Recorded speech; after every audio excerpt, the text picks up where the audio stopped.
Ladies and gentlemen, boys and girls, hello and welcome to the iQOO Battlegrounds Mobile India Pro Series powered by Loco. My name is Angad Singh Chahal. I go by the Experiment or XP depending on your mood, and with me, of course, as you can see, the studio is a bit brighter because we have the sun himself, Arca, joining us at the beginning.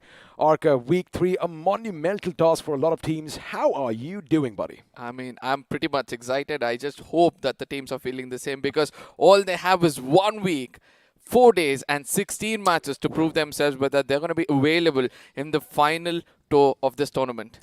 Of course, you know, for some to win, others do have to lose, which means 8 teams are going to be bidding us adieu at the end of this week. But the question is, who is it going to be? Because maybe, correct me if I'm wrong, it is still open for a lot of teams. If they have a massive start to the day, well, they might just make it to the top 16. Absolutely. I mean, considering the point at this point of time from the 15th position, and let's not forget that UP50, if they can do a miracle, get 4 winner chicken dinner for themselves, they'll still have a fighting chance in the final 3 days. So it's still not done. The final war is still to be called for. And once that is done, I believe that is where our eye is going to be set on the overall points table. Well, of course, we are going to go over everything in due time. But again, like we say, anything is possible because now is when most of these teams are like a wounded animal with their backs against the wall. They are cornered.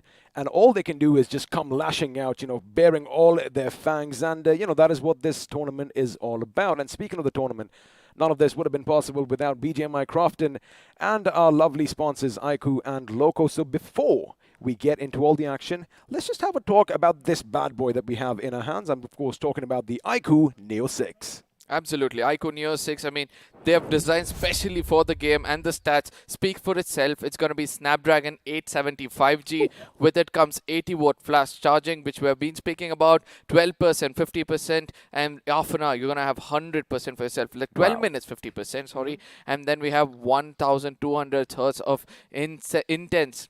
I mean, I would like to say that, it's not instant. I would say it's intense, because ultimately when you're playing the game in that intensity, if the touch is actually working out for you, that is where you can win a lot of games for yourself. Of course, you need to have that touch basically in your favor, and when things get heated a bit in the game, you've got to keep one thing in mind. Your phone is going to be crispy cool because, well, we have that amazing cascade cooling system in our hands. Now, of course, a lot of lucky people out there, they can actually win a few for themselves every single day. And, well, Marka, I guess we'll come to that in just a little bit. Now, the question is, what are we fighting for, right? I mean, we are here now. This is week 3.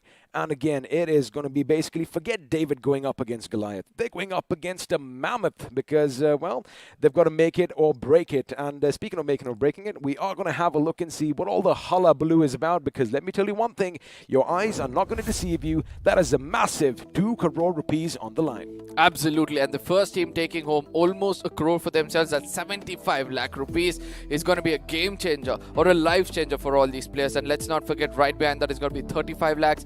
Third one is going to be 20 lakhs. But let's not forget the bragging rights of being on the top and proving themselves that they're champions of the Pro Series itself is more than enough for them to survive for a long period. Of course, as you do go down the rankings, the numbers are going to dwindle just a little bit. However, we have all these amazing prizes for individual performances. I'm talking about the MVP, most finishes, lone survivor, and all those who love going on a bit of a rampage. However, what I do like is this little secret that we have, additional prizes, and that is almost 10 lakh in its own. So I'm excited to see what it's all going to be about. Yeah, but at the same time, what I love the most about this tournament? If you're going down at the 16th position, you're not going to go empty-handed, right? You're going to have experience, first of all, which you can't buy. But at the same time, 1 lakh rupees, which is also important because you've invested yourself for so long in this tournament and you're not going to go empty-handed. And that's the best part. Now, we have to decide who gets what, and that is, of course, where the point distribution comes in handy. Now, you are going to be familiar with this graphic. Each finish equals 1 point, and if you have a look, unless you don't place in the top 5 perhaps, things are going to be a bit tricky if you want to rack up those position points, because I love the fact that it makes the teams showcase a little bit of a balanced gameplay. Absolutely. Like, if you have finished points over here, which we have been speaking about, right? Let's read it out as quickly as possible. First place, the team with the winner chicken dinner is going to get 15 points for themselves. But finishes, if you have 6 finishes for yourself, you're going to be placed at the 5th position itself. And of course, speaking of points, we did have the last 2 weeks that really did kind of go by in quite a flash.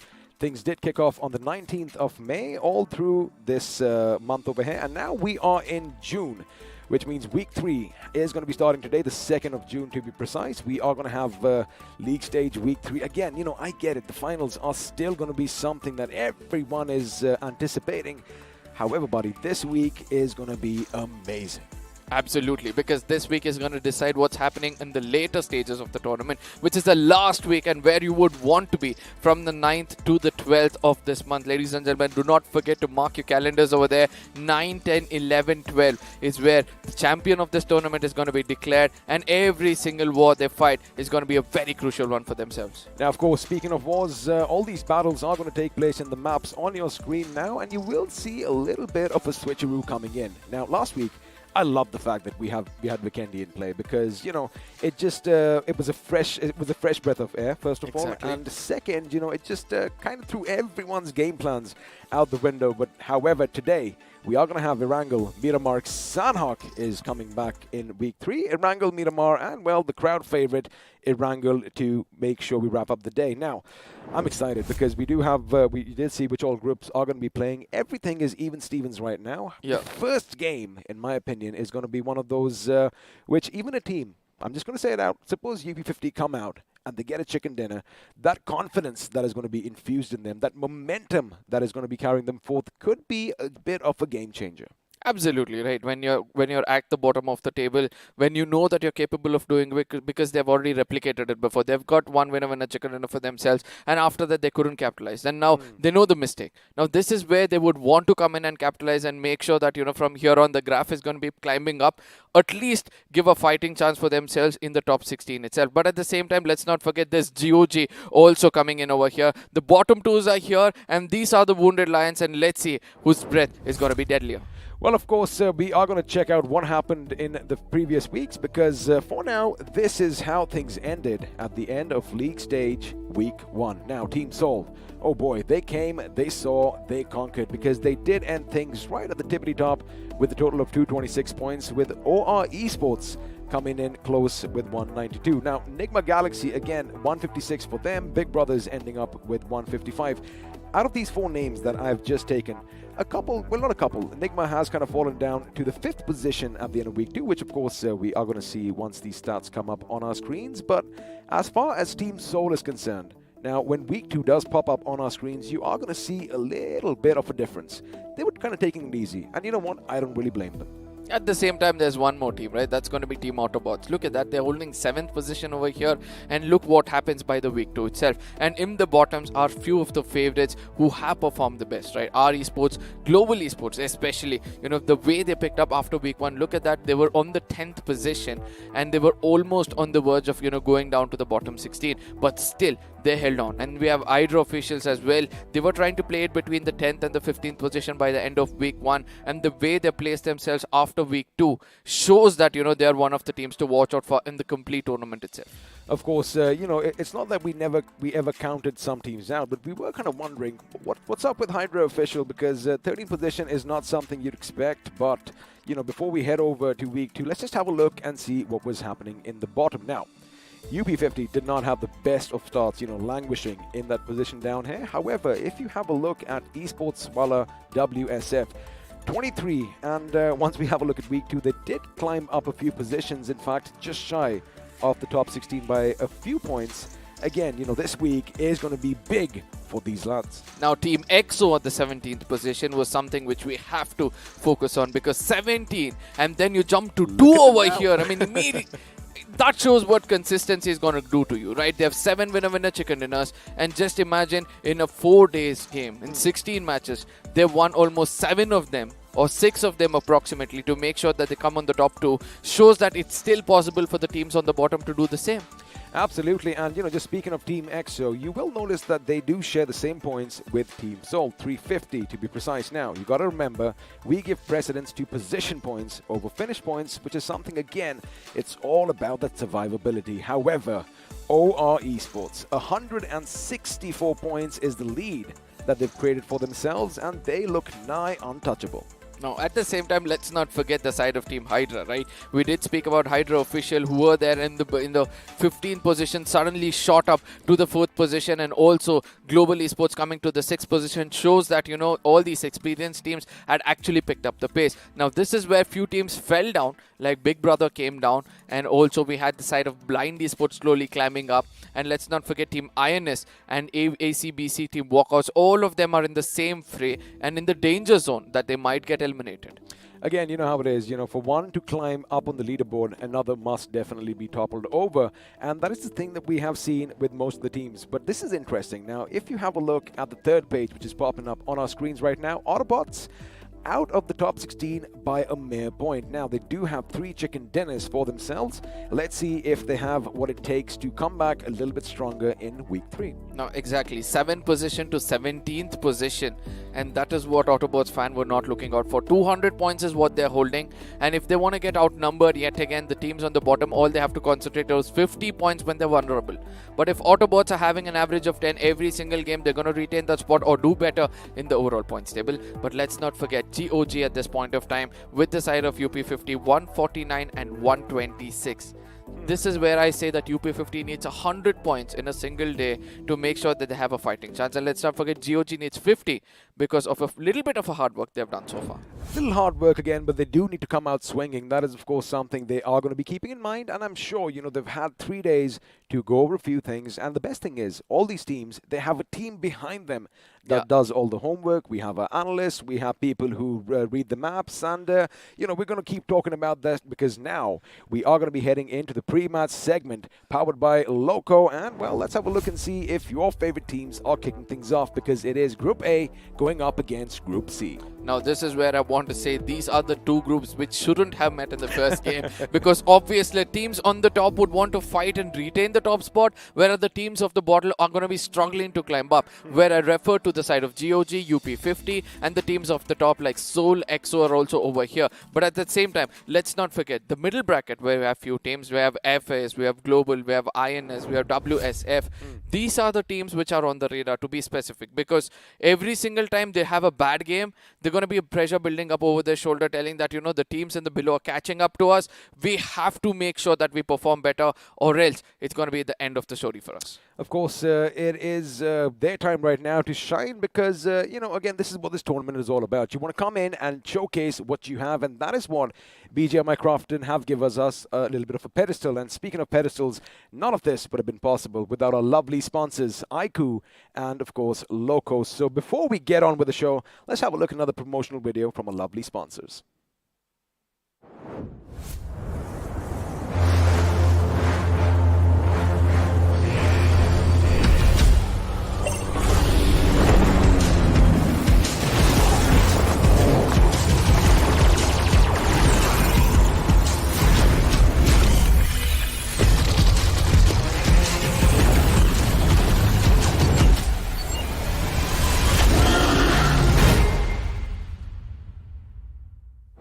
We've all heard of how to train your dragon, but this just shows out how to slay your dragon. And of course, anything is going to be possible when you have the iQOO Neo 6 in your hands. I mean, absolutely right with that cooling system. Like, this one promo has been one of the best promos I've ever seen till date because it's going to give you complete information. How much the battery is going to be, how much the cooling is being done, what kind of, frame rate is going to be coming in. Probably not frame rate, probably the touch sensitivity, which we keep speaking about, the sample rating. At the beginning, he's just going at it. Yeah, exactly. So I believe that, they've done a wonderful job and you guys need to get this device in your hands. And I hope they're going to stick around over here to learn how to get this for free, but at the same time, where to get this as well. Of course, we are going to come to that in some time because, ladies and gentlemen, now it is time that we are going to be exiting. And, well, before all the death and destruction is going to visit the map of Erangel, let's just take a step back and appreciate just how beautiful it can be. Oh, look at those blood stains on the buggy itself. That shows that, this vehicle has been through the roughs. This vehicle has seen more death than any of those on the lobby itself. But at the same time, there are some places which looks to me for the best where the circle is going to end, especially this part of the map where, just imagine the circle is going to be ending up with this broken, palace and their teams are on the top as well as on the bottom, hoping to reflect or probably the grenade projectiles to make sure they connect properly. Of course, we have seen a lot of activity in and around the mansion, as you did mention just moments ago, but I want to see something different here. I want to see a Zarky final circle. I want to see something a bit more dramatic. But now, as we do have a look, I think you spotted something out. I mean, look at GOG MJ. I mean, wow. Courtesy of the map feed, we get to know this, but he's already traveled to the mainland? So I'm sure all of you are aware, we do spawn in at the spawn island, and a lot of us, we like swimming across to the main island before, and well, that is of course what Arca was talking about. However, the thing is, once that big bird takes to the skies, everyone is going to be sitting inside, and they are going to be comfortable until they have to drop down from the heavens above. And in any second now, as we have a look at again, a really important place, a place where we've seen a lot of action in and around the farm. We're going to see exactly what all the commotion is going to be about because yes, all the teams, they have their favorite drop spots, but the flight path is what kind of determines where and when they drop off. And speaking of the flight path, ladies and gentlemen, it is going to be time as we do take the skies for the first day in week 3, and well, looks like we are going to be flying a bit to the northwest In fact, starting at Novo Repnoy, ending all the way over Severny. Now, this is the most important flight path most of these teams. Let's not forget where UP50 drops. Let's not forget where GOG drops. As we all know, the teams on the bottom have to live up to what they do. And in the beginning itself, we can see Team RE as well as Team GOG dropping off to hit the ground at the earliest, get the right kind of farming, and plan out to their rotations as quickly as possible. One thing which we have been seeing, the teams which get off early from the flight do not have the zone under their control, right? They'll have to make it inside the circle until and unless it's blessed. But let's look at the points being gained over here. OR Esports, almost 100 points difference between themselves and the side of Team EXO, shows that this is the most dominating map for the team. Of course, they have dominated in style over here because in week 1, it was all about Team Seoul. However, like we kind of mentioned, they've been having a good time. They've been trying out new strategies, a few, experimenting with things here and there. But again, I do believe they are going to come back locked and loaded as far as week 3 is concerned. And now all eyes are going to be on what's happening as far as the circle is concerned. However, something interesting is happening. Now, we know the Autobotz, they love heading over to Primorsk every now and then. And speaking of the circle, not something out of the ordinary. It is going to be central, and it is going to be favoring the north just a little bit. Oh yeah. But one thing is going to remain common. That's going to be the northern side of the map. 7 is Arky and Stallball always getting abandoned. Nobody dares to go in for an early loot over there. For the side of HH, for the first time, they're thinking a little bit out of the box. Probably going towards the side of shooting range. And I believe they're going to prove me wrong every single time. Well, I mean, they are making sure there's nothing is going to be in their way as they do try and make their way towards Western Georgia. But let's have a look and see if that is going to be the case, because looks like they might just be on a little bit of a collision course with UP50, who love heading towards the containers. Now, all speculation aside, I do see a few teams are going to be dropping at their favorite spots. Seoul as expected. The Autobotz, well, they have definitely assembled and looks like they might be heading north of that bridge, which is again a good thing since the circle seems to be lingering on about there. Team INS, however, we did see could have a little bit of a kerfuffle on the north side of the bridge, but again, that is going to be something we have to wait and watch. Now, two things are striking my mind at this point of time, right? So that's going to be the side of Team EXO 7Cs as well as the side of GOG. All three of them towards the side of Milta Power and Milta. For those early skirmish places where during the time of rotation we can expect them to, strike out one another. And the second thing, when we concentrate on the bigger picture, right? So 1 week away from the finals, I do believe we can bring in to the argument of all these positions which have been holding back. If Team Seoul continue to play the same in the finale, or which is going to be happening in the next week, I strongly feel somebody is going to target them because they're going to be so far away from one another, and that's going to be easy finish to be picked up. Speaking of the team on our screens right now, 105 points in week 1, 245 in the second, which means again they have that meteorical rise, right? I mean, we were wondering, in fact, all of us were wondering what is wrong with them, because they are a star-studded team. We do have Snacks and the boys. Once they get into the ins and outs of the games, oh boy, they are pretty much an unstoppable force, which is something they did showcase in week 2. In fact, just speaking about them, 7 chicken dinners is no small feat. Exactly. That is where I was coming in, right? 50% of the matches you have played, you have always come on the top 2. Not even 50%, I would say 75%, and amongst that 50% you have gained winner chicken dinner, shows that you are going to be one of the teams to watch out for. But at the same time, how much of the strategies have they let go in this part of the tournament itself? Because in the grand finale, if the right kind of homework is done by the opponents to check out what do they actually do and what is the key for their success and the strike to the weakest point, that is where I believe Team EXO can be a little vulnerable. Now, of course, we did see our finish leader for week 1 up on our screens, Goblin, but he did kind of lose that mantle, I do believe, to Aditya, which again just goes to show that OR Esports, well, they are feeling good right about now. However, Seoul, like we said, like we kind of anticipated, and I'm sure, a lot of our casters, they do tend to speak to the players every now and again, and the general consensus was that, hey, we're just trying new things out, and I do believe this time around, they might just come packing a bit more firepower, looking to prove a point. Yeah, absolutely. Now, at the same time, when you try to do the maths and find out how Team EXO has turned this off, because the first week they played, they had an average of 6 points in every single game, right? In the 16 matches they played, that's how they had 100 points. But whereas in the second week they played, they had an average of 10 points. And that is what we have been speaking about, right? Just imagine the side of Team UP50 as well as GOG. If they get an average of 10 points in every single map, I believe that they're going to get 145 to 150 points very, very easily in the 16 matches they play. And with that kind of a points in their pocket, I do believe that can easily make it into the top 16 by the end of the week itself. They could indeed, and I liked how Hector over there was just checking his weapon out. Again, when you have all these beautiful skins, it's hard not to be distracted by them when you are fighting against the enemy.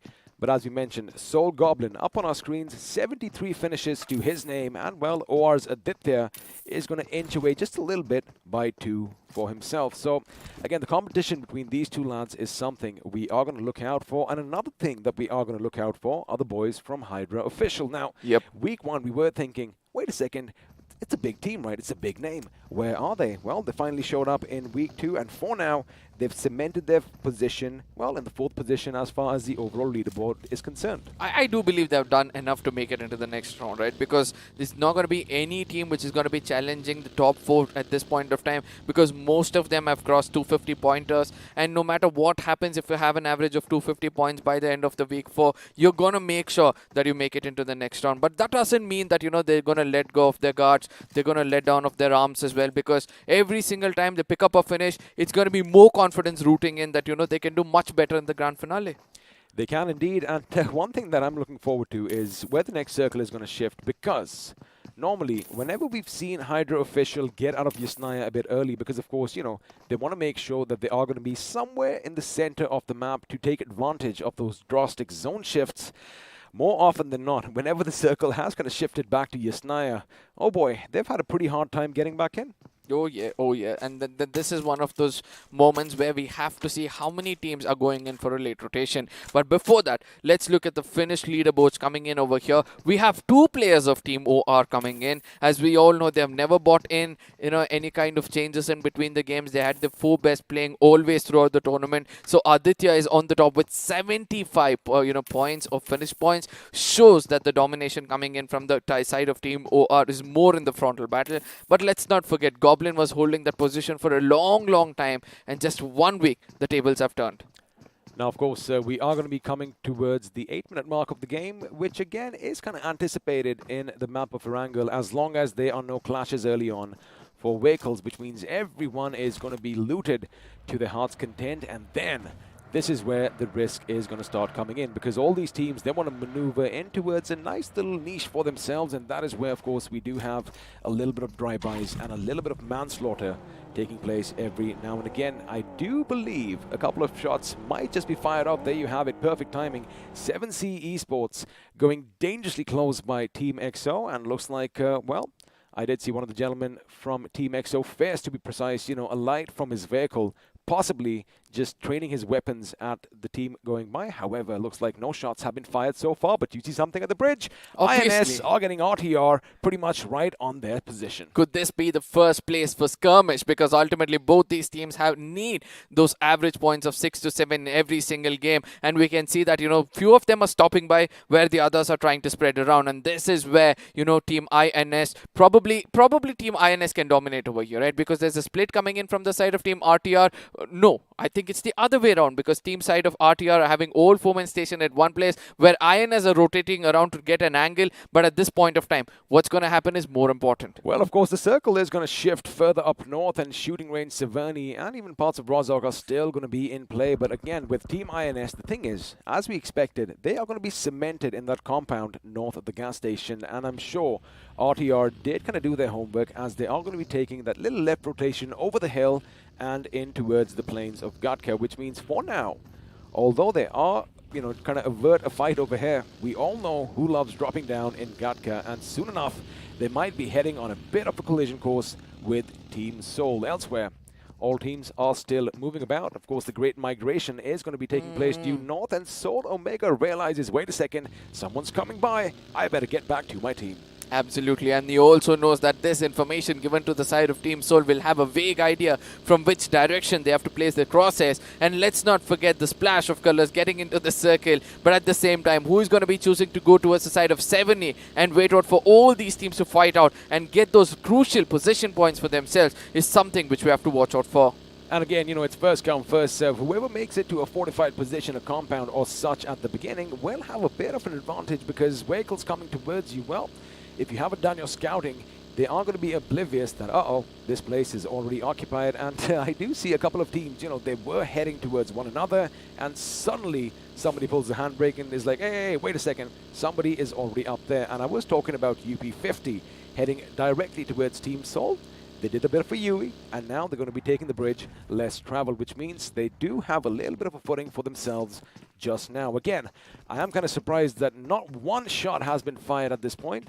Looks like all the teams, whether they're at the top or the bottom, are going to be playing just a little bit wary at the beginning. Now, at the same time, let's not forget the discussion we had when all the casters were sitting and where Fixes also told us, and one or two Hindi casters did tell us, until the final circle, we cannot expect any kind of skirmish, and it's going to be a huge storm hitting us in the final circle itself. But at the same time, let's not forget, there are few teams who need to watch out, right? There's going to be Walkouts, there's going to be Hydra, that's going to be Blind, Walkouts, ACBC, and Autobotz, because they are in the middle bracket, especially in the lower middle bracket, but they need to watch out for teams like Kinetic, Esports, WSF, and RTR Retribution. You know, speaking of Autobotz, of course, you can have a look and see who is out in the blue right now. Autobotz and our Esports being a couple of the teams, but they did something smart, I beg your pardon. Now, we know they love dropping down at Primosk. Hold on. Are we going to have a first few shots fired? Are we going to hear that little sweet sound of all those bullets being rattled off from their weapons? Looks like for now, everybody's just going to make sure they do their reconnaissance. But speaking of the Autobots, I did spot something interesting on the map. Instead of heading towards Gatka, like we've kind of seen them do time in and time out, this time they took the scenic route. They went along the west, along the edge, along the coastline of Erangel itself, and, well, are going to be coming in somewhere north of Georgia, Paul. This is going to be perfect timing. Have a look at that. This right now is Western Georgia, and you see that little bridge. Again, no one is going to be there because Hyderabad Hydras, as we know, they love dropping down to the north. Now, the question is, are they going to expect something coming from their backsides? Because, well, if you want to make it to your destination without a little hiccup, you have to take the road less traveled, and that is exactly what this team is doing. Now, let's hope that, that's the case, because when we look at the drop location coming in, there is something which is going to happen drastically, right? The circle is going to be shifting towards the side of 70, and that is what I was looking out for. That is where I believe teams like Team GEO, GOG, as well as Team GE can actually go in and dominate the side of 70 to a corner where they can welcome everybody with the kind of lead they can pour in towards. But at the same time, let's not forget, some skirmishes has already broken out, as Manya at this point of time so far away. The single player is just waiting it out to strike whenever the time is possible, because those early finishes which he can gain before getting taken down is going to matter a lot for the side of GE. Well, there you have it. The first few shots of the game are going to be let loose from the barrel, and I do believe it's going to be Hector's M4 that did dish out those bullets aimed towards Hyderabad Hydras. But as we did see on our mini-maps, on the map feed that just popped up,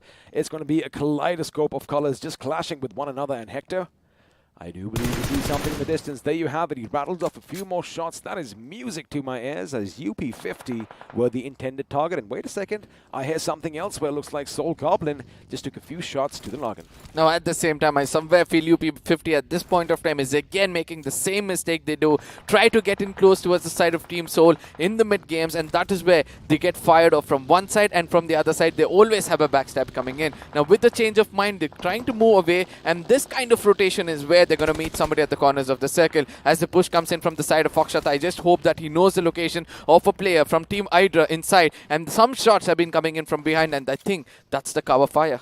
That is, of course, indeed Omega, who was shooting down, making sure he suppresses the enemy. And the question is, I wonder if they know there's only one man inside, because they are going to make sure that they go in as a four-man squad. There you have it, up top.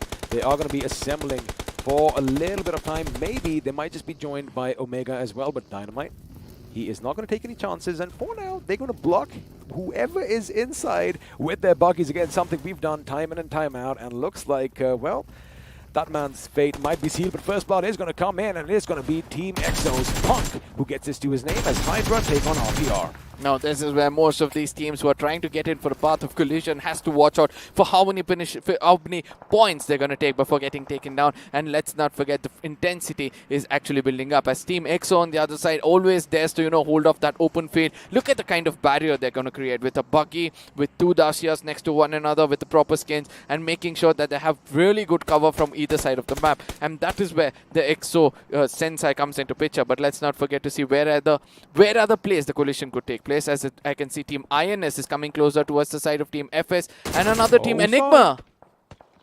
Enigma getting shot down. Of course, you did mention Team INS. There you have it. They are going to be taking the fight right at the gas station. Now, Billion is going to make sure he patches himself up, and Crazy Soul is going to come in to get a little bit of advantage on that 2v1. Avi is going to be brought down, but this is where the cavalry comes in, and there you have it. They had no idea what was going to hit them that hard, and with the blink of an eye, Team INS, Joker and the boys are going to be the first team who are going to bite the dust, and this is what teamwork is. However, they've got to be careful, because from afar, Hitman is trying to lay down some lead in their direction. And he does pick up one finish, probably one finish, but eventually it was taken away, and it's got to be Team Enigma really happy. The moment when they came in, they struck exactly to the corner where enemies were. That shows that the team is actually giving the right information, telling that this is where the enemy is. As you slam in, that is where your crosshair should be placed. As the circle at this point of time, ladies and gentlemen, shifts a little away from the side of 70, and the person caught inside the side of shooting range where he got blocked by the side of Team Soul. Oh my goodness, I feel sorry for him. Well, I mean, he is going to be in a little bit of an issue, but I do believe he just might still be in play for now. The question is,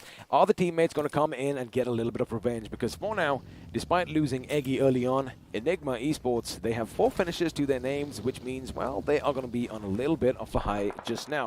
Shots are going to be fired elsewhere. Looks like Soul is going to be opening up on our Esports as they are going to drive by. Again, this is when you need to do your scouting, and at this stage, to be honest with you, it can get a bit tricky because every single direction you head to, somebody might already be there. Team Soul, 3 finishes for themselves at the loss of... Oh, that was a bit too close, Akshat. He went right towards the enemy. In fact, I thought he might just run him over. Absolutely, but at the same time, let's not forget the fires were shot in towards him, and eventually Omega, being the solo man little far away, that is where the scavengers are going to run in and take him down. WSF is right now in the crosshairs of Hector and Goblin, as they exactly know the location of the enemies. But at the same time, let's not forget that they're going to be gate kept at this point of time, and Akshat is holding an off angle somewhere a little far away to make sure that he's going to come in, and immediately there's going to be spokes put up, because ultimately Akshat vehicle buggy back tire was taken off, right? So this is where he'll have to regroup with the same, but somewhere from behind is going to be GOG dominating against the side of Team Soul, which was required. That was what I was worried about. Now, of course, they did blockade that little thing going downstairs. However, explosions are going to take place because the wake was a bit too much, and it looks like Goblin is going to be in the receiving end of things as UP Aditya is going to finish the last man from our Esports. And, well, as he does that, he gives his position away, and Manti from Hyderabad Hydras is going to come in and put him down on the ground for now. Team Soul, I do believe, are going to be left with one man standing, as the revive might just come in. But I do believe, you know, that the fact that they blew that buggy up, maybe they could have gone in and dealt with the opposition because, well, they barely have any cover left. Now, at the same time, you know, we have to speak about the side of Team GOG as well. That is where they're rushing in. But let's look at what's happening over here as FS Esports on the other side, as Hitman picking up a teammate. That shows that there are some fights happening, with UP50 taking on the side of HH, as well as HH divided attention towards the side of Team Soul is where we would want to go immediately. Well, where we're heading right now is Hitman with his Mini 14 just peppering the enemy, and Savathar is so dangerously close to be knocked out, but there you have it. His persistence and precision is going to be something that they are worried about. Now, again, since he is shooting through the trees, they barely have an idea of where the shots are coming from at this distance. You know what? I don't really blame them. 7C Esports, again, at the periphery of the circle, they are going to have to contend with another team close by in the form of Team Kinetic. Let's have a look and see if that's going to be an issue, as GOG, boy oh boy, someone definitely gave them the memo that you have to be a little aggressive, as they are going to be laying down shots on Esports while at WSF, as Hector is going to make sure that he picks up Akshat, and now from that little shack, they are trying to rain down death on the enemies on the other side. Now, if you have a look at the circle, it is going to shift a bit to the northeast, which means teams like, well, GE and Team EXO, they could be in a position to rack up quite a few finishes. Now, let's not forget, GOG at this point of time is playing it very clever. As you can see, to the northern eastern side of the map is where they're holding. They have 2 teams under the crosshairs, right? One is going to be the side of Team Soul, other is going to be WSF, because eventually, between these 2 fights, there's going to be another cat which is going to take away all those finishes for itself. And let's hope that's going to be the case, as grenades are going to be popped in. Carpet bombing is already started from the side of WSF, and let's see how much more bodies can they lay, as Hydra Dynamite inside is going to be coming in from the other side, probably try to do some damage, but those buggies are not going to allow, as GOG from far away is going to put down bodies after bodies for the side of WSF. Also keep in mind that GOG have been knocking off people left, right and center exactly at this position, something that Esports, while I did not get. Oh, this is beautiful. where Soul could come in, but now a grenade from Leader Opie, the leader himself, could spell trouble for EW, and looks like it might just be good It is going to be, well, I think it was a bit too far off. However, he does go in for the second one. Remember, all those vehicles over there are going to provide them with some valuable cover, but that is going to be all she wrote for a few of their members, as Honey is going to be the last man standing at this position. But keep one thing in mind, Soul could get a few finishes for themselves as GOG. Well, I wonder if they know someone is going to be lurking in that shack, as Nick is going to go in, and there you have it. The grenades go boom, and with that, Esports while WSF find themselves out from this game. Where was this kind of GOG all the while? They've got 6 finishes already. They're still having 12 teams and 36 points, and they have to play for 4 more points in this game.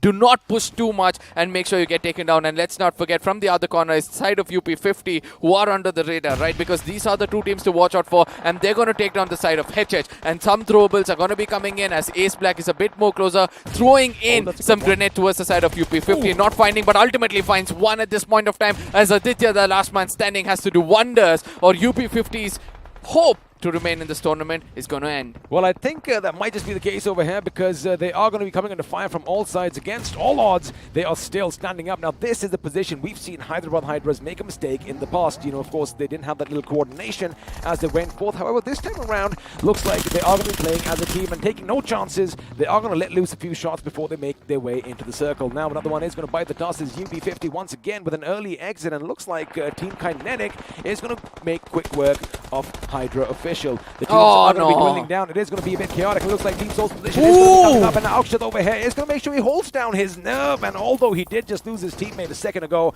Hector is lost as he was in Troy. But for now, Team Souls, their hopes and dreams are going to be alive by Akshat. But coming in from the other side, GOG, a revived team, are going to make sure they take the big boys down. I mean, 11 finishes already, having the best spot in the house. GOG are going to continue domination as the circle is going to be shifting towards the side of GE. Let's not forget that they're still in the fray. They still have more finishes to rake up, as Hydra Dynamite, the only man surviving in the underground, is the last ray of hope for the side of Team Hydra. And I don't know how this became a blessing in disguise for them, but ultimately there are only 2 teams with 4 men standing. One is GOG and Team EXO, and how well are they going to come out to take away the real estate for themselves? The other question is, how many first aids does the lad have? Because if he has plenty, well, he could go in for a little bit of a heal off. Unfortunately, I doubt that is going to be the case. And speaking of healing off, Evo, he patches himself with the last first aid as he makes a run for the circle. It does seem a bit too far, and chances are, well, he just might make it with a hop, skip, and a jump, and boom! There you have it. The circle is going to keep moving in. Oh my goodness, this boy is playing a dangerous game, but from afar, Ronnie saw exactly what was happening, and well, he put a few shots down range, and with that, Enigma Gaming are out in the 7th position. 6 teams remain as GOG. Boy, they are looking good. I love the aggression that they have on display. Oh, that grenade. Oh, this grenade would have turned the tables for the side of FFS, but ultimately, there are more going to be coming in from the side of Team EXO. Look at how Team EXO is going to make it inside the circle, right? They know this is the circle where less teams are surviving, less players are surviving, so they're going to slowly make it inside the circle, not too much to be in the crosshairs of somebody, and not too far away to get taken by the blue zone itself, and slowly they're going to make it. But let's not forget, on the other side, there are going to be shots coming in towards them from the side of FS, as they know that there's a team coming in. A good grenade against them can do the job. Well, a good grenade against them could, in fact, do the job over here, but the thing is, they are going to make sure that they give it all that they have, and now EXO's position is going to come under fire, because Clutch does get the better of Punk as the grenade goes boom, and, well, Fierce is going to come under fire, courtesy of Global Esports. Now, Global Esports, mind you, they have the only compound in the circle at this point, which means, well, that fortification could come in handy. However, GOG, on the other hand, do have the bit of a higher ground. It looks like Hydra Dynamite realized that, you know, wait a second, there's so many bodies littered over here, but unfortunately for him, this is all she wrote. He does give a little Superman punch and gets taken out in the 5th position. Decent points coming in for his team, all courtesy those position points. But now, it is going to be 4 teams alive and kicking, 12 members remaining, and GOG, have a look at that. They are looking good, and again, vying for a few more kills as Explicit from FS goes down. That is an optimistic grenade. If that connects, it could be massive, and Clutch, well, he does lose his HP, but it looks like another one is going to come in as Nick OP is going to make sure he gets his team his 15th finish. Where was this GOG? I'm completely shocked. I've become the fan right now as they have to make it inside the circle, but they have done the job for the game, I believe. 15 finishes is what they've got, and the position they were holding, they have one more breather map coming in forward. On the other side, Aini gets taken down. Leader OP, what kind of a cover fire that was? It's going to be remembered for a really long time as Manya is going to be putting down Bullet at this point of time, and the push coming in. I don't know what happened over there, but ultimately some glitches here and there coming in from the spectate is going to give us a little bit of a doubt. Well, of course, that is going to be a speculation for later on, but right now, AJ is going to make sure that Ronnie is going to be picked up as, again, remember, they do have that little semblance of cover, but Manya, drop his health, fiddler on the roof, making sure he makes GOG punished, but the thing is, if they can pick him off, it is going to be problematic, because from the other end, there you have it, it is going to be another team, Team EXO, coming in and, well, putting them down in a tough position, again, between a rock and a hard place, but for now, Manya, he spots it moving in the distance. Snacks tries to stick and zag his way. In fact, Snacks is going to jiggle just the way that he always does. And again,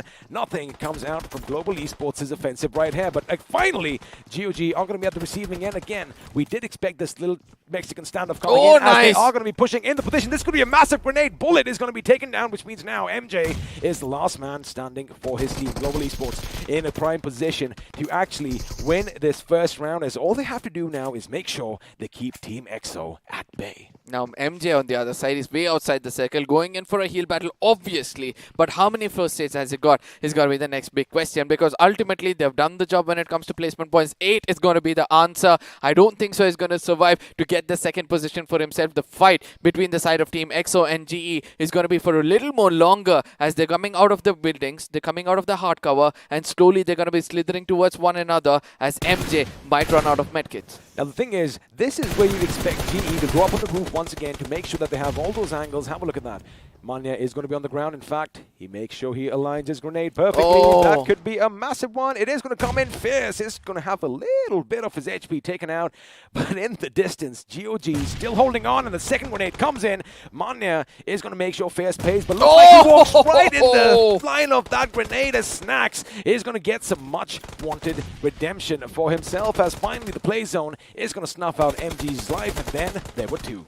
Now at the same time, GE at this point of time have man advantage, I believe. No, it's going to be a same one. It's going to be a 2v2 situation, as EXO at this point of time is going to make sure, as GE has a very good opportunity right now to push in. They need to throw smokes in such a way they're going to stop the vision of Team EXO as they spread around the real estate. But which team is going to do this, as EXO also has a very good opportunity to come over and take the real estate for themselves? Well, looks like EXO Snacks is going to make sure that they retaliate as much as they can, keeping them at bay. But this is what I was wondering about. GE are going to try and get the higher ground in the form of Manya and, well, his teammate, as they are going to be raining down death and destruction on EXO's position just about now. There you have it, making sure they get as close to their prey, because, well, the pros are definitely on the prowl, and this could be it. Global Esports, ladies and gentlemen, winning your first game in League Week 3. And boy, oh boy, did they keep their heads about them, because, well, you needed a little bit of composure. You needed to be calm in that situation. Oh my goodness. I'm just looking forward to see how many finishes which player has got and who's going to be that MVP of the first game itself. And let's not forget, coming in the reactions of the bootcamp itself, where most of them are saying, yes, this is what we're looking out for.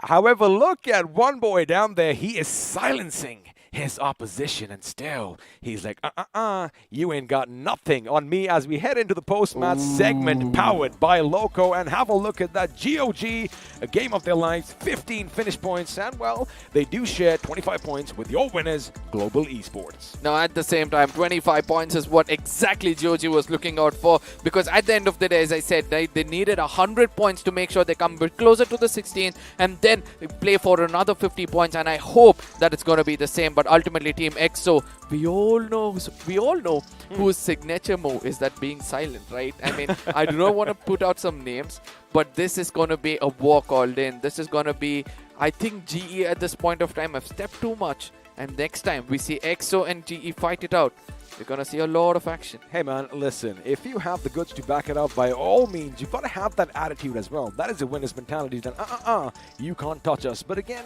a few teams did get touched a bit early, as R Esports, Team INS, and 7C Esports all ended this game sans any points. Now at the same time, you know, FS on the other side with just playing for position points, Hydra playing for position points, RTR Retribution playing for position points, shows that, you know, these are the teams which are playing it clever. But UP50 on the other side, just 2 points. Battlegrounds. Now, you did ask me who is going to be ending up with the most Oh finishes. my Well, looks like the goodness. iQOO MVP is going to go Bullet OP's way from GOG Esports. I know you're going to say one thing. 7 finishes, 703 points of damage. The word you want to use is clinical. At the same time, this is one player I've been playing around with, right? He's from the southern side. He's from the Mangalore place, very much close to my place. I've played with him. I've known him as a friend. And for the first time I can say this, I've become a fan of what he's done today, As clinical as possible is where he's got 707 finishes. A good backup coming in from the side of MJ for 700, with 3 finishes. But let's not forget the valiant effort coming in from the side of GE, holding a hard compound. Crosshair is perfect. Ronnie, Manya and AJ have done wonders to get that winner chicken dinner. Well, of course, when you have that steely determination on your face like Ronnie, silencing your opponents isn't going to be a bit of an issue, because let me tell you one thing, it is going to be intimidating and it is going to get in their heads. Now, we are going to have a look at a few more facts and a few more figures as the match summary pops up. And, well, what stands out for you on this page? I would say 67 knocks, because that's the one of the highest we have seen. Probably we have seen more than that, right? Almost 70 plus we have seen. But in this game, 67 knocks proves that most of them were on the offensive side. But 9 grenade finishes is something which was the best. And let's not forget, most of it came in at the final moments, as well as the side of GOG taking down 2 other teams. One is going to be WSF, where we saw Leader OP was going all in, and also taking down the side of Team Soul. And ultimately, it was at the end. Of course, it was at the end, and now at the end, we are going to have a look at the finish and damage graph, the FD graph, as you like calling it, and have a look at that. That is the same GOG we saw in Week 1 and Week 2, but like I said, these boys are revived. Oh my goodness, 2,500 of damage with 15 finishes. After this, I think you need to do that 3,000 damage to get more finishes for themselves. But let's not forget to see the other pitchers over here, like WSF, Hydra, Team Soul did so much of a hard work. But it's just that Team Soul was clever enough to pick up 5 finishes for themselves, whereas the others went down empty-handed. But 7 Cs at this point of time going out with 0 points, and Team INS is something which you have to look out for, because INS at this point of time were on the 15th position if I'm not wrong, and with this game going abroad, I don't think so it's going to be easy for them to wake up. Well, let's see if it is going to be easy, because now we are going to have a little bit of a switcheroo as far as the overall standings are concerned, which should be popping up on your screens now. And of course, well, we did see Team EXO get a few more points for themselves, which means now they are going to be 10 points clear of Team Soul. And Enigma Gaming Buddy, they finally come back to the first page. Oh yeah, and they're going to be happy about it. But let's not forget that, with no winner chicken dinner for themselves, they have huge respects among the chap. They have huge respects from the desk itself, because it's not going to be easy. Look at that, 9 winner chicken dinner, 7. Even if we try to total it out, I know it's going to cross 30 to 40 winner chicken dinners, but still not gaining any in the top edge shows that your persistence and your consistency is strong enough to retain the top spots. Of course, consistency is something that is required from all these teams. But again, I love the fact that despite, like you mentioned, despite a chicken dinner, these boys are just all out aggressive. Now, let's have a look and see at what's happening over here, because finally the Autobotz, well, they do get that 1 point from this game, which means they are going to be edging out the 16th place position. I do believe that was ACBC, who again haven't played a game. However, because the Autobots have higher position points, well, they are going to be a little bit higher. Now, 7C Esports are Esports dropping down the ranks. Now, let's not forget few other things which we have to see is going to be Team Big Brothers over here dropping down. I know that, they're kind of safe when it comes to total points. But one thing which did catch my eye is Team OR has 200 points of finishes and 200 points change of position points. That's the highest by any team, whereas the others have not even hit the 200 markers, but they have around 220 points on an average at the top. So that shows for the other teams how many number of total points they need to rake up. Well, that is what a big dog is for you. And now these are the teams that are going to be a bit in danger. 23 to 21 is what GOG have done right now. And again, 25 points coming from the last game is something, we were talking about. If they carry this momentum forth, if they still strike as hard as they did in this game, again, anything can happen. And keep one thing in mind. We've been talking about something like this similar in the past, right? You got to go for those fights. Exactly, and that was the strength of GOG, right? Whenever they took a fight, they took it really hard. Assaulters like Leader and Bullet was something which they had to look out for. And let's not forget the same thing. One good game, they've gone up 2 positions, right? From 23rd to 21. 2 more good games, they can easily make it into the top 16. And that is where they have to wake up. But UP50 on the other side, things are getting bleak for them. You know, the sun is not shining in their island, but at the same time, they have to do something with the moonlight, or else I don't think so it's going to be easy for them. Well, I guess that's because the sun, Arca, again, the Sanskrit word for sun, for those of you who didn't know, is sitting over here, and our studio is definitely lit up. But again, maybe you might just want to, you know, give a little bit of sunshine on that team. But, you know, we did kind of not just anticipate, but hope that this team would come out swinging. They did try that. Let me tell you one thing, because they did start fighting, you know, with a couple of teams, Hyderabad Hydras and Team Seoul in and around the shooting range. Again, you got to be aware of your surroundings, because the moment you let loose a few shots, everyone's going to be converging in your direction. So that is something that I do believe they still have to play around. But boy, oh boy, GOG coming in hard. I mean, they didn't get the chicken dinner. Of course, the 3rd position finish for them. Yeah. But those 15 finish points definitely come in handy.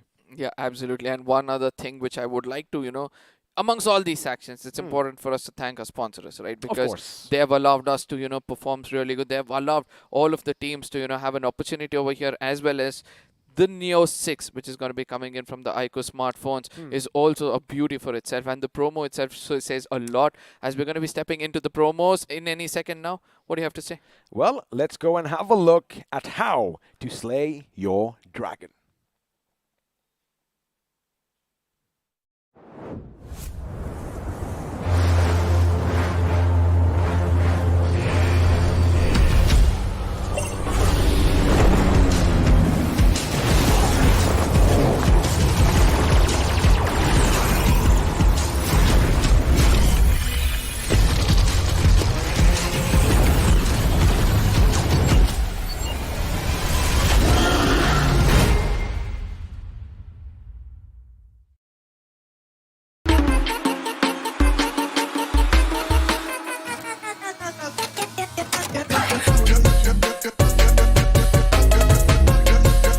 Watch it, earn it.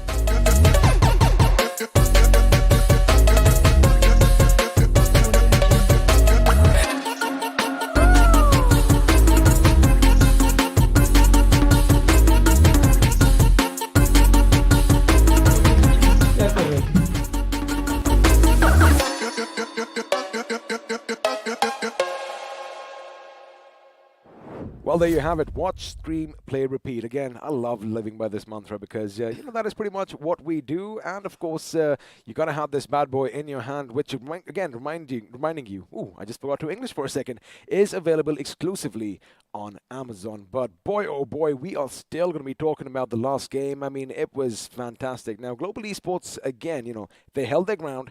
They held their nerve, because at some points it looked like GOG was coming in from one end, EXO was coming in from the other, and they were going to be in a little bit of a sandwich situation. However, they kept their cool, largely thanks to that little structure that they had for themselves as well. But again, you know, being brought down to almost one man and then picking yourself back again and then going on the offensive to make sure they deal with Team EXO, which, again, is what winners are made of. But now, Arca, let's have a look and see what all happened in this game. Absolutely. It was GOG from the get-go trying to be as aggressive as possible and making sure they pick that up. But at the same time, this was the moment where I say Enigma struck perfectly to eradicate the opponents, because it was Evo leading it from the front, UP50 jiggling around, making sure the crosses is perfect, and eventually taken down. This is where Team Seoul's end started to begin, as there was some push coming in from the side of WSF to the side of Omega. From far away, it was GOG was also doing damage against them, but then on, it was a different story for them.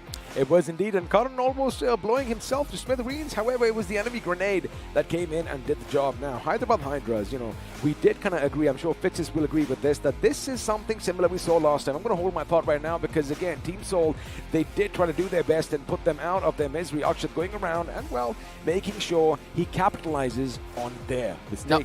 Now, at the same time, you know, there was a blessing in disguise. That was GOG firing from far away and helping out the side of Team Seoul, because ultimately, one good grenade did all it took to get the side of Team Seoul in this game. But Explicit on the other side, FS, this was the rotation. If Sense had capitalized on it, we all know the story of Team EXO would have been much more different. But Hydra official Dynamite somehow actually made it outside that thing and then tried to make it inside the circle. Ultimately, it was way too late for him. Probably if I had done that a little more earlier, it would have been better. But grenades coming in from the side of Nick, OP, as well as Bullet. at one point of time, the assaulters, the best of the assaulters in this game, have done the job for the team.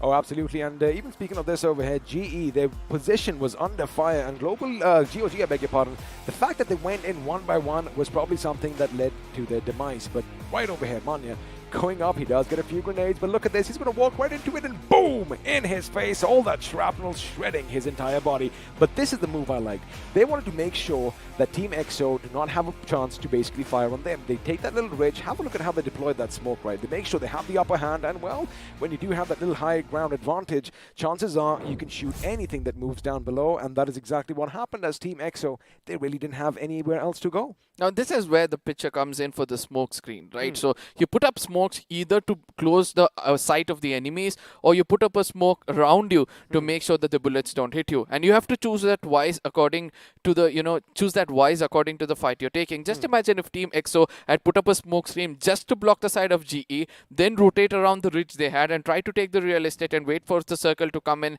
and dominate against the side of GE. That would have been a different story. But GE thought that before them, put up a smoke screen in such a way that there won't be shots coming in from the side of from the side of Team EXO from down under, and they dominated it. If I may, also AJ's position up on the first floor of that building was something that was pivotal, right? Yeah. Because he made sure that he kept EXO suppressed over there while his teammates ran around. And again, the point is they just snuffed their lives out. They cut off all the oxygen, and unfortunately, Team EXO, they finally succumbed because of that. But all in all, it was a wonderful start to the day in Erangel. As expected, action was a bit slow. Late. I mean, again, the first few shots were only fired up until the 13-minute mark, and from there on out, it was like someone let slip the dogs of war, and all hell was pretty much let loose. Yeah, absolutely. But one other thing for the side of UP50, right? Because we have to speak about the teams who have an opportunity to make it inside, but still not letting go of it. When you know a specific place where the circle is happening, you need to know where you're going to be the strongest, right? Because they came in dead center of the shooting range itself, where they got fired from the top region, from the bottom region, and every other place. So if UP50 had to understand where other place they can going to place themselves, and from here on, they can still do it, right? It's going to be an experience where they can learn to be amongst the pros themselves. I do believe that they need to find that perfect place. Look, I mean, we just saw what GOG did in this game, right? They came in hot, they came in heavy, and they pretty much wowed us all. And they were just one position, 20-something points ahead of UP50. Yeah. Now, what they did this time, and I'm sure we all will agree, is the fact they amped up the aggression. Because, man, I don't think any team was really expecting them to be coming at them the way they did. And that was basically that pretty much, was working for them in their favor. Now, even at the end, had they probably come in as a full squad, they could have done something different. But again, coulda, woulda, shoulda, maybe ifs and buts is something that we love doing because, well, that is a job speculating at the end of the game. But now the thing is, another one of these groups is going to be stepping out, and another group is going to be coming in, which means, well, I'm going to probably see you at the end of this game now. Yeah, absolutely. But before you leave, let's take your call on the next game which is going to be played, right? Because it's going to be the map of Miramar. We're going to have GOG back again. I know UP50 is going to be seated for some time. What do you feel? Do you think that GOG can again dominate in the map of Miramar, where they're well known for their rotations in the map of Miramar compared to the side of compared to the map of Erangel? Well, again, what they were doing different today was they didn't really stick to the plans that we have seen from them in the past. I mean, even as far as the rotations are concerned, they took the route less traveled, and it did work out for them. So in Miramar, what I'm expecting, if I just put the spotlight on GOG, is that it's all about that aggression. It's all about taking the fight to the enemy, and that is something that has pretty much given them, a little limelight, so to speak, right now. So anything is possible, but again, we do have a few big dogs coming in next, and of course, it is going to be OR Esports. So what we're going to do right now is, as we head into the pre-match segment powered by Loco, I'm going to say bye-bye, and well, Arca Fixes is going to be sitting right where I am. Oh, this is the first time seeing that, you're going to let go of him without any kind of banter between you two. And it seems like love is in the air for you as well. It's going to be Fixes hitting the desk. A lot to discuss in the first map itself. Like in the map of Erangel, least expected teams performing the best is on one side. And let's not forget the side of A and B, who's going to be facing it off. We have B coming in again. OR, BBE, IE, Walkouts, Blind, Nigma, Galaxy, ACBC, and Marcus Gaming. But before all these things, Fixes, welcome to the desk. How are you feeling today? Oh, well, I mean, what a start to the day, right? I mean, especially when I was sort of wondering that it's going to be all about teams playing a little nervous. Yeah. Finally, you've got teams like GOG playing as if they've got nothing to lose. Now, considering the big names, the big dogs, Global Esports, they come out with that chicken dinner. The second time they play defensive and they come out as the victors. Yeah, absolutely. But at the same time, let's not forget that, the kind of gameplay coming in from the side of GOG, right? We have seen that there's going to be leader OP always going in the front, just like how Sensei plays for the side of Team EXO. But this time when he went in, he gave that initial damage which was required. And I do believe that was beautiful in this game. Oh, we're definitely going to talk more about that. But right now, we're going to talk about this beautiful device in my hands. It is the iQOO Neo 6. And let's see what our friends have to say.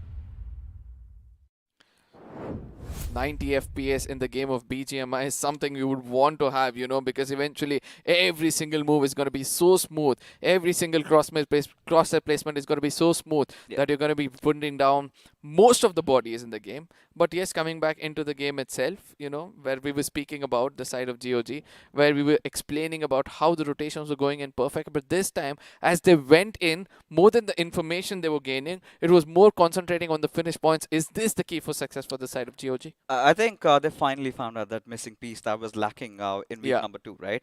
They were always successful with their rotations, but it was all the fights that was a huge, huge problem. This time, more than aggressive, I would say they were more opportunistic, right? Every single time, if you talk about how they rotated, took that eastern side up, went all the way up north, and when they found that, it's Soul trying to pester in the players of Hydra, that's where they kind of drive in and see the players of Esports Wala WSF also trying to come in, and that is how they started increasing the momentum, and once they started rolling, they never felt like they're stopping at all. Absolutely. Now this is going to be the moment we're going to be stepping into the next map, ladies and gentlemen. This is going to be the map of Miramar. Before all the actions, as we all know, we're going to discuss a little bit about the teams which are going to be coming in. We have OR, Big Brother, Initiative Academy, Walkouts, Blind, Nigma Galaxy, ACBC, as well as Team MG. The specific reason as to read out all these names, there are a few names like ACBC, Team Initiative Academy, as well as MGs who are in the radar, right? Because of the middle bracket they are holding at this point of time. Do you think it's time for them to wake up as well as teams like GOG are performing? I think Miramar has again been one of those maps where Initiative Academy always, tends to thrive, right? We've seen Blazy, we've seen Loki also show his true colors, and I feel that this could be the game that Initiative Academy might just pull off a comeback. What was really catching my mind was Team Hyderabad, Hydras today. They caught in Manti to play in for the first time and making those substitutions instead of Striker having in over there. I think that was one of the pivotal change that they opted in for, and felt like Manti's still gonna take a lot of time to adjust to the pace of the lobby. If that's the case, could they bring in Striker and Manti at the same time to make sure they both become that fighting duo to go in a little more aggressive? Because obviously Striker does need somebody to support the kind of aggression he's holding, right? I think this is where you've got to bring in Maxi also to the discussion. Yeah. I always feel you need to fix things if they're broken, and for Hyderabad Hydras, the only big problem was their comms during the fights. Now I still feel they're a team that execute their rotations pretty much perfectly, and it was just the fights that they needed to work around, and how things go we do not know. They're out of the game in this one, they'll be coming back in the next, but for now, ladies and gentlemen, we are going to be taking it up to the skies this time. However, the flight path trajectory is not going to be favoring these lads. It goes all the way from Impala towards La Drilera, so the teams going on to the northern side, they're going to face a lot of trouble. Let's not forget those early jumps is going to show us which is the team which is opting to go far, far away, and all those teams are going to be jumping out and landing on the earth as quickly as possible. But at the same time, look at how this flight path is going to change for a lot of teams, right? Just imagine nobody would want to go towards the side of El Pozo. Nobody wanted to go towards the side of Trailer Park. Yeah. But still, this time they're going to be forced to do that. But obviously, traveling towards the side of Campo Militar is something GOG will never let go. But still, let's see who's going to be challenging them on the way. One thing I'm certainly eyeing out for is maybe El Azhar. Are we going to witness any sort of skirmish over there? Because we've seen that in the past. But today, I think it's going to just be about Team Blind heading over there. Esports Wala WSF, there have been certain days where they also tend to go towards El Azhar. And considering how aggressive Blind have been lately in week number 2, I think that's not going to happen. But I'm pretty sure we're going to have some vehicle collisions, teams prying out for the vehicles. But Oh look my at that goodness. circle, Arka. So which really means, heading all the way up north, teams have to rotate pretty early. Now, at the same time, let's not forget that, it's not only about your rotation towards the north, but also how many farming you're going to do, how good of the guns you're going to get, how good of it is going to help you in the rest of the games. But at the same time, the southern side of the map where Team OR again going in for a long rotation, GE spreading around towards the side of Valedemar, and let's not forget the side of Walkouts. How important of a game it is also for them. Oh yeah, for Walkouts, definitely for sure, considering how they played in the iQOO BMOCs. And the transition has been pretty much rough, but this is where you've got the swords hanging over their heads, right? They have to prove what they are meant of. Otherwise, you've got to wait for the next 2 to 3 months, the next big event where they will have to come in and to showcase their true colors. Now, one good thing about GOG in this particular game is they're not going to be facing hindrances from teams like Hyderabad Hydras, because they've always been one of the team that kind of possesses a threat while they're trying to rotate from that northern side. So they get that good cover, right? According to which they do not have a lot of trouble. But for now, I think it's going to be a good game. They're going to head over to Cruce Valley. They might go to Campo Militar if they feel it's right. But for OR Esports, I mean, what a tournament has it been so far? Oh, yes. Having 100 points plus lead, and they look nigh unstoppable. At the same time, let's not forget 222 finish points and 246 position points. The only team to cross 200 and also have a lead of 25 over the 200 number itself shows that, they are one of the strongest to watch out for. But at the same time, let's not forget they're just 40 points away from hitting the 500 marker, whereas the others are still looking hard to hit the 300 or 400 marker.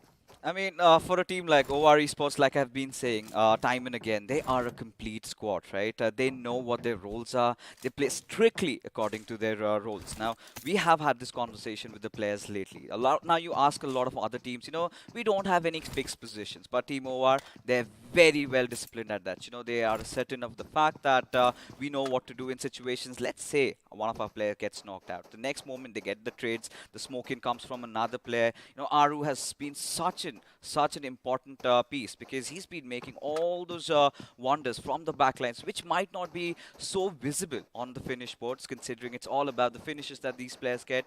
But again, if it comes down to a team effort, OR have been the strongest of the lot. No, but at the same time, you did point out that, teams are disciplined to hold the very position they go every single time. Could be the hindrance in case, there's going to be a battle for the final finish and, you're going to be challenged in this position. You're always spread around. Do you think that, that is where the actually challenge is going to come in out of the blue moon and they're going to be not going to be ready for it? For OR, every single decision that they take has a reason, right? If Yeah. they're going for some really ludicrous splits, we've seen that in those past, right? Be it Map of Erangel, be it Miramar, Jelly is always confident in what he is trying to do. And the best part is all the other players also believe in him, and at the same time they know what they are supposed to do, how they're going to take the circle, how they're going to pick up their fights, where every player has to be stationed, what their job is. So that is why, I really feel that this has been one of the most complete teams. But I still have this sense that, in the finals, we are yet to see, the teams have few tricks up their sleeves. So OR do have a bounty on their heads. They need to watch out. Now, at the same time, Nigma Galaxy is going to be one other team we need to talk about, because ultimately, holding the 5th position, we saw the kind of damage they were holding, right? At this point of time, if you ask me, having the kind of finishes, they have 156, which is way much better than the side of Hydra officials, who are right above them and almost equivalent to the side of Team EXO. Shows that, this is one team which is also going in for that firepower, because in frontal battles, they've come out successful even if they've lost a player or two. I think for a team like Enigma Galaxy, if you compare how they played in the first week and the transition into the second, right? First was all about trying to take the center of the circle, try to play around the edges, and the second week was all about spreading their wings open. Now, you see players like MJ on the fragger boards, you see a player like Apollo really step up, and this shows how confident they've been as a team, right? Never really shy away from fights, even from when they're caught in dire circumstances. They tend to rise up, and this week also I'm going to expect nothing less from their side as we transition about this team. Big Brother Esports. Now, Yep. Scream, he's been the star of this team, but can't really rule out Hellgott. But wait a second, what are my eyes witnessing or looking at? We do have iQOO also playing for the first time. Absolutely, and that is where, you know, we need to look out for, is this the time that big brothers are going in for experimentation? Because ultimately right now the position they're holding is 10. You know, in the overall points table. I believe that's a decent position to be holding. But let's not forget that they're still not fortified themselves into the next round, right? And this point of time, going into experiment, do you believe that's the right thing to do? I think I really feel they're still pretty much comfortable, and they're going to be happy about the fact that Sanhok is back this week, right? We Yep, do have you know, a day of Sanhok. The next day is going to be Vikendi, and then it's going to keep on continuing. So that's a really good thing. Now, few of the teams we've seen are really good on Vikendi. Teams like Retribution, RTR, Hydra Officials, Team INS. Now, when it comes to Sanhok, Big Brother Esports have always made their presence felt. You know, majority of the games, they make sure that they are in the top 3, if not the chicken dinner. And certainly, sometimes they do get it. But for now, Arka, I think we might have a fight amidst us. It's going to be ACBC, who did come in for scouting few buildings, did realize that there's someone lurking around, and they say bye-bye. Now, eventually, this is what you would want from a team like this, right? Become a little mature, do decide which fight to take and which not to, but at the same time, take the fight to the enemies. Once getting information, if you believe that, you know, you could hear only one footstep lying around, call in your teammates and try to capitalize on that. And I know that, you know, it goes by experience, and this team needs a little bit of a more of experience to do some things, as the circle at this point of time is going to be shrinking more towards the northern side, and most of these teams are going to be coming into the corners itself. But few teams think that the circle is going to be forming in towards the side of Picardo. Do you agree with them? I think the circle is going way towards the northwestern side, somewhere around the crater fields, maybe towards the eastern side, or maybe the chances it could go towards water treatment. We haven't really seen some, you know, really ludicrous zone shifts, especially in the map of Miramar. Yeah, at the same time, let's not forget to see few other changes coming in from the side of GOG. Again, coming in late into the circle. One thing which I love the most about them in the map of Wrangle, every time they took a rotation, they had the blue zone behind their back, and they did not let go of that one thing. They checked out their back. They knew nobody was coming in from behind, because that was the cause for concern for them all these while. Somebody used to backstab them and take away the position every single time. But this time, they came in from the corners, and then they were very, very aggressive from the corners itself. And very less have I seen a gameplay coming in like this from the new pros itself. So finally coming in from the corners and dominating could be the key of success, and if they continue to do that in the map of Miramar, somewhere I feel they can do things. I do believe you have your own thoughts on this, and please go ahead. I think GOG is one of those teams. I think nothing has really changed in terms of how they've been rotating, right? Pretty much, I think this was one of those facts that, considering Hyderabad, Hydras aren't really playing in this game. They had a little bit of freedom from that northern side. Now you can see, even in the game of Wrangle, they took that northern route in. It was all about just waiting for the right chance to strike. Now, what has really changed is they're not shying away from fights anymore.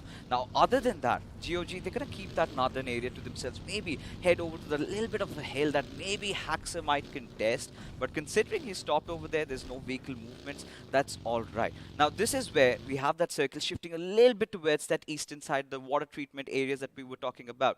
Now, Team Blind, they look a little defensive, quite in contrast to week 2, where they were actually going in for a lot of fights.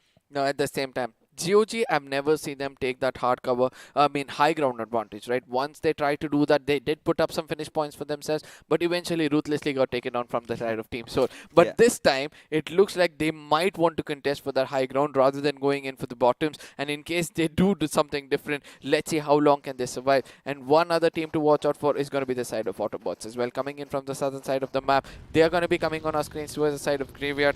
They also need some good games at this point of time, because I do agree that they've got some decent finish points for themselves, but ultimately that is not going to be enough for them. You know, for Autobotz, nothing has really changed. Even if you compare the game with the Wrangle, right? They were the ones late inside the circle. They kind of rotate after the second circle sort of kicks in. Then their only objective is try and take the center, which I believe teams have figured it out. And you know, they're an open book right now. They need to start off. You know, they need to get some new strategies going in. They need to start engaging in fights. Now, Autobotz, again, they're going to be happy that we do have Sanhok back, because if you remember, Autobotz, again, they kind of stay around the center of the map, in the map of Sanhok, and that is how they racked up those position points. But it is going to be a very pivotal game for them. Let's see what do they have to offer. Oh, at this point of time is where, you know, two bulls could have locked horns. That's going to be the side of Team OR with the side of WSF. I do believe that OR is going to be falling back with the retaliation coming in, but it's a good thing, you know. OR is also trying to play it as safe as possible, because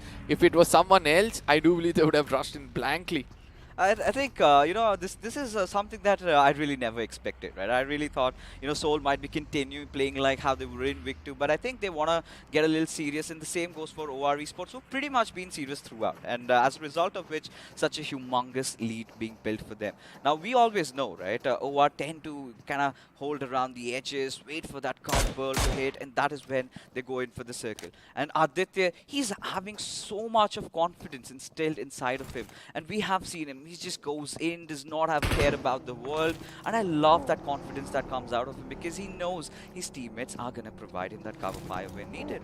Now, at the same time, let's look at the Finnish leaderboard coming in over here. We did see that Goblin is going to be on the top. Aditya is going to be catching up, and he's already caught up, right? Equal number of finishes for both of these players. But it's just that, you know, Aditya was a little more clinical, because at this point of time, the way he's gone into the fight, he makes sure that in that frontal battle is where they capitalize. But Goblin on the other side, you give him mid-range, give him long-range. With that 4x praise, he's able to take down bodies. With the close-range battles, he's able to take down bodies. With those grenades, again, he's able to take down bodies. But let's not forget, for the side of OR, it's Jelly who's actually bringing him to the right position to go in for that assault mode. Oh yeah, I mean, like we've said, right, OR, they know what they're doing, and this little shift over here, little down south. I love the positioning coming out from Team Enigma. We're still waiting for that one chicken dinner from their side, and this perfectly and exactly could be the game. Now, we've got the players of Walkouts also trying to charge in, but look at Initiative Academy. Loki making those moves, getting that cover fire from behind. Dynamite has to take a little bit of a cover as the body goes astray, and so goes down Loki. Now, at one point of time, I really thought that Dynamite was not working well with his crosshairs, but eventually knows where to hit the bullet, took down the tire first, restricted the movement of the opponents, and then struck him to eradicate him out of the game. And again, there's going to be retaliation obviously coming in, and let's not forget, Enigma is very, very clever in becoming those third-party game. Every single time they hear a commotion, they're going to come in from behind like a slithering snake, strike, pick up some finishes, and eventually scoot away. This is the best example for shoot and run. They get away with murder somehow. Somehow they kind of come in out of nowhere, just get a few finishes, and they kind of back off, right? But this week, you know, we're seeing a lot of teams play a lot more defensively. One of the biggest examples right in front of our screens, Global Esports. They've also made a few changes to their playing for.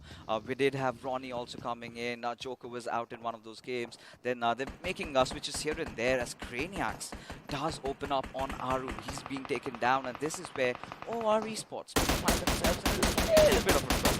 Oh, look at what Jackson is doing. The perfect gun with the perfect scope for a mid-range battle, or probably a long-range battle, where he's going to be spraying in continuously, does a lot of damage. And I would like to say that most of those bullets would have got connected, but they have to watch out for the side of Enigma behind them, because Enigma, when they strike, they're going to strike in so blank that you won't be ready for it, and I just hope they realize it. But at the same time, Team OR Oro all far away after getting knocked out. No retaliation coming in. Again, the dirtiest of the job being done by the side of Doddy. With that, again, the deadly gun which we were speaking about with 4x. Aditya would like to put up a smoke at this point of time in the crosshairs. Get shot as well. Doddy's become as clinical as possible. Could he take down the side of Jelly completely and make the side of Team already who are weak at this point of time?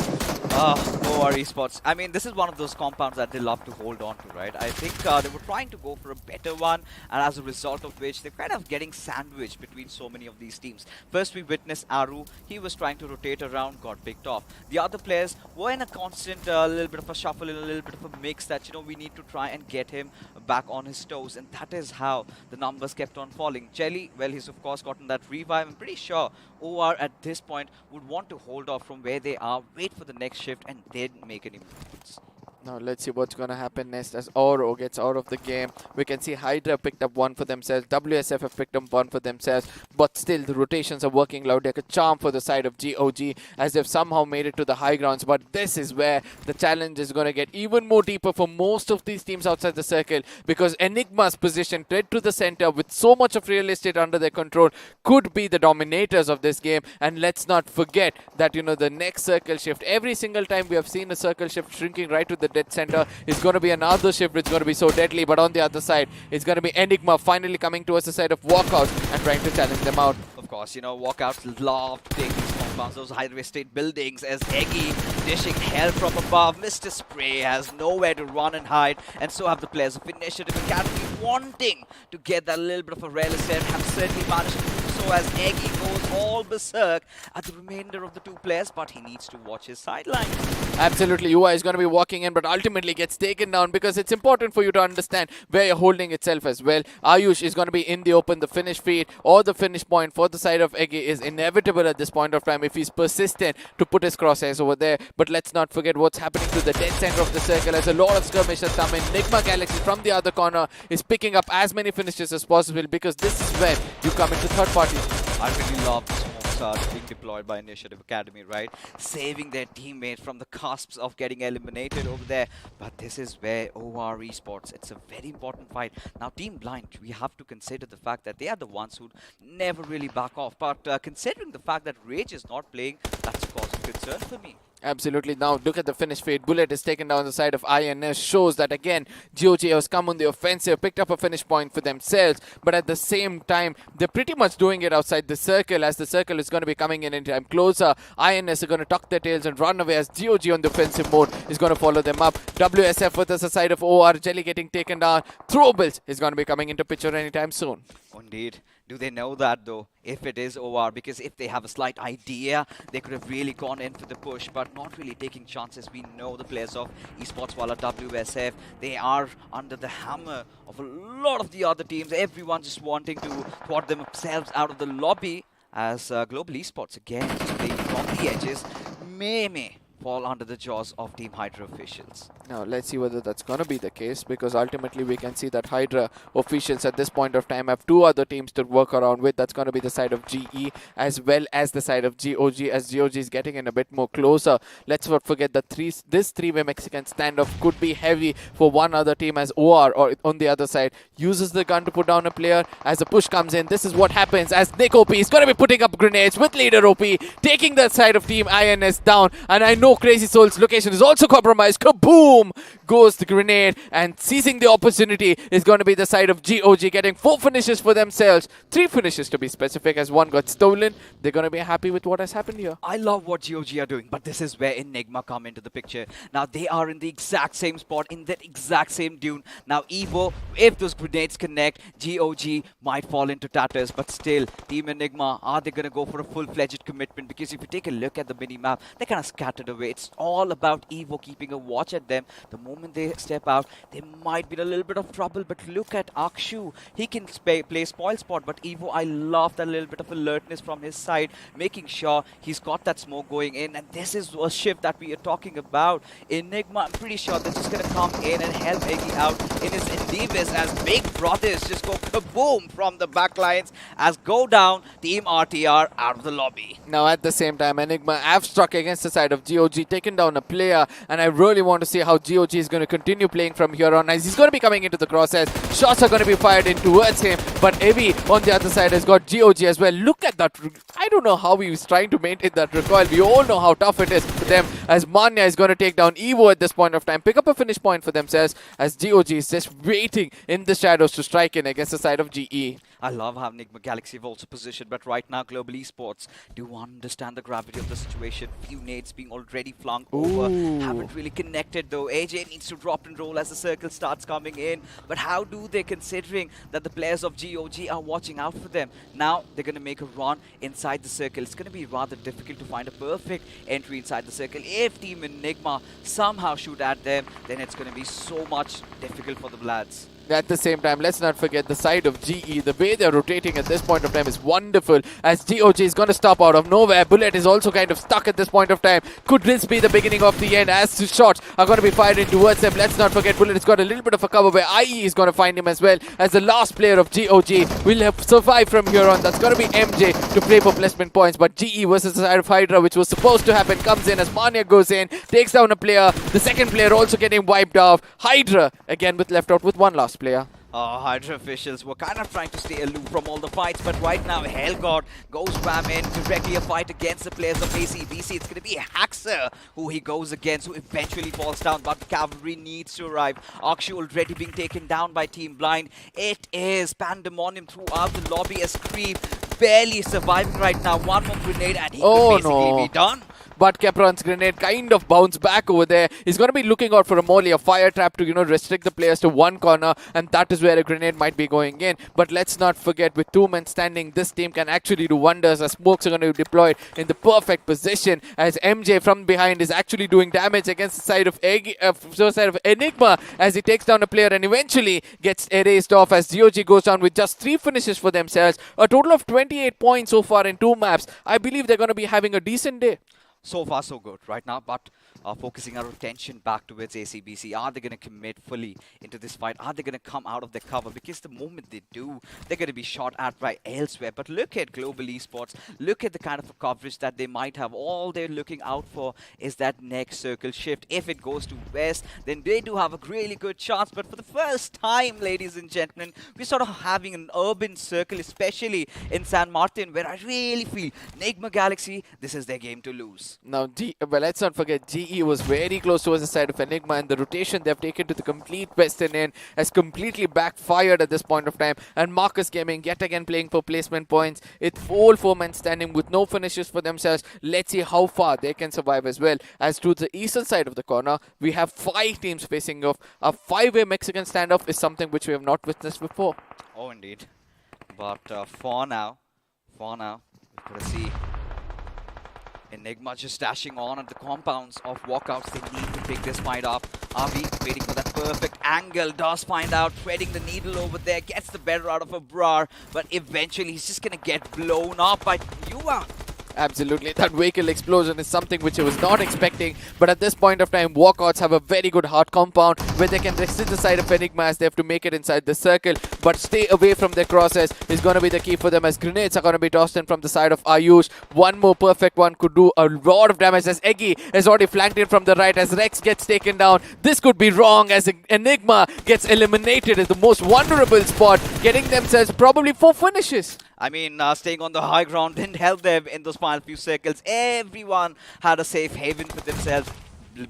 Just leaving Enigma behind. They had to make that rush in, but for now, Big Brother, they've already gone big. They've still lost out on a few of those players though. But Initiative Academy survived by just DG and Ayush. No. They know they have their attention at the players of Big Brother. Scream still alive for them. A last ray of hope, I must say, could make some huge changes. But look at OR, considering how they started off, they're still going strong.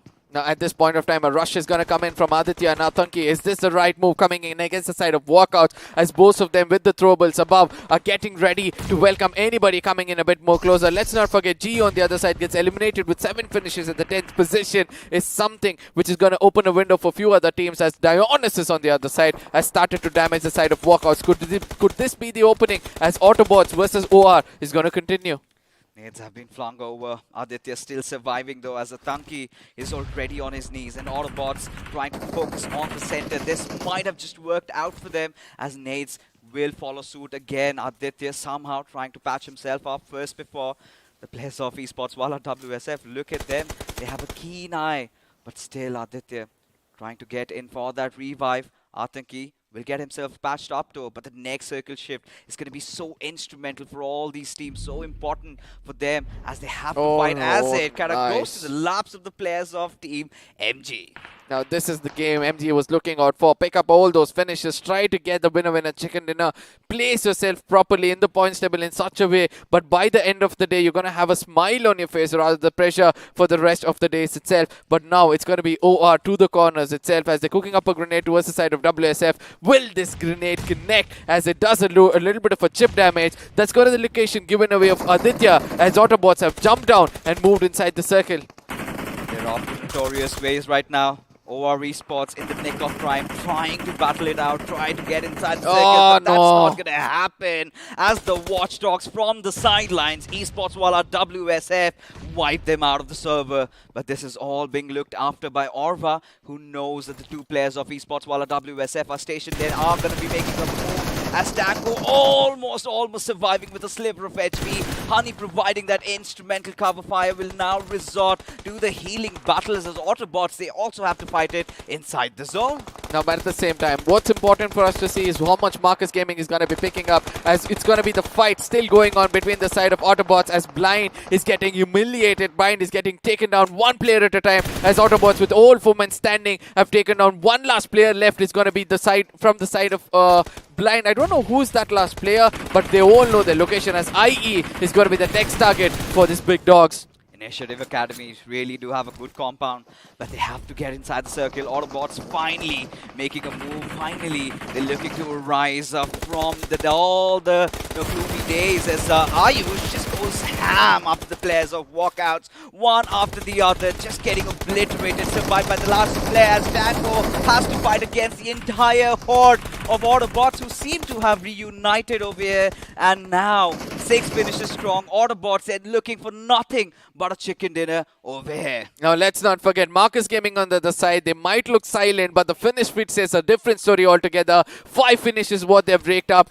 2 of the strongest teams at this point of time is going to be Autobots as Marcus Gaming. Waiting for them to lock on is going to be the side of Nigma Galaxy. That is where they're going to get struck, as it's going to be easy for them to make it inside the circle. IA also gets eliminated. 3 teams standing over here, but Nigma Galaxy trying to play it as safe as possible with just 1 finish for themselves. They've raked up a lot of position points. Now for Team MG, they have to let all these 2 teams fight it out. Enigma Galaxy, they've been patient, they've been persistent, but finally get an opening. Autobots need to capitalize upon as 2 players survive. MJ has to walk out as IGL not paying attention to his backlines, gets punished as the trades are going to be coming in suit, as now it all comes down to Wixky. He's going to hold the fortress. Can he do that all by his lonesome is a big question. A low toss grenade being flung over as he needs to get the revives done.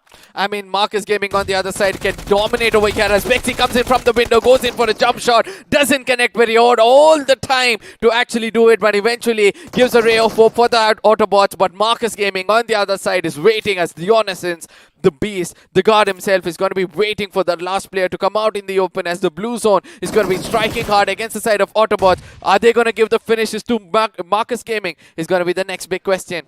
They're stuck between a rock and a hard place over there. Out of options, completely have their backs against the wall as Team MG will have to do nothing towards the end to secure that winner chicken dinner, the final one, the first one rather, that they've been eyeing out for so long. And boy, oh boy, what a way.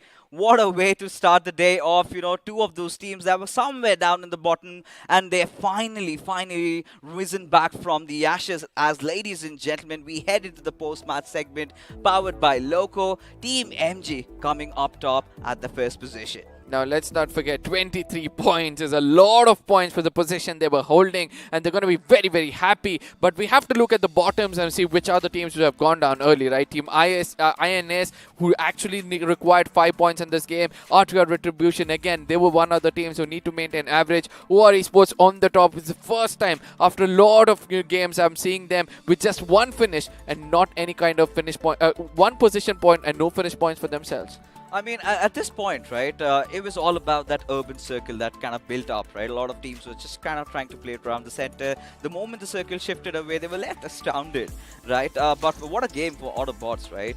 Even one of those teams that did not really have a first game going in their favor. But Nigma Galaxy also, this time showing that perfect balance between how do you hold the circle center, how to not take fights, wait for the zone to form in. They tried to play it around, but Wixky making those few little mistakes towards the end. could have clutched out the squad of Autobotz had he not gone for Orva, who was the one, had he gone for Orva rather, who was the one player trying to get the revives. But now it's time for the iQOO MVP, ladies and gentlemen. Let's take a look at who is it going to be. It is going to be my man Scream. Again, 5 finishes, 675 points of damage. Wow. I mean, 7th finish, 7 position points. Yeah. Or the 7th position is where they got eliminated, but still has one MVP standing out over here. Shows the kind of persistence, shows the kind of consistency, as well as shows the kind of firepower being held by the side of Big Brother's Esports. Scream, you have been speaking, this could be the next big man in the game. I just hope that's going to be true. But ultimately, IGL, Fox and Orva coming in from the side of Autobotz are going to be so happy. And in the south, in the chat, we all know who's going to be saying it. It's going to be a very good game coming in from the side of Tamils. What a sigh of relief for these lads, right? Especially week 1, they were in such a good position. Suddenly had to crumble in week number 2, and this circle favoring them, right? Kind of taking that centralist shift, going towards those compounds, and then holding on to the advertisement building really helped them out, ladies and gentlemen. As we take a look at the match summary, and 9,000 points of healing have been pretty average. 6 grenade finishes. I really thought that we might get to see a little more, considering it was sort of an urban circle, so many compounds. I felt, teams kind of gassed out, or maybe it had to do with how the flight path trajectory was and how quickly the teams had to rotate. No, but at the same time, let's not forget, right? The grenades were actually not connecting no matter how much it was tossed. Yeah. Everybody knew that this is where the grenade was going to be coming. They were more clever to hide themselves perfectly and also heal up as quickly as possible, as FT Graph is going to speak for themselves as Autobotz. 10 finishes with a 2,363. This is how Miramar is the place where you can expect more damage and less finishes for yourself. And this was quite a different circle in Miramar, right? It's been ages. We finally had a circle going towards San Martin. But as we take a look at the FT Graph, Autobotz getting that center position, dished out a lot of damage. And Global Esports, now this was one of those teams that we've been talking about, have been playing a lot defensive, right? They've been kind of avoiding fights. Once time comes, they kind of tend to take those. Eventually took down 2 of the squads and got the best out of Hydra. As ladies and gentlemen, the time has come, right? We do know who are top on the overall standings, but what I'm really looking out for this is the mid battle that keeps on going. As OR Esports was not a start that they would have wanted for themselves. Few hasty decisions did earn them an early elimination in this game. Yeah, but at the same time, they still have that 100 points buffer, right? Yeah. So they're not going to bother about the rest of the games left out for them. Even if they lose out, they can experiment and try out new things and see how well that's going to work out for them, because the intensity of the tournament is so high. But let's not forget to see that Big Brother Esports again comes back into the top 8 with just one good performance for themselves, all thanks to one good man standing over there. 7Cs on the other side. I do believe that, this is also one of those teams who have to be a little careful, because the difference between them and the 16th position is just 40 points. And no, don't let go of those shields. In case you drop it down, there's going to be fire coming your way. But look at Autobotz, they finally made it back at the 14th spot. A little bit of a climb. Blind Esports, they've made a few changes, keeping Rage out, but still did manage to rack up so many damage numbers over there. 7C, I'm pretty sure the next game they come in, they're going to be going for all those fights. They've been quite vocal about it, right? They were one of the teams that tends to focus on the position, rather on the finish points, rather on the positions. But as we take a look at the teams that are in danger, Arca, ACBC, 17th spot, not a huge lead, nothing from their side. But Team MG, look at the climb, right? They were certainly somewhere around the 23rd spot, and one good game. Now they're at the 19th. Now, this is the second. This is one of those games, they just play 33 matches, right? They have one more game to go, and that is the kind of game I would want to see from them. Consistent games is where you would want to conquer on, right? Because ultimately, if you play one game, the next one you lose out, the points table is just going to look the same. So it's important for them to concentrate on that. But the next big question is going to be the side of GOG, because the previous game they played so well in the map of Miramar, they're very well known for the rotations they do. They come in at the right corners, they hold up, they play for placement points, but this time they were trying to be a little aggressive and again failed in the same spot of rotation. What do you have to say about that? You know, I love what they did. Initially, the circles, everything, they were kind of playing around the peripheries of the zone. The one fight against INS, they kind of won that. They're feeling so confident about themselves. But Team Enigma, we had this a little bit of a chat before, right? They're one of the teams that here's some commotion, they come in. And Evo had them pinned down up until the point the players of Global Esports just come in from the backlines and get the better out of them. And that is how the cookie crumbled for GOG this game around. Let's not forget the two other players who made it inside the circle right in front of one crosshair eventually got taken down. The best is yet to come, ladies and gentlemen, but the best is already here. This is going to be iQOO Neo 6. You need to put your hands on this, as there's going to be a video for you guys to know better about this device, as iQOO Smartphones comes up with the best promo ever. Go and watch this.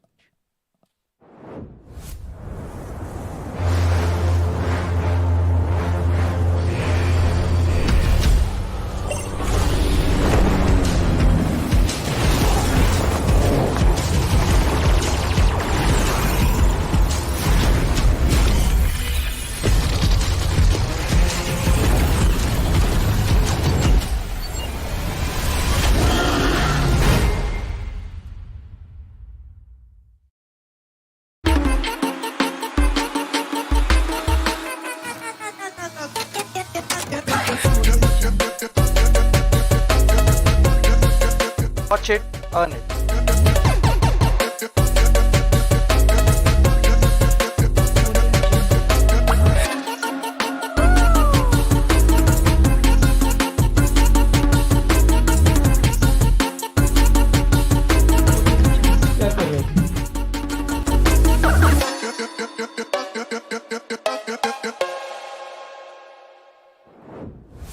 Oh, that is what you do, right? You need to have the best device. You need to have the best platform as well to showcase yourself in the gaming community itself. So, ladies and gentlemen, download Loco. Make sure that you go in and watch all your favorite streamers out there, all your favorite BGMI players out there. You know, they're going to be showing the perspective. And let's not forget to get your hands on this beautiful device. Head on to Amazon, search for iQOO Neo 6. The prices might be hitting out over there, and you would not want to miss what you're going to get, as the best deals are still out there. Now, coming back into the game, because we have so less time and so much more to speak, there are two teams which is coming into my eyes. One is going to be Autobotz as well as Marcus Gaming.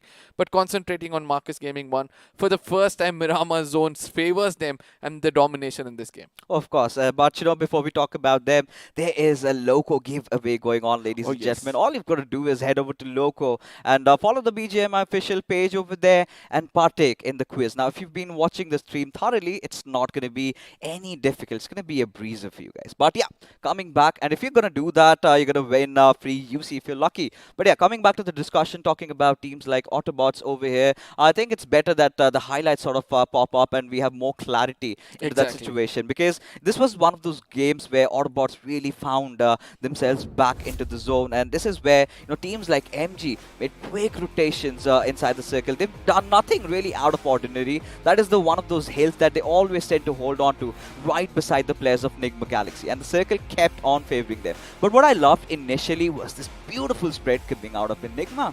Now, at the same time, I don't want to forget the side of Team INS, right? Because eventually GOG was so persistent, finally came in and got taken down. And let's not forget this one continuous, you know, thing which they have to come over. But at the same time, BB's on the other corner. Oh, the way they took down the side of RTR. Look at this play coming in persistently yet again. Another team doing it as Global Esports on the other side against the side of Team Hydra. I think for Big Brothers, I think one of those things that keep on lingering down my head is, why did they have to get in ACBC in place of an in-form Zen OP, right? And maybe they're kind of trying to practice a few things around here and there, maybe new strats that they've been kind of hiding for the finals. But regardless, right, Big Brothers, considering how they were playing from the edges, I loved how they took those compounds right on. Especially this part, they knew they had the backs against the wall, but despite all odds, still managed to somehow push against Initiative Academy. No, at the same time, the strike which came in from the side of Nigma Galaxy MJ, just in case he had put another player down, it would have been so hard for them. But ultimately, they did survive, right? The final moments of the game came like this, where, you know, Dionysus with the grenade trying to hold back one last player, but ultimately the zone was helping them out as Orvo goes in for a heal battle and gets taken down. Yes, we were speaking about Marcus Gaming, right? With the chicken dinner, we can see that in the camps, so much of emotions coming in. the one which was most wanted for them. I know that it's the second one in the overall tournament which they've gained so far, but one of the most important one about them in the game. And more light, please. Especially right now, Team MG, they needed this desperately. Out of anybody else, much had to be done. And I think they have to thank the circle. Of course, their decision-making, the last call-out that they made, that they needed to hold down on the southern compounds over there, those high-rise buildings, that is where they pretty much won the game, right? Nigma Galaxy also had the circle for majority of the times. But the way they were pushed over by the players of Autobotz, now Vixky made some amazing plays. Thwarted off player off. He wanted to jump over from that building over there and wanted to strike from the backlines. Now, what mistake he did over there was he went down for the knock player, right? Had his crosshairs been pinned at Orva, who was trying to get that revive up, could have been an entire squad being wiped out, and that extra 2 position points that he could have earned, that could have really helped them again. But it's still nothing to worry about, Nigma Galaxy. They're already doing good. Absolutely, but at the same time, Autobots coming into this game, right, holding one corner, dominating that corner, and making sure that, you know, there were several times where they were challenged continuously with grenades coming in, firepower coming in, but the retaliation from their side coming in, making sure that they survive, making sure that they strike to the corner and sticking together. There was a point, right, there was one player from the side of Nigma Galaxy taking down, being at that, you know, sneaky place, taking down one player, the second one almost came into his crosshairs. I know trigger discipline is something which comes at that point of time, but still Autobots immediately coming, going in for a cover, taking that player down. I think Autobots had their backs held with one another and playing it really well. I think for Mr. IGL, right, since he was the one who was leading the charge over there, he did not pay attention towards his eastern side, which I completely agree. It was such a chaotic situation, can't really complain. But what I loved was the trades that followed instantly, right? He gets knocked out, all the 3 players go down after MJ over there. And this is where Nigma Galaxy played a little bit defensive, but it was still fine, right? Losing out on one of those players, Vixky did a commendable job. But in the midst of it all, it was the players of Team MG, they were just watching out. They were watching out. You know, you guys fight it off. It was a perfect Mexican standoff. These two were engaging, and all they had to do was wait for the final player to just eventually languish down over there from that from the wrath of the play zone, and that is how they got the chicken.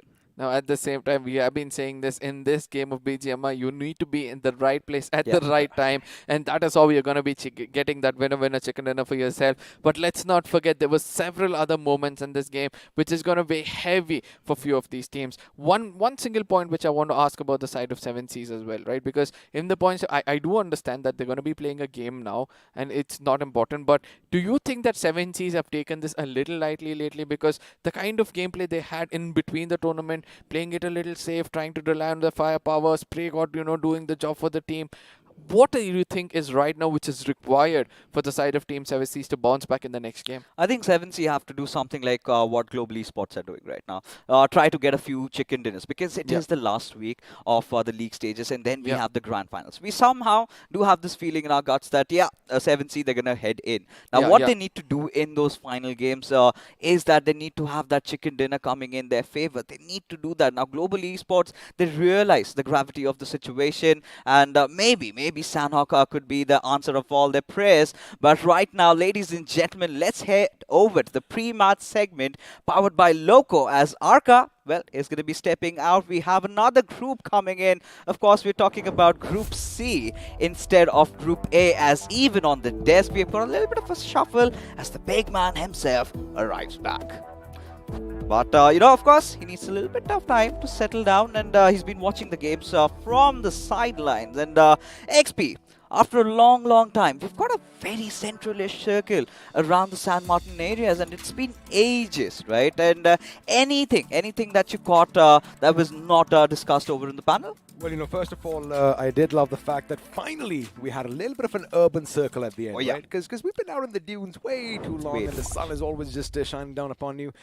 But boy, oh boy, I mean, what I did take from this game is finally we did anticipate that week 3 is the day when the teams at the bottom, like I said, they're going to bare their fangs. They're going to come out swinging, and that is exactly what they did. GOG, even in this game, were in a good spot. And then you mentioned, you know, Enigma comes in, takes advantage, and, you know, that is all she wrote for them. But that is the beauty of this tournament. Of course, the iQOO BMPS, and a large thanks to Crofton for making this happen, and our lovely sponsors, iQOO and Loco, which means one more time, let's see how to slay your dragon.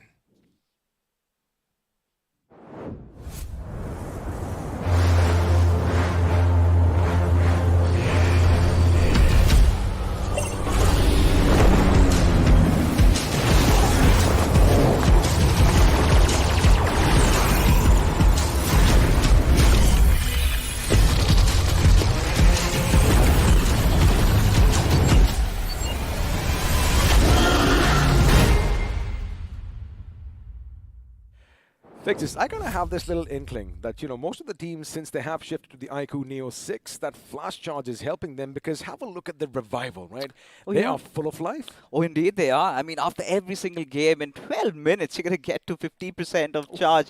And 32, you're back to 100, right? You get that little bit of 10, 15 minutes of break. You always have that juice going in. And even if you charge and play, it does not really matter.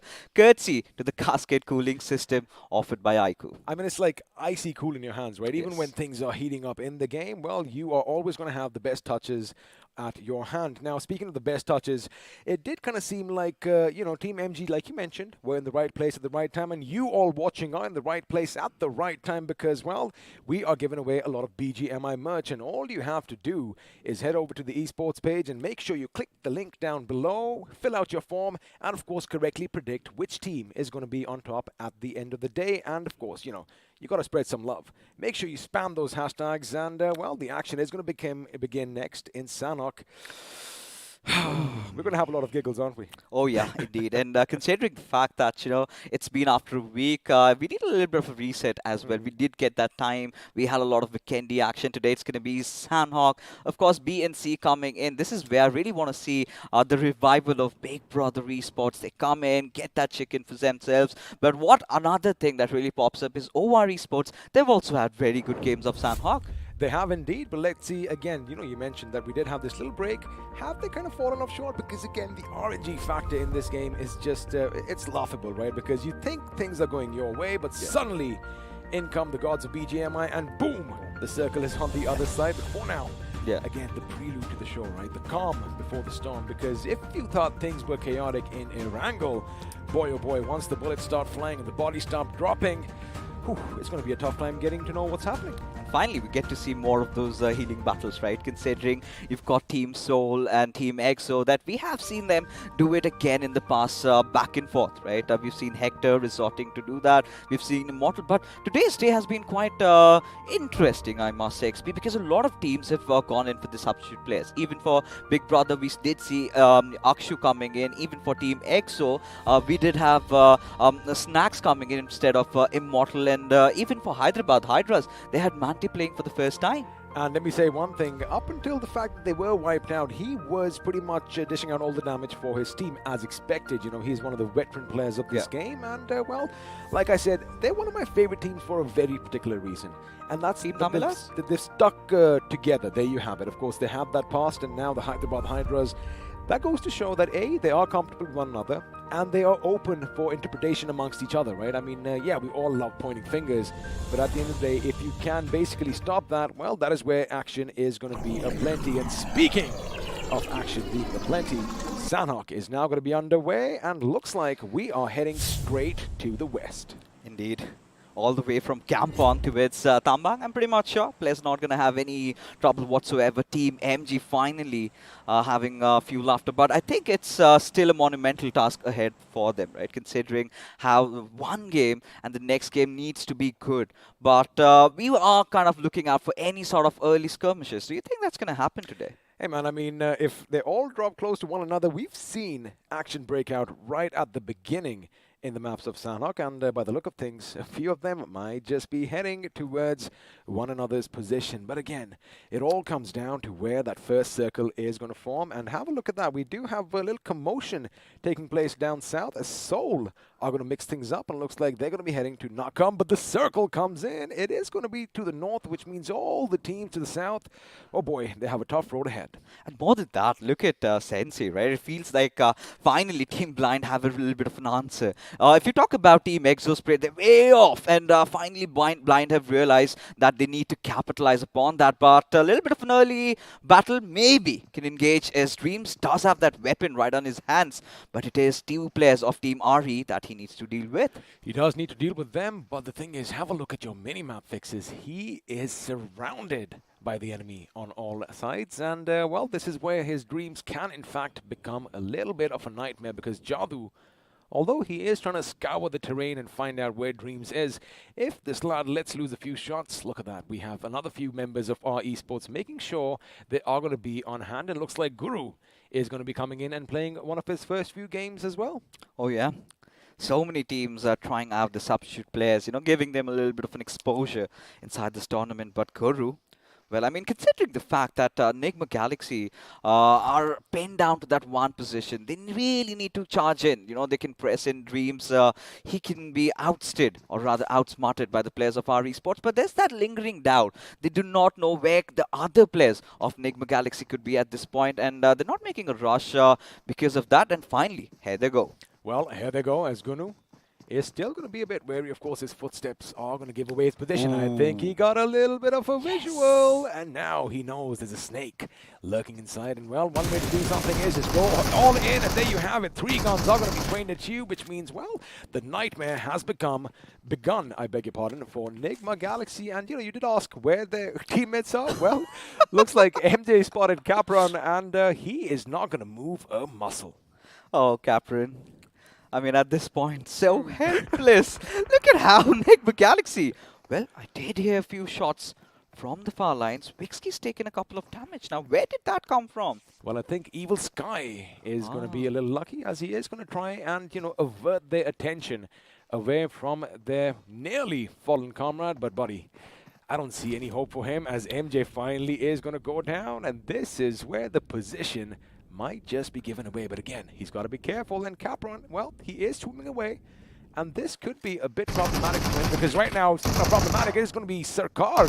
Well, KSR, I beg your pardon, goes down, and Bayo, although he did have a few more people coming up against him, well, 2 guns are better than 1, and he is going to be down on his knees. But God, on the other hand, he is going to deploy some smoke, and looks like he might just come in for that charge. A little bit of reluctance coming in from RageGod to try and get that instant trade. Did lose out on KSR and the IGL. That's not a good start for UP50 again, as the problems keep on continuing.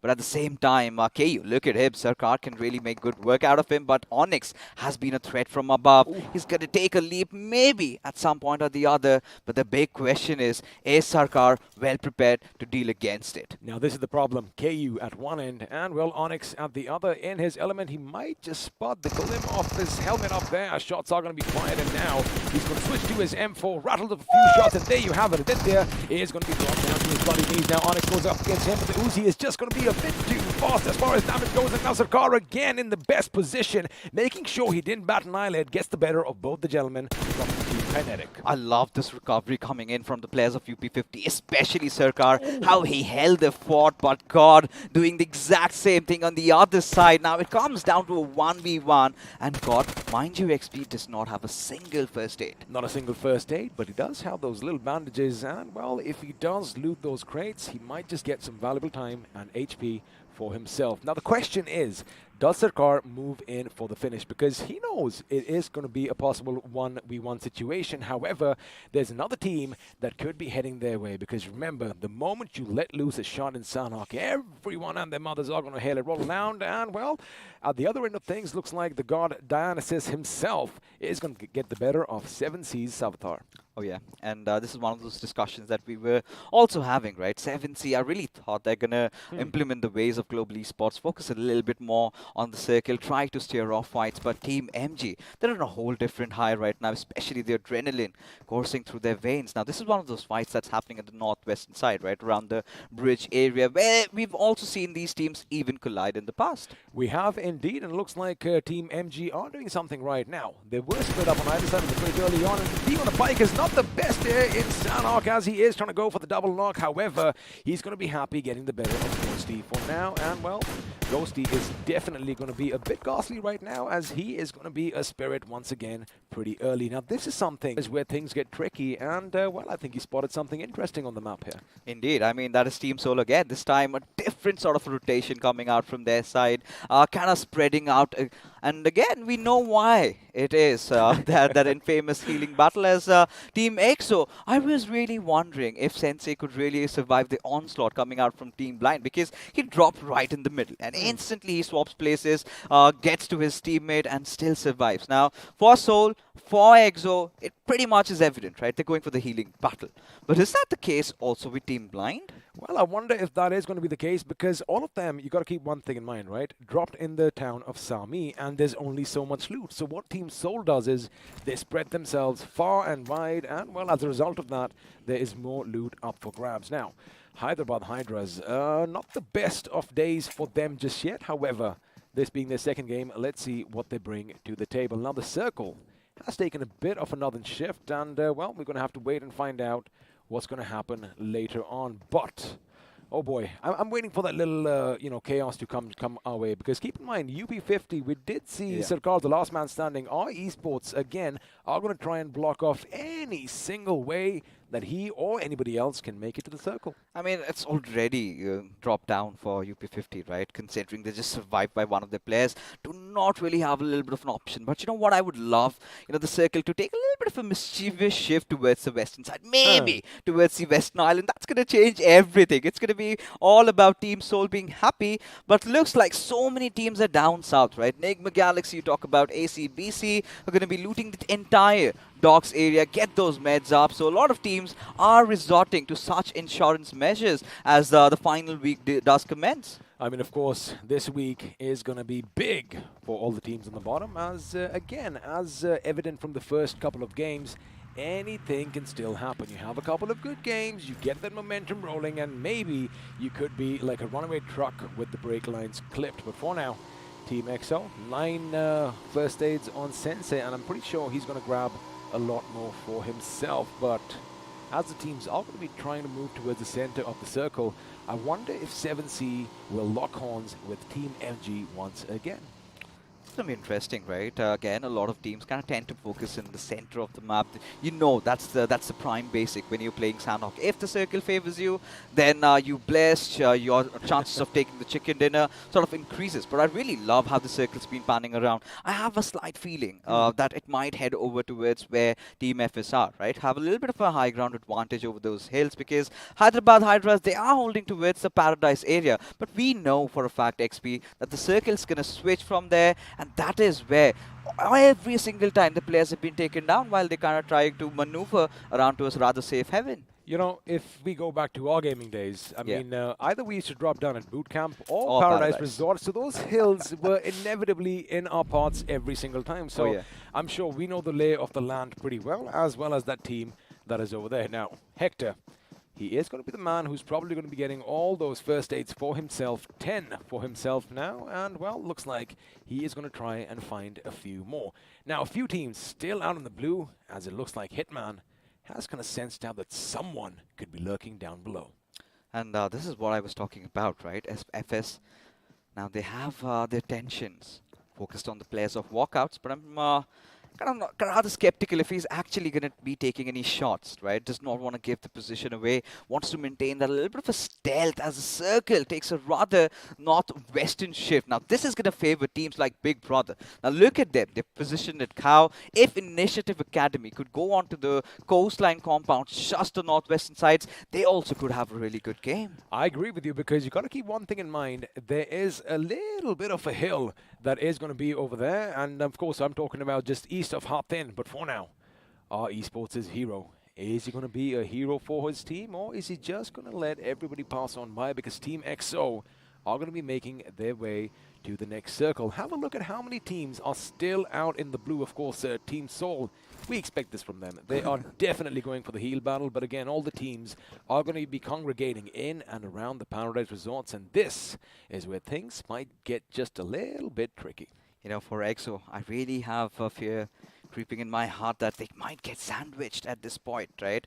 But for our Esports, they're still going to let them pass by, let them go, because they also know that they have to get inside the circle. They do have that bike though, but are they going to use it? That's the big question. As Initiative Academy and Big Brother, like anticipated, they are finally locking horns. Oh, they are indeed, and that's the little hill that I was talking about. But they got to be careful, because although for now it seems like they are only going to be hit at from one end, if we just saw a bike just went whizzing past, which means they are trying to open up those flanks, and this is what I was worried about. At the other end, we do have OR Esports, who could be a little bit of a thorn, and it looks like Blazy might just lay down a few shots and Scream might just be screaming, but again, that is where cover fire comes in, and beautifully suppressed. Blazy had to hit the deck, and for now, Scream is still untouched, but the question is, how much longer? I love what Scream did over there, right? He was clearly out of options, directly goes towards that, downhill area, has that a little bit of a shoreline, gets that cover fire from his team. That's teamwork all in front of us, ladies and gentlemen. As look at Beast, we do not usually get to see a lot of QBU, but now teams are actually gonna start using them. I mean, you got to use what you have in front of you, and of course, it is a versatile weapon. You know, up close and personal, it could be dangerous, but have a look at what Scream did. He made sure, in fact, he went all the way into the water to basically keep the enemy guessing, and at the end of the day, that is what gets you the job done. And on the other hand, we did anticipate OR Esports being a bit of a thorn in the side of Initiative Academy. Yeah, I mean, Initiative Academy wanting to get the better areas over there, wanting to get the high grounds, and eventually have become easy targets for a lot of the other teams, right? OR Esports, one of the strongest teams, especially in the iQOO BMPS. They kind of rule over all the maps, right? If you talk about them in general, right? Sanok, they've been having pretty good games. Now, they do have that dead center area. Now, if the circle takes a little bit shift towards the western side, it is going to favor teams like maybe Seoul or maybe 7C. But considering how, 50% of it already is submerged inside the circle, Initiative Academy really need to start recuperating and need to get down congregating to one certain point. Well, they need to get down, but it looks like Blazy is trying to get his bike inside that house, and might want to back it up and use the stairs just a little bit there, young man. However, OR's are he's going to make sure no one comes in for that revive, but looks like Beas from the other end, from Big Brothers, is going to make sure his teammate Adip there, our Finnish leader in this tournament so far, is going to be brought down, as for now, they are still in a comfortable position, but Fixes keep one thing in mind. Yeah. Another team is sneaking in on their position from the northeast. Perfect timing production. Have a look at our esports coming along the coast now. If they aren't too careful, they could have a sharp knife deep in their backs. I love this from our esports, what they just pulled off. Team Blind is also going to be following suit, but they're still, one team. Nigma Galaxy, they are, well, look at MJ, right? He's still around that Kampong area, around those pairs over there, still looking out for all those first aids. But the big question is, considering ACBC was so much lingering around those areas, do they have enough compounds left open, right? Do they have enough first aid to use at this point as Team Kinetic? Now, this is something that we also discussed earlier, right? UP50, Kinetic, both, having one of their players surviving. It's all about the healing battles, which I think is not going to be the case. We noticed one thing. IA is kind of split up right now, with one of their members having no option but to hide just outside the compound that is under OR Esports' control. However, BB Scream still in the backdrops. I'm going to hold on my talk right now because Blind's still out in the blue. They have a nice idea. In fact, they can see everything that is happening in front of them, and if our esports line themselves up, it could be problematic. But for now, EXO up against the Walkouts, and looks like the Walkouts, they do have those compounds to work with, which is going to be in their favor. However, looks like Fierce and the boys, they might just go in for those finishes. At this point, somewhere down the line, we do have the live overall standings, but we're going to hold on to our statements as low-key just caught between those two lumberjacks, those planks of wood, and has to pay a hefty price as OR make good work out of him. As OR still maintaining the top position, but what we really want to focus on is UP50. Just 3 points out of this game. They need to survive because it's already 15 minutes XP, and not even a single team has been wiped out. Well, it looks like all the hopes and dreams are still going to be carried forth by all your favorite teams. But the question is, for how much longer? Because, yes, we still have 16 teams. A lot of them have been depleted down to just one man. And, well, looks like Initiative is going to be in that situation, as are the boys from UP50. And survivability is going to be the name of the game, as finally Apollo and MJ are going to make their way to the circle. And of course, they love doing it in style. I really hope they do have enough first aids, right? It's finally the third circle still kicking in, right? You've got to wait for that fourth where it actually starts hurting you. And while they're at it, if they spot out God, he might be done for good over there. But right now, a lot of clusters built up on the southeastern areas, right? So many of those teams, those western and the central areas, pretty much left vacant. And it's understandable why. Because you've got that little bit of a ditch over there, and majority of the teams can't really strike. Well, speaking of team striking, looks like we are going to have Blind go up against our Esports. This time, however, they have checked their blind spot as Gunnu is going to have a lot of HP taken away, and lucky for him that Molotov was not directly on his feet, otherwise he would have been burnt to a crisp. Now, our Esports' Rockstar could be in a prime position. In fact, a pivotal role over there. That grenade is going to hurt too a lot, Gunnu, and there you have it. He does get brought down in a hail of shrapnel. Now, this is where Rockstar loses that little advantage that he had for himself, as Zaddy and the boys, they know exactly what their prey is, and well, even though it is obscured in smoke, they do hear a few shots. A little preemptive strike coming in, as Jadu, from the other hand, is going to make sure Williams is put 6 feet under. Now, this is what our Esports were really never anticipating, right? A strike from their backlines coming out of Team Blind. They made such a late rotation, but still somehow they managed, to cut out on the losses. Did have one of their players being lost out, but for now, still waiting for that push coming in from Blind. Oh, they still are, and as the circle is still going to be shifting a bit to the northeast, these teams are going to be just a little happy now. Our Esports, they've got to make quick work, because the boys from BB are going to be listening to all this commotion, and well, they are going to be overlooking them like big brothers. Elsewhere, FS Esports is going to take on KXO, as Sensei's life is going to be lost in that little skirmish. Now, Blind Shadow is going to make sure that Jadu is blown to smithereens, and before they go in, despite not knowing that there's one man, they aren't taking any chances. Here they go. They are going to go on either side of the wall. We have the enemies lying in wait, as he does the perfect thing. He steps out of the house, and now Rockstar has his spray right where he wants them. He is going to go left. He is going to go right. He is going to jump and shoot. It looks like he might just get the better of Deadpool. However,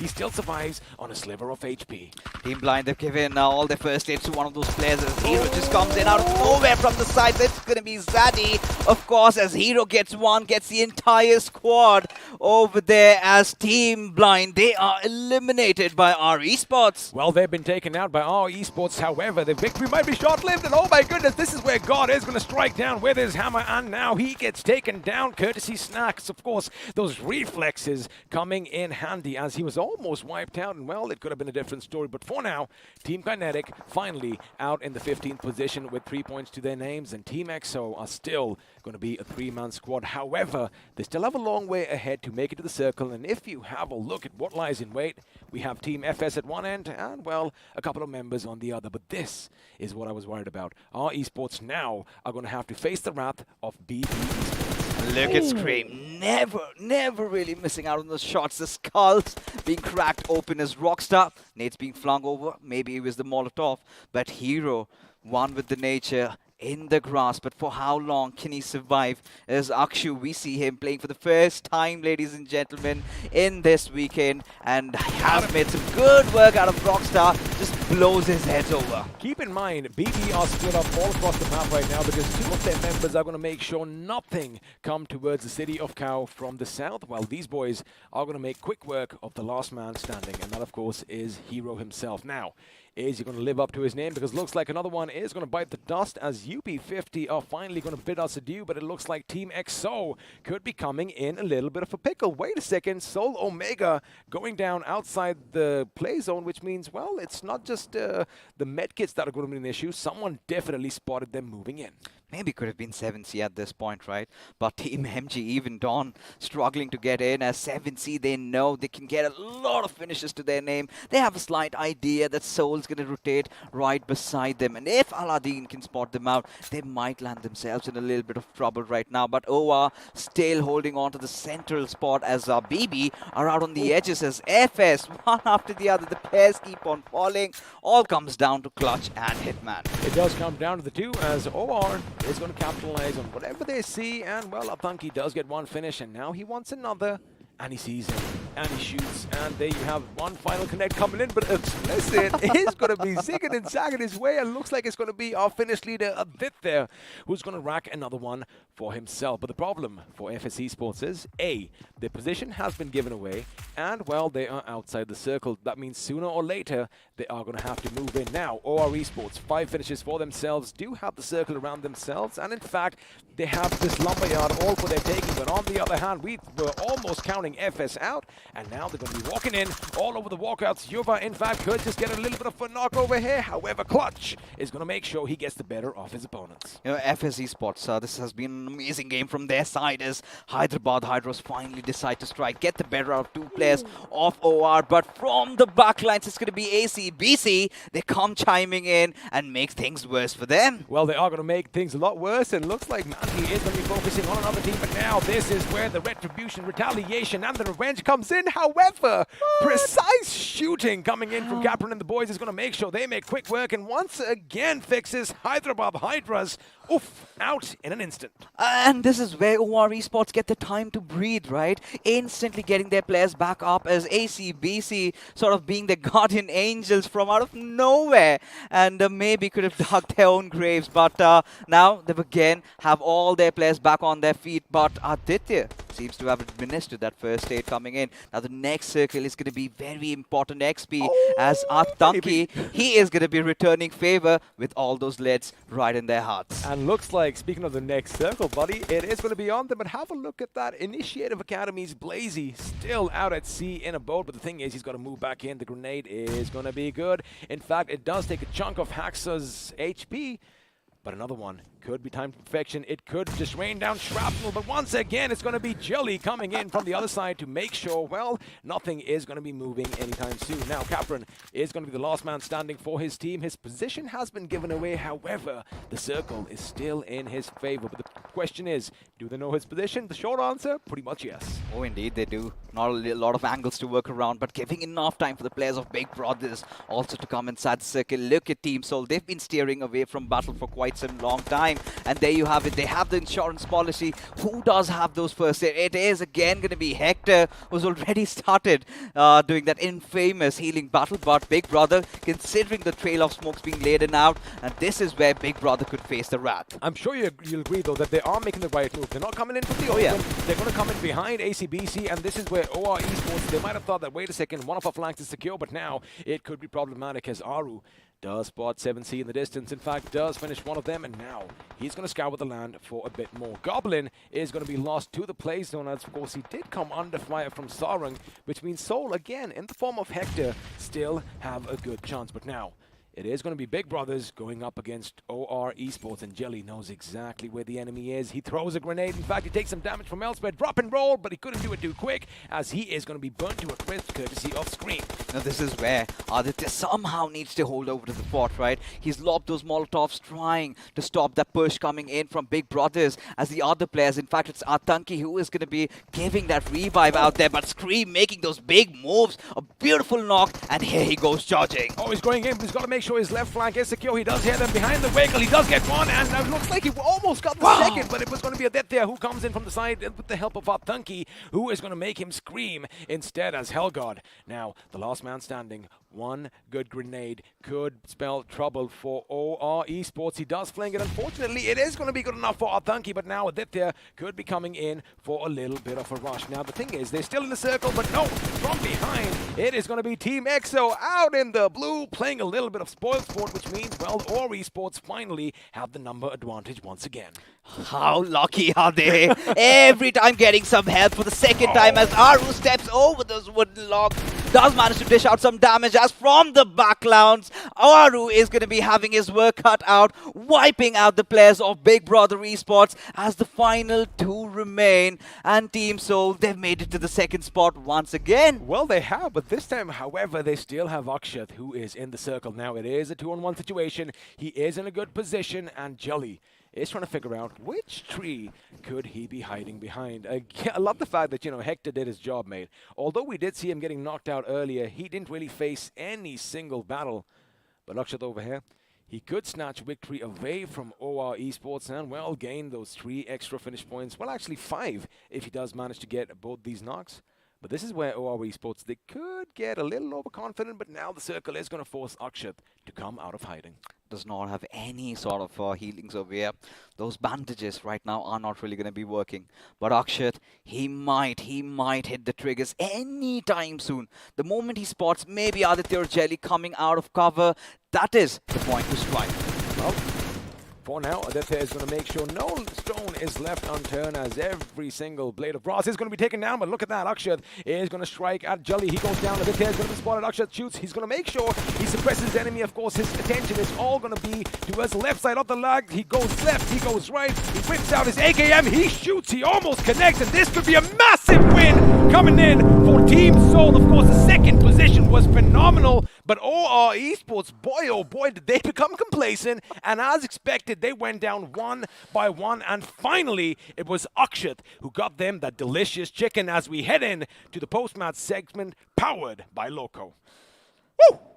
I do not know how on earth did he pull that one off. Wow. It was Aditya, for Christ's sake, right in front of him. The highest fragger, the biggest player so far, but that did not deter Akshat. Wow. He had, against all odds, somehow he managed to pull that one off. The zone was really not favoring them. Everything was not there aligned, but Akshat, he never gave up, as a result of which did manage to get the chicken dinner though. But OR Esports, those finish points really coming in handy, will still keep them on top. I mean, 12 plus 12 definitely equals 24, but, you know, those 3 points coming in from position and those team finishes are going to give Team Soul a few more points in their kitty. Now, Big Brother Esports, boy, they kind of surprised me. They were doing good so well, in fact, up until that last moment that they were taken out. But again, EXO coming in from behind, playing a spoil sport, and you know, almost OR Esports could have lost it all right there and then.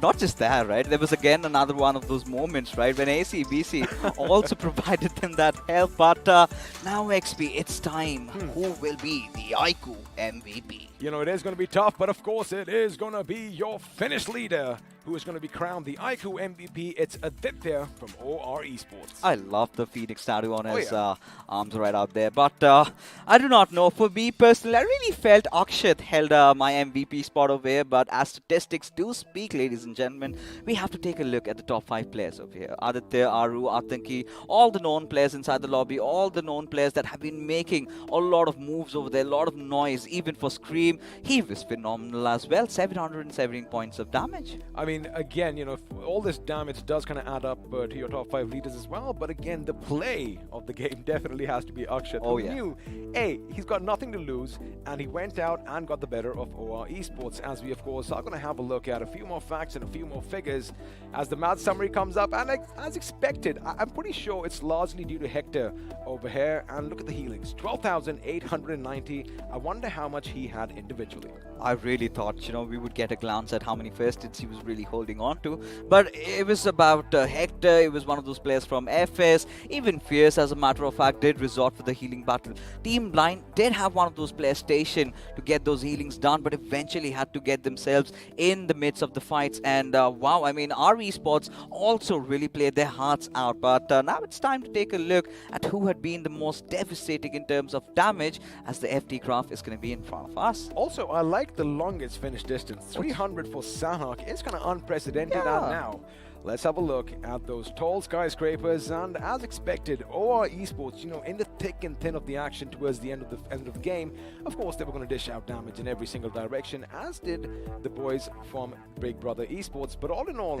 barring maybe just a couple of teams, everybody had a taste of blood. Look at Hyderabad Hydras, not even a single finish and 1,000+ points of damage, right? And considering we did have this little conversation, right? They kind of tend to stick on to that, you know, Paradise Resort area, to not really get away from it. They were somehow wondering maybe the circle's going to transition a little bit down south, but the moment they tried to go after the players, eventually just got picked off from the backlines. I think it was a fight against OR Esports where ACBC just you know, hit from the backlines. But it is time. The moment has arrived, XP. We take a look at the overall standings. Well, there you have it. We are going to have a little shuffle down to the south of this leaderboard, as Big Brother Esports, courtesy of their good game, are going to climb to the 7th position, as the Hyderabad Hydras are going to be lagging behind them by 13. Again, not a point of concern for this team. However, the first day of the 3rd week hasn't really been their best yet.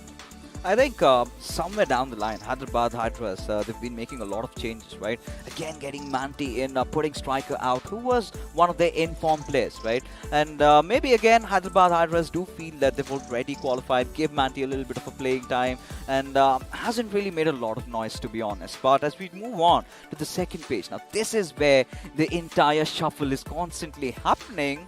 But we don't get to see a lot of changes, do we? Well, not a lot of changes at this moment because everyone's going to be happy with the position they were in before the start of this game. Of course, a little shuffle coming up top as 7C Esports are going to be edging past Enigma by a matter of 3 points. But this is where things are going to get interesting, as although these teams are in danger, largely due to Blazy's action of trying to survive for as long as he did get that one finish on RE's hero, I do believe. Yeah. That means that's 1 point coming in from there and a couple coming in from position, which means they are now going to be 2 better of Esports while WSF. Now this is where I really felt, Initiative Academy, considering XP how the circle panned out, could have been such a good game for them, right? And they suddenly started to split around, to have all their players scattered, and one after the other, they all kept falling down. It was just Blazy who was the one who kind of took a dip inside the ocean, did survive for a little bit of a time, did get those position points, which could have, been a top 3 easily for them. Again, just talking about their little fight now, we did kind of predict that, they were in a good spot. They had all 4 members alive, but at one end, you got to keep in mind, BB was moving in, RE was coming in from the north, and of course, OR Esports, they had the lumberyard on lockdown. Oh yeah. Which means if anything moved around them, well, they are going to be shooting at them. So it's not like they were caught between a rock and a hard place. They were surrounded by enemies at all, and unfortunately, they couldn't really do anything. Oh, indeed, and that was another one of those games of Sanhok where we had our consistent teams performing back and back. It was OR Esports, it was Big Brother, and that is how Sanhok did unfold. Well, of course, that was Sanhok, and this is how the tournament is going to unfold as well, which means a massive shout-out once again to our sponsors, iQOO and Loco, and you know what time it is. It is time to slay your dragons.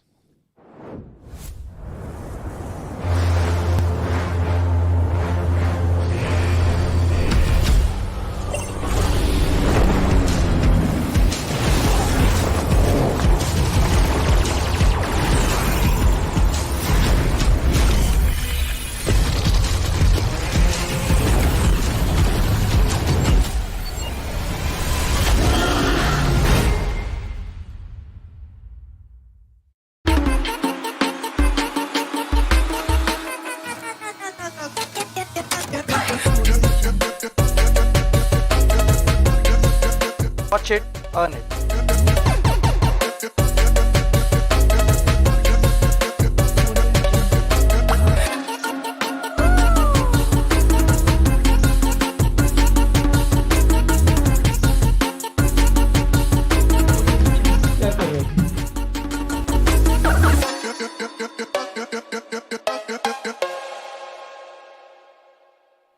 What are you guys waiting for? Everything is there for the giving. All you have to do is get Loco, and of course that music is something that we do love grooving to. And well, if you do want a bad boy in your hands, of course I'm talking about the iQOO Neo 6, which is available exclusively on Amazon. Of course it is, and you get the best deals over there, so might as well go and check it out. But right now, a lot of things did happen XP, especially in Sanhok. I think one of which we really have to talk about and bring up is that fight between Kinetic and UP50. One of the first fights that did break out, we thought it was all but lost for UP50 at that moment because, 2 of the members were out, which we are going to see in the highlights. But Sarkar, man, did he hold his ground again. He could have made a little bit of a move, that little panic setting in. But of course, we are going to come to that. And over here, poor old Dreams, again, living a nightmare, getting knocked out first in this game. To be honest, our Esports also did have quite an interesting game this time around. But 7C and MG, we did witness that little bit of a fight breaking out early on. But what I really need to appreciate is what Scream did over here. He had his backs against the wall, while he was traversing around, had players shooting at him, but somehow still managed to reposition himself and still come out as the victor in that particular fight. I wonder if you noticed that Gunno over here made a little bit of an oopsie. However, his teammate Hero, of course, was going to live up to his name. He, in fact, got most damage by his own grenade. And right over here, we did talk about God. He almost got the better of Snacks, but of course, one of the veterans of the game. He is not going to miss when his crosses are pointed at you. And this time, EXO resorted for a different style of a play, right? When they already have one of their players going in for the healing battle, this time they had all four clunked in together, trying to get inside the circle, try to get into the healing battle as late as possible, as a result of which they kind of got eliminated. And this is where OR Esports, well, they had a little bit of a help unknowingly, unwantedly from the players of ACBC, whom they eventually took out later on. They did indeed, and of course, even when big brothers come in, oh my goodness, that last man standing from Team EXO was going to be a bit of a thorn in their side, as one by one they were taking him down. And right over here, Scream, he does get the better of one, but it's going to be Optunky who comes in from the right as well to make sure he helps a bit there, bring down the opposition. Now, this is the moment where Hellgod was thinking, you know what? Our backs are going to be secure, but from behind, Fierce, oh boy, he made sure that Scream's days are numbered, and well, OR did the rest. I was kind of baffled. Play off the game. Play off the game, undoubtedly, right? When you had two of the players, Aditya has so much time. But all he did was just speak from that one particular angle. And look at how Akshat had his crosshair spin. Had he gone a little bit toward this left, maybe Aditya could have gotten the better. But again, when you get into the minds of the players, it was the pressure. I think that is when down the line, Akshat had the momentum rolling in his favor, getting that first knock. He was confident. The moment Aditya steps out of his cover, he's gonna have his head cracked. And the moment he shifts to his AK, you know how the damage on that weapon is so exceedingly high. And wow, Akshat, take a bow. Take a bow, because again, he's been one of the players who isn't high up on the finish leaderboard, but he has been instrumental in so many of their fights. And of course, we're going to keep talking about all this a lot more. But let's do one thing. Let's take a quick little breather. Take a deep breath. I think we'll take a few more deep breaths, because of course we are going to be heading over to a short break right now. Remember, we are just midway through the first day in week 3. We're going to see you after this quick little break. जब court पर बनी team of 5, छठे यार का दिल टूटा ऐसे जैसे टूटे कांच, क्योंकि अब से कोई नहीं होगा कभी भी left out.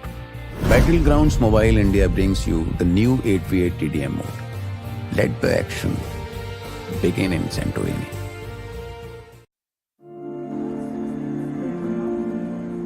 It's not about being like everyone else.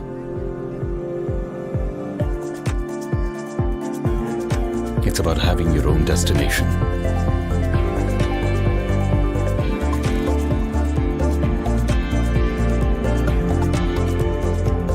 It's not about how you fit in. It's about the skin you choose to fit in.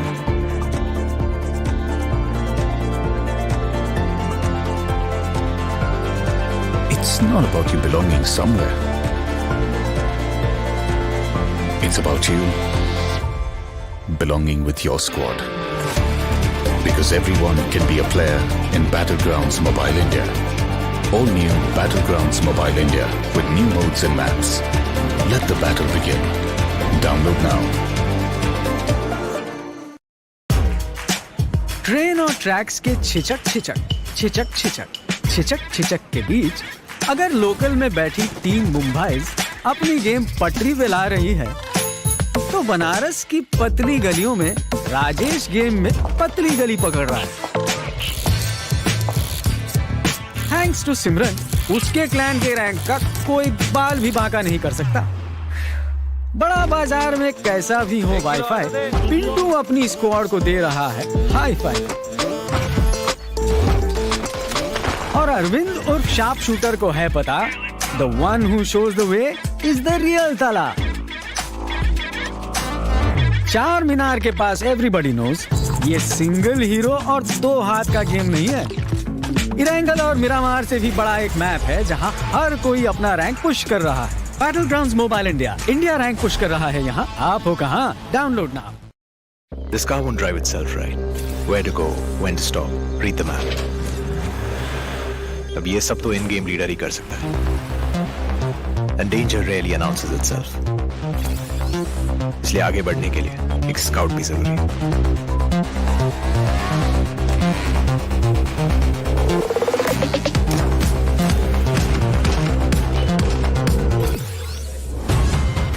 without the fragger being there to wipe out the enemies. Moving forward, तो भूल ही जाओ.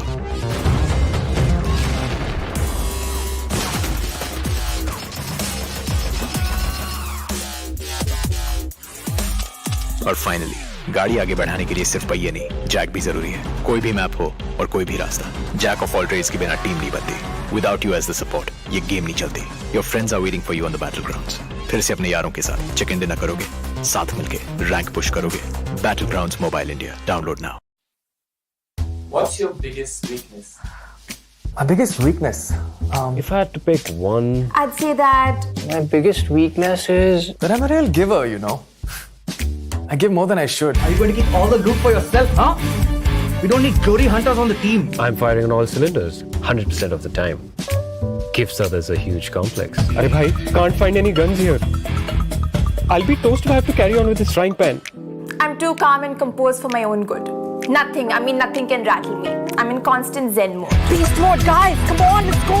अरे scout कर रहे हैं यार. Hello, respond! I just can't push people against their will, you know. Even if it's for their own good. Seeing people uncomfortable just doesn't sit right with me. अबे तुम रेड जोन के बाहर नहीं निकल सकते, कंफर्ट जोन के बाहर कैसे निकलोगे? चिकन डिनर के सपने भूल जाओ, तुम्हारी किस्मत में भूखा मरना लिखा है. Pick the game, drop the act. All new Battlegrounds Mobile India with new modes and maps. Download now.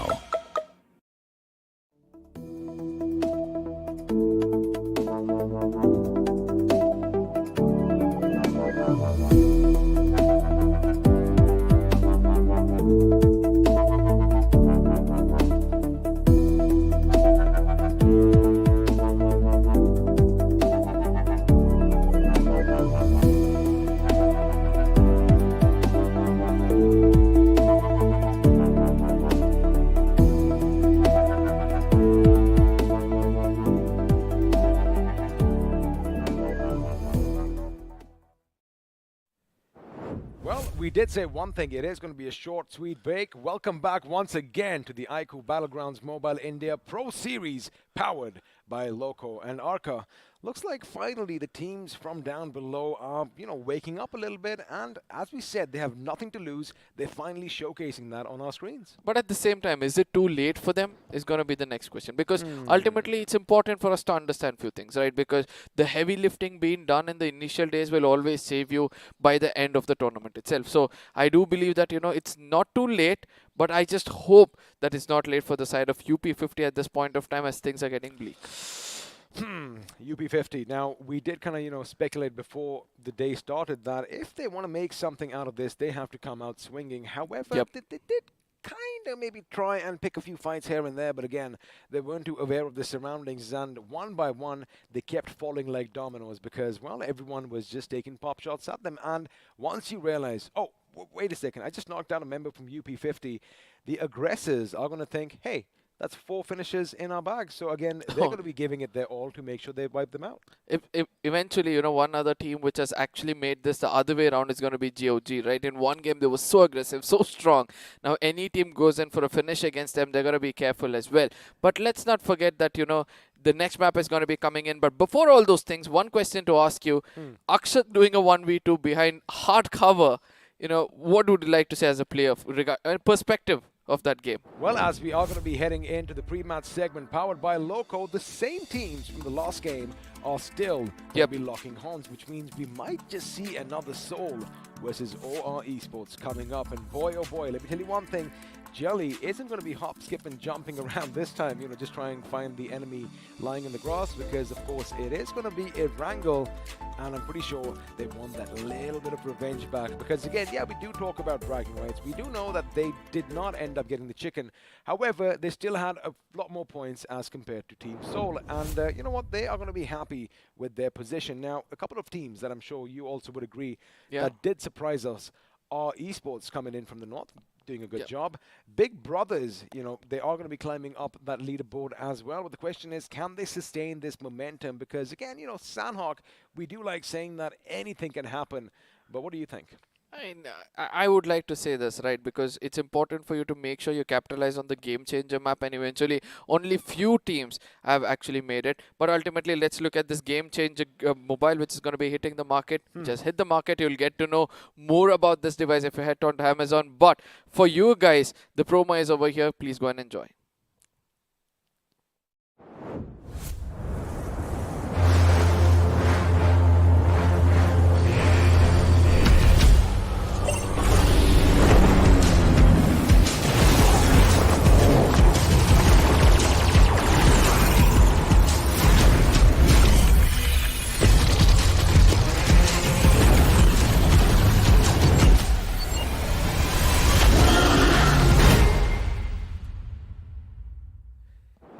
Looking at all that ice out there, I'm reminded of Vanilla Ice's song, Ice, Ice, Baby. Because if you have this device in your hands, well, everything is going to be icy cool for you while the action is heating up in the game. And once again, a reminder, the iQOO Neo 6 is available exclusively on Amazon. Now, that is the most important thing, right? There were giveaways for you on the side of Amazon. You had to head on over there.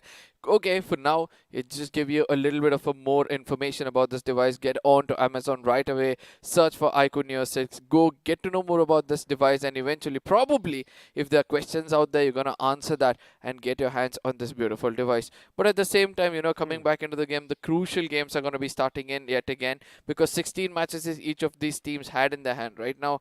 Almost being played 3, I believe most of them have lost 1. I like what I see on the screen right now. Zen OP is going to be coming back in for Big Brothers, who has been quite instrumental in their positions right now. As Akshu, of course, we did see him for the first few times today, is going to be heading out. I love the way that teams are still shuffling things around. But now here's the thing. Of course, the last game was Sanhok, and anything can happen in Sanhok, but now it is going to be time that we head back into the map of Erangel, and I like it's the same 2 groups going in. But before that, we do have a little surprise in store for you, as we are giving away BGMI merchandise in the form of these lovely t-shirts and those bottles, but Arka will tell you a little bit more.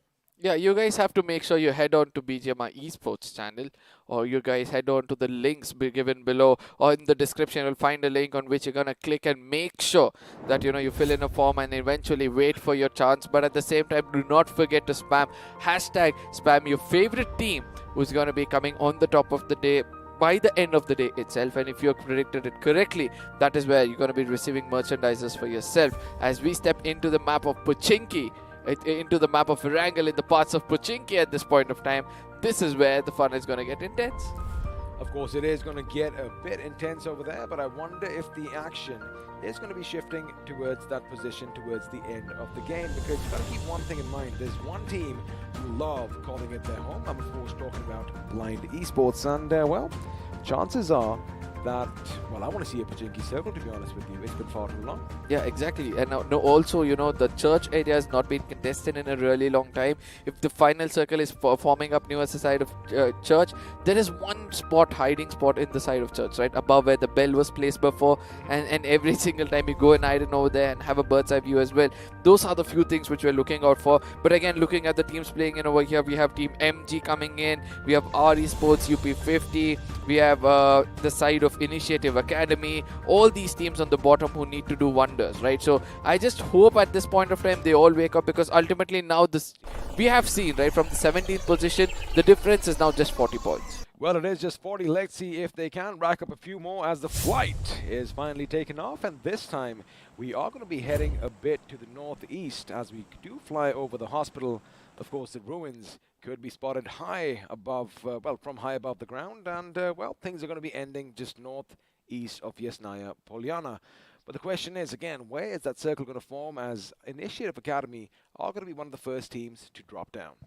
Now, this is where even now Team OR is going to be standing on the top with 252 points. Shows the kind of capability they have in this game itself. And let's not forget that at this point of time, it's going to be hard for any team to challenge them out in the drop locations. Yes, they are playing this match, and that's the best part about it, as Enigma and Soul are also going to be over here. So eventually we can see that, it's going to be Rex who's coming in closer when it comes to finish points towards the side of Athanki. Just 4 more points is going to be catching up to it. But let's not forget forget that, Seoul have two players, who'll be coming in over here. That's going to be Goblin as well as Akshat. So that shows that Seoul is also trying to pick up some finishes for themselves. Even in the previous round, before they got taken down, they made sure they have 5 to 6 points. So this is the kind of mindset I think the other teams also need to pick up some 10 to 15 points in every single game and make sure that the presence is felt. Well, that is going to be a bit of an interesting circle because although, again, it's a bit central, it is going to be a little inclined towards the western side, which means, well, teams like Team Seoul are going to be happy for now. Initiative Academy are going to have enough room to maneuver around. And as of the teams that do love heading down south, this is Novka military base, well, I do believe they are still going to do what they do best. But look at Big Brothers. Now, they are going to be dropping down on either side of Pachinki. In fact, they are in a little bit of a split. I wonder how that is going to pan out because I'm sure Team Blind Esports, they might just see something in the sky. They might question, is it a bird? Is it a plane? Well, it ain't Superman, but one of the gods himself, Hell God, dropping down. Not from the heavens. I thought he was going to be coming up from the ground instead. It's hard in this game. You can just hit the ground and not raise from your dead, but eventually if that was there in this game, the story would have been so different. But coming back, it's a well designed game. I just love every bit of it, as we're able to see that Team O are on the lookout at this point of time, wants to challenge a few players earlier itself. The rotation at this point of time is something which is shocking me, heading towards the side of Mansion, Lipovka or Milta Power. There's a game with a team already existing over there. I mean, this is so different. I think what happened was they did spot, normally we see FS Esports always head to Rozhok. Yeah. However, before they could drop down at the church, at the school, I beg your pardon, what happened was one of the members of the opposing team was already up on the hill and, well, they want to make sure that each and every member has their own vehicles because they want to split up right now because they know no one is going to be contesting the apartments. No one is really going to be heading to school, which means they want to be a bit more maneuverable, right? They want to make sure they pretty much cover as much ground as possible, and it looks like they are going to be ending up just east of the school, and well, they have these couple of compounds for the taking. Now, Team Kinetic have decided this time around that they are going to be dropping down in Yasnaya, and I wonder if they know that that could be a problem later on, but ooh, looks like Hitman, again, could have spotted some commotion in the distance, but for now, not a single shot is going to be fired. Elsewhere, we did have a look on the map. We do have 3 teams near and in and around Georgiapol once again. UP50 is going to be the one I want to talk about. Now, they know that the Hyderabad Hydras are probably going to be to their west. They'll have an idea that the Walkouts are going to be to the north. The question is, are they going to take the fight to the enemy? It's just the mind running out ideas at this point of time. They need to play it as safe as possible because eventually if they try to take the fight and lose players like how they've done in the previous game, then it's going to be hard for them to survive in this tournament. For them, every single finish, every single placement point is going to count, and it's going to be making a very, very big difference for themselves. But let's not forget to discuss more about the northern side of the map for the first time being taken from the get-go itself. We're able to see that teams have gone to 7E, teams have gone to Zarki, which has always been abandoned. Shows that now teams are actually thinking of going to places where they're going to have less commotion, get the right kind of farming, and making it inside the circle. I wonder if you could just have a gander and see what the winners of Miramar are doing, because it's been so long a single team has dropped in towards Zarki. Now remember, these gentlemen, they love heading to Kameshki and Stolber, and they love, switching things around every now and again. But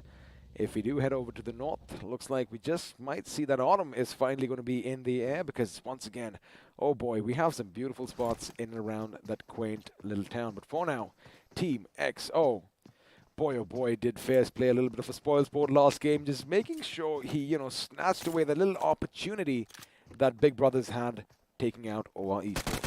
Now, this is one other thing which I want to look out for. It's going to be the side of Marcus Gaming, right? This is the 3rd game they're going to play straight. And that's one thing we have to see, whether they're building up that momentum, making sure that they bring it in the game, trying to gain as many points as possible. Because ultimately, when you know you're continuously playing the game, your fingers are going to be hot, you can jiggle around, make sure you place your crosshairs perfectly and get those finishes. Let's see whether that's going to be the case. As of now, the circle taking a western shift is going to be a bit of a problem for the side of Team XO, as well as the side of 7 as Big B's on the other side. Look at the way they're holding that linear formation at gatekeeping any teams which are going to be walking into the circle. Well, gatekeeping is something that they could possibly do, but right now, since they have kind of switched up their drop spot as well, they're going to try and make sure they capitalize on all these little compounds, these little individual houses scattered around the farm area. Of course, I am talking about just south of Pochinki and a little west of the F of farm. So, you know, they do have their options open. In fact, they are going to have that massive mountain on one side, which is going to be a bit of a tricky situation if 7C Esports and teams like Team EXO do head in their direction. But for now, Hyderabad Hydras, man, I mean, it hasn't been the best of days for them, but they are in the place that they love most, and it looks like they might just be taking the fight to the enemy sooner rather than later. Let's just have a look and see how they've done on the overall stats-wise. 136 finish, again, just goes to show that these boys, they know how to take a fight, and well, looks like the first knock is going to come in, and Ayush, well, looks like he just fell out of a moving vehicle. Now, these are the small things you wouldn't want to do. Luckily, they're pretty much far away from the enemies, and if this had happened in between the momentum of the game where it's so hard for teams to actually make it inside the circle, that is where things could have gone wrong. But yes, coming back into the picture, we have Blind Esports over here, right? Blind Esports has got a lot of finish points for themselves, but just 90 position points, and they rather play a little bit for the position points. I know this is again the third match which Blind is going to be playing in this game. Eventually, it's going to be important for them to put up the finish points, but let's not forget that they're holding to the dead center of the circle towards the side of Pochinki, almost the dead center, I would say. But again, if they're taking those fights, they have to be careful, because ultimately position points is what they need. Have a look at this over here. Savitar making sure that he was behind cover, just gauging to see where the enemies are going to be. And speaking of enemies in the distance, Helgod does spot someone in the shadows. It is, of course, Shadow himself from Blind Esports as well. They are going to be forced to take some cover back in the city that they love calling home, Pochinki. However, on the other hand, UP50, I do believe we just might see a few shots coming their way in due time. But for now, Big Brothers are going to be on this big hill all by their lonesome. Now, Autobotz on the other side, as well as ACBC to be specific in this game, are also on a very bad position, because they need to maintain the position in the overall points table, or else things can go wrong as they come in from the side of military base into the circle. They'll have to watch out for the side of BBs, because these are the teams which are holding that potato hills in front of the Pochinki. So eventually, if somebody is going to pass by near them or in front of them, they would want to take those finishes lying around. But on the other side, it looks like Kinetic have come in closer towards the side of UP50 to challenge them, as they run away to the high grounds and try to take advantage of that and try to get some finish points for themselves.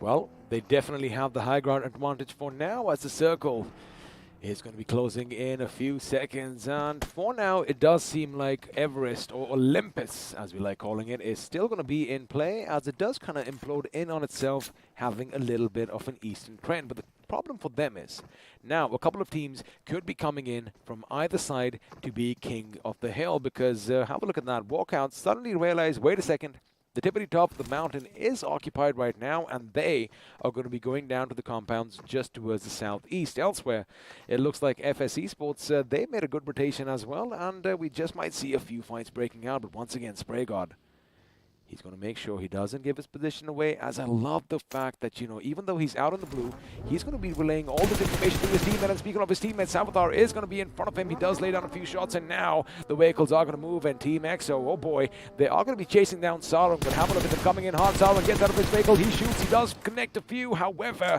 that massive metal plate on the back of the buggy is going to be something that saves his life. But again, I like the fact that 7C Esports, they are literally predators on the prowl, as they know the enemy is going to be depleted, and look at them, they are still not giving up. Now, let's not forget the kind of formation they were holding right to the dead center. They made Team EXO walk in, as PrayGod at this point of time wants to look out as to where Team EXO is moving forward. But at the same time, as you said, they're going to be persistent behind them. But what they have to watch out for is EXO's retaliation, because if they make it inside the circle and try to take the fight, that is when things can go wrong. For now, it's going to be the side of Team HH trying to take down the side of IE, as they have better options over here and they can take enemies down. Mount Ethiopia, they're lurking in the shadows of their boot camp. Is going to make sure he hits the deck and, well, patches himself up, because he lays down a few more shots. But again, I like the fact that Initiative Academy did take the initiative this time and, well, did try to lay down a few shots in their position, which means now the gentlemen from Hyderabad Hydras are going to be on the move. And, you know, I'm not complaining. They still have a nice little spot along this Wizard Tower. They have some flat ground to work around with, but have a look at what's happening on the east of your map. Now, we did see just south of Pochinki 7C Esports and EXO still just driving past one another, but lo and behold, coming in from behind, it is going to be Enigma Galaxy, who just might be in a position to sandwich a few teams. Now, EXO's Punk, he is going to go a bit outside the circle and possibly try and come along the coastline because he knows the enemy has that place in front of him on lockdown. But keep a look at that. They are still just driving behind them, possibly just pestering them with a few bullets. I'm sure we might just switch to that POV any second now. Now, at the same time, let's not forget Team EXO is trying to do the same thing 7C's tried to do with them. Try to cover in all different directions as they make it inside the circle and try to tag them out. But let's not forget, as the circle is going to be coming in any second soon, and in case it goes towards the side of Quarry, which I strongly believe to the northern side of Quarry is where the circle is going to be forming in, that is when the eastern side of the circle is going to be very bad, as Riaz at this point of time wants to take retaliation into the face of Spray God, tries to spray it down. A red dot wouldn't be the best of the option for him, but eventually that recoil did do a little bit of a damage to the vehicle. It did do some damage indeed, but the thing is, you know, there's another enemy really close by. Now, Sensei still spotting vehicles in the distance. He's going to be laying down shots, just making sure he depletes any other team of all those precious resources. Of course, I'm talking about vehicles as they are going to be coming down. It is going to be a member from 7C Esports, if I'm not wrong, as Aladdin is going to try and make sure he catches up with his teammates. But now, the question is, where is the circle going to go? And looks like it is going to implode in on itself. In fact, that is rather perfect over there, as Gatka is going to be the epicenter of all the action to come, which means Team Seoul could be racking up a few finishes. And, well, UP50, they are going to finally have to come down from their high seat up atop the mountain.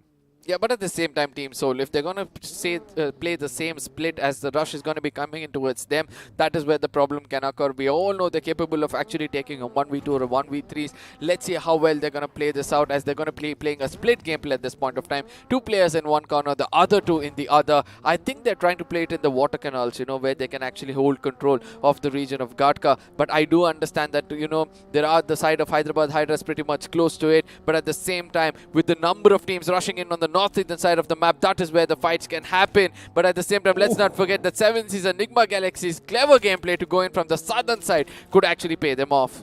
Well, let's see if it is going to be a payoff or they are going to have to pay the price, because I did see a couple of teams coming close by, and you better move. You are never supposed to stop out in the open. That vehicle is going to be smoldering. However, looks like they managed to get out in the nick of time before it goes boom. And, well, Salvathar's life would definitely have been lost in brief once again. Oh. Living a nightmare all over again, as Enigma Galaxy did try and do what they were doing, just making sure that they kept them at bay. But looks like, oh boy, the nightmare is starting for him all over again. And Spray God is going to make sure he goes in and finishes what his teammates started.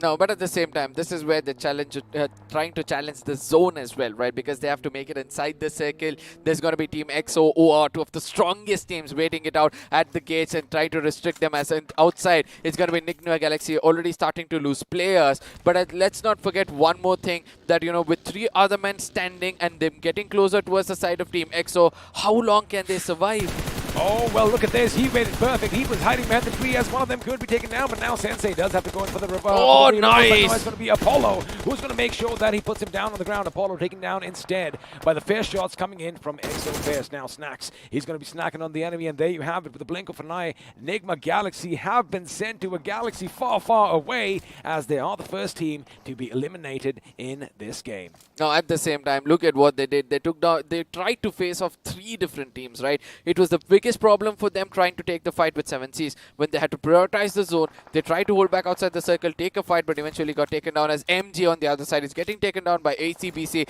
That is the least thing which they expected, because they need another game, another good game, to make sure, you know, they have some good points, as OR at this point of time finding the side of 7C's a little vulnerable, trying to take them out.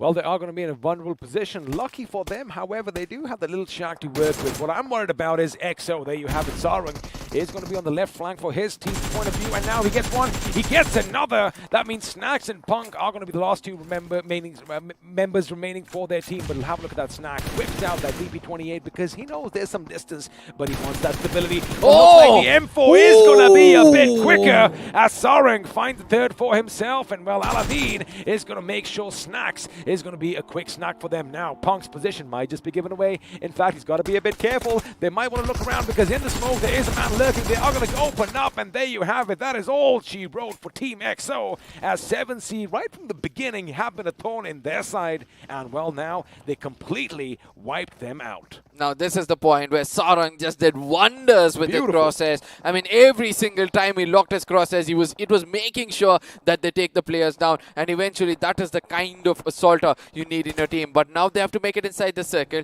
They have to make sure, you know, they get to the right corners of the circle, because in this open field of Gatka, no matter where you are, you're going to be evidently visible to all those crosshairs. For the instant intensity coming in, instant replay coming in, it's going to be Sarang yet again. Look at that. First one goes down. The second one, he kind of knows, comes out in the smoke, takes the second one out with a red dot, but the third one, well, the third one is going to be a bit problematic, because what was Snacks doing in the open all by his lonesome like that? You want to be either, you want to hit the deck, you want to be prone, you want to make sure DP gets the right balance, but right now it is going to be up close and personal. The grenade is going to make sure that Shadow is blown to smithereens, and the substitute is going to come in, but now Williams is going to help him on from the other side. He does go against him. His HP is going to be low, and he does get up in the nick of time. However, he is quick about it. He wants to make sure he doesn't give them a single moment of, well, any respite over here. Zenopi, he knows that the opponent is outside. In fact, Zenopi switches to the first person perspective, and well, that is all it's going to be for Blind. But again, have a look at the give and take, the to and fro that's happening, because Zaddy,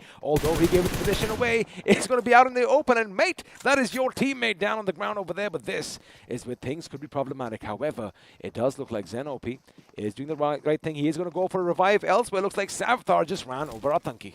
Now, at the same time, it's going to be a 2v1 situation where Zaddy is going for the revival, and this is the time he has to be careful, and eventually finds Zenopi coming out of the window. The shots have been shared perfectly, both of them having the same kind of HP, as retaliation from the top is going to be a grenade. Will he be in the splash radius at this point of time, as Williams onside gets taken down?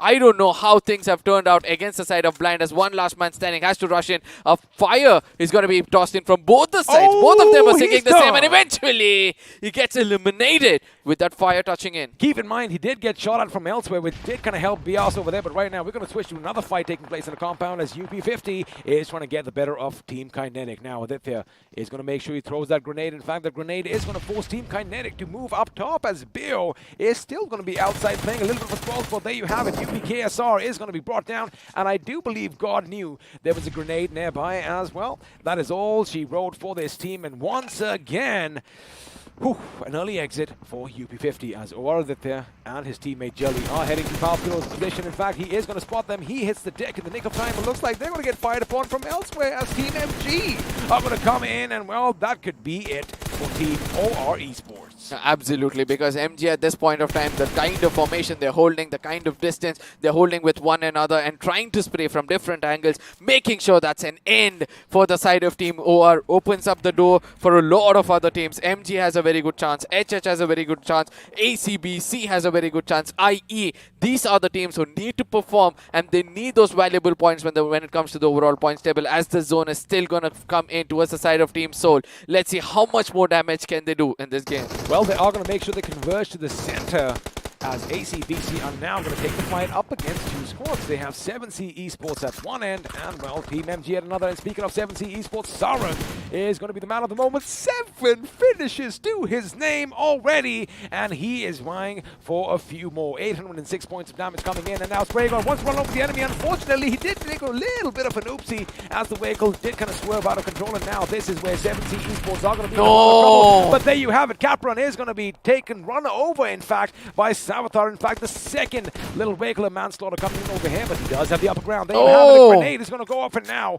there's only one man standing. And the question is, do they know where he is? I think they do, because Evil Sky's position is going to be given away. One big grenade could be it for that team. Oh my goodness, a little chunk of HP is all that Evil Sky is going to still survive by, but this could be it. The grenades are going to go in. Sarang is going to be shot at from elsewhere, but before he goes down, can he take out the enemy? No, he can't, because Evil Evil Sky definitely has his evil eye. Now, at the same time, the kind of fight he has taken over here, the kind of retaliation he has shown, the composure in this game, he needs to get all the credits. But at the same time, BBs are coming in a bit more closer. IE far away is also getting dished by a lot of damage from two different teams. One is going to be Team Soul and Kinetic having a little bit of an idea where IE is at this point of time. Inside the vehicle, they're trying to have some cover for themselves. But at the same time, let's not forget these two teams are doing wonders in this circle with the position points they're holding. But how long can they survive, as there's going to be the strongest of the teams holding the hard compound? Well, they are lucky that the gods above are going to give them a few drops, and maybe we might see a big few weapons come in and that much needed level 3 armor. But for now, Big Brothers, Beas and Zenopi, the last two members standing for their team, as Haxa is going to be taken out by Hyderabad Hydras. Now keep one thing in mind, Soul, they've been quiet so far because they know they are right dead smack center of the circle. And well, if the circle does shift their way, there you have it. They are finally going to open up as Akshat is going to finally get the better of ACBC's Evil Sky. And even though he had a valiant effort coming in just moments ago, he is going to be out of this game in the 9th position. Boy, oh boy, 7 seed. They came in with a bang, they went out with a bang, and now Kinetic God is going to be opening up on FS's K47. Now at the same time, he's going to be in the crosshairs. Obviously, it's going to be Team Soul spraying it down, getting the third finish for themselves and eliminating another team with nobody to the backlines except for the side of Kinetic. They kind of have a vague ideas where they are, but it's going to be Paukilo on the other side with the grenades taking it against the side of Team IE. The second one comes in, connects perfectly, as Loki at this point of time is going to use some smoke screens to avoid all these commotion coming in from the side of Team MG. Paukilo is not going to stop himself,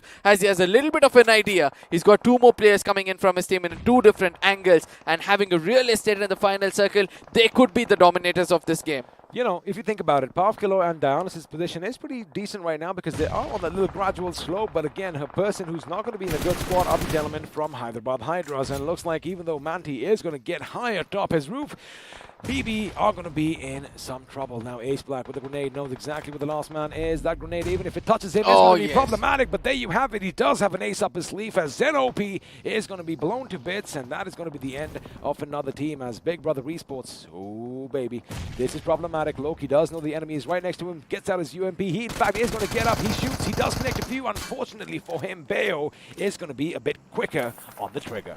Now, but at the same time, let's not forget that the lucky is going to be the side of Team Kinetic, as there's another fight going on over here. It's Marcus Gaming trying to take the fight over here, but let's see what's going to happen, as Dionysus is still over there. I do believe that Max OP kind of knows his location. Paukilo on the other side also know the location as well. Hyderabad Hydras, when everything was going right, rushes in the rock corner, gets taken down ruthlessly, as Dionysus' good grenade is going to be cooked in at the right direction. Oh, however, grenades are going to coming in and his direction, as well as Carry is going to take out the guard himself. And now Manti makes sure he capitalizes on what his teammates started. Manti and Carry, the last 2 men standing. Oh, they've spotted out the members from our Esports, and now grenades are going to be flung willy-nilly, just making sure the enemy is kept at bay. And looks like Carry might just be going for a little bit of a revive. Now, Manti's got to take a few seconds. He's got to patch himself up. And as far as Team Soul is concerned, they are finally going to have to step out of their fortification. And looks like they might have a little bit of these hay bales for cover. And of course, they still have their vehicles to play around with. And speaking of Hyderabad Hydras, oh boy,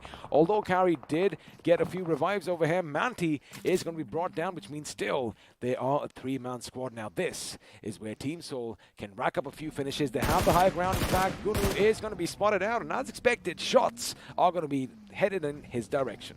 Now, at the same time, Team Akshat could be that key player, because with that off angle, he can finish up a lot of finishes. He can get a lot of finishes and also give out information. And that is how Team Soul is going to go in and capitalize, as they're going to be moving in as a pack of wolves, making sure they take down enemies. Sector is gone taken down. It's going to be easy for them to pick them up. But Carry on the other side knows their location, and is going to be tossing a grenade perfectly, as Goblin will be the next target for him, as another grenade is going to be cooked in to get those confirmations as quickly as possible. A lot of bullets have been showered towards them. I don't know how Akshat is not watching this. Another person gets taken down. This is the 3 finishes which HH wanted to take before they got taken down.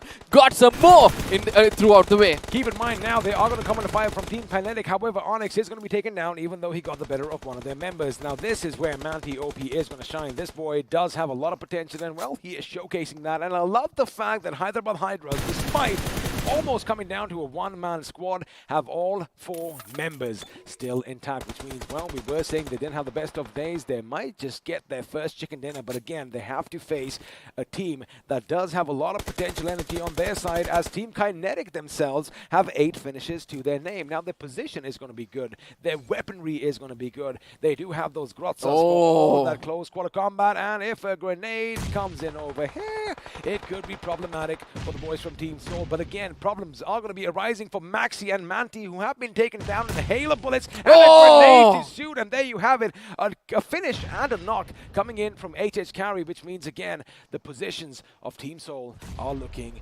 just a little bit too tricky, but that grenade is going to be a bit too far, but the position has been given away, and now Akshat is going to be running through the fields, which means someone could just get up and lay down some shots in his direction, while Team Kinetic still pummeling Hyderabad Hydras with everything that they have. Now, at the same time, this is the moment where we can guess that Hyderabad Hydras carry could be detected, as he's not getting into the crosshairs of Kinetic. Somehow, he's trying to survive this and make sure that he's heavy for the side of Team Soul. The last player standing of Team Soul is also trying to survive as long as possible. I know that, Akshat has already done the picking up of another team, as Carry finally gets detected, gets taken down. Could this be the blessing in disguise for the side of Team Soul, as they can pick up Akshat and then take the fight towards the side of Kinetic? But let's not forget, Ace Black right in front of BO at this point of time, doesn't know the location. Face-to-face frontal battle as the snakes can strike each other. Who's going to be standing alive? Well, the enemy is right in front of each other. Ace Black is going to be spotted, but Ace Black is going to shoot with a bit more precision despite being spotted earlier, and now God's position could be given away as well. It looks like he is not going to be even shooting in this direction. Finally gets a few hits, and that is all she wrote for Hyderabad Hydras. Again, a tremendous effort coming in from their part, but it is going to be Team Kinetic who do get the little upper hand in that skirmish. Now, Akshat is going to be down on his knees, which means it is going to be a 2-on-1 situation with Goblin. He's got to be careful, and for now, he does have a little semblance of cover. However, if Team Kinetic do go on either flank, this could be it for Team Soul. We've seen Team Akshat do something tremendous in the last game. Can he pull something off right now, as God is going to make sure he repositions himself, as it gives Goblin enough time to patch himself up? But the problem is they don't really have a lot of meds, and it looks like Team Kinetic have finally run out of utilities, as well as Akshat is now going to be brought down, which means the Goblin himself, well, everything is going to be on his shoulders. Now it's going to be hard, right? Kinetic can actually use the smoke screen, which we came referring to, throw it, toss it towards the side of Team Soul, restrict them from having a view on them, as Kinetic, that's exactly what they're doing. He's going to be putting up smokes to the dead center, but still, Team Soul is trying to retaliate again, goes in for a revival. Could this be the key moment of the game, as God at this point of time has given away his location, and Goblin wants to dominate on it, as he's going to be picking up, connects some shots, and Goblin is going to be walking out strictly to make sure that he's going to be hard, he's going to be fine, as eventually Kinetic is going to be dominating,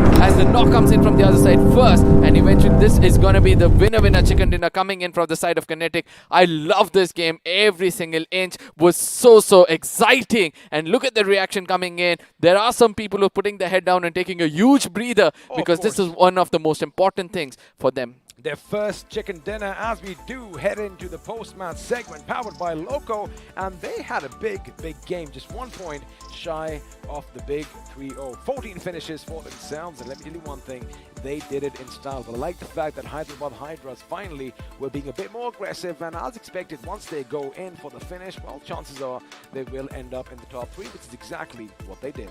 No, absolutely. At the same time, what we have to look out for is the kind of finish points, which Team Kinetic have raked up over here. I know 7C's had the most of it, and let me count this out. It's going to be 30 to 35 points coming in with just 3 teams. If they're eradicating half of the lobby, I do believe that for the rest of the teams, they have to play for placement points, and that is what exactly Team RD Sports did, Team Initiative Academy did, and Team MG did. And again, Team MG getting an average of 10 points for themselves. The overall points table at now is going to be looking brand new, as there's going to be a lot of doors open.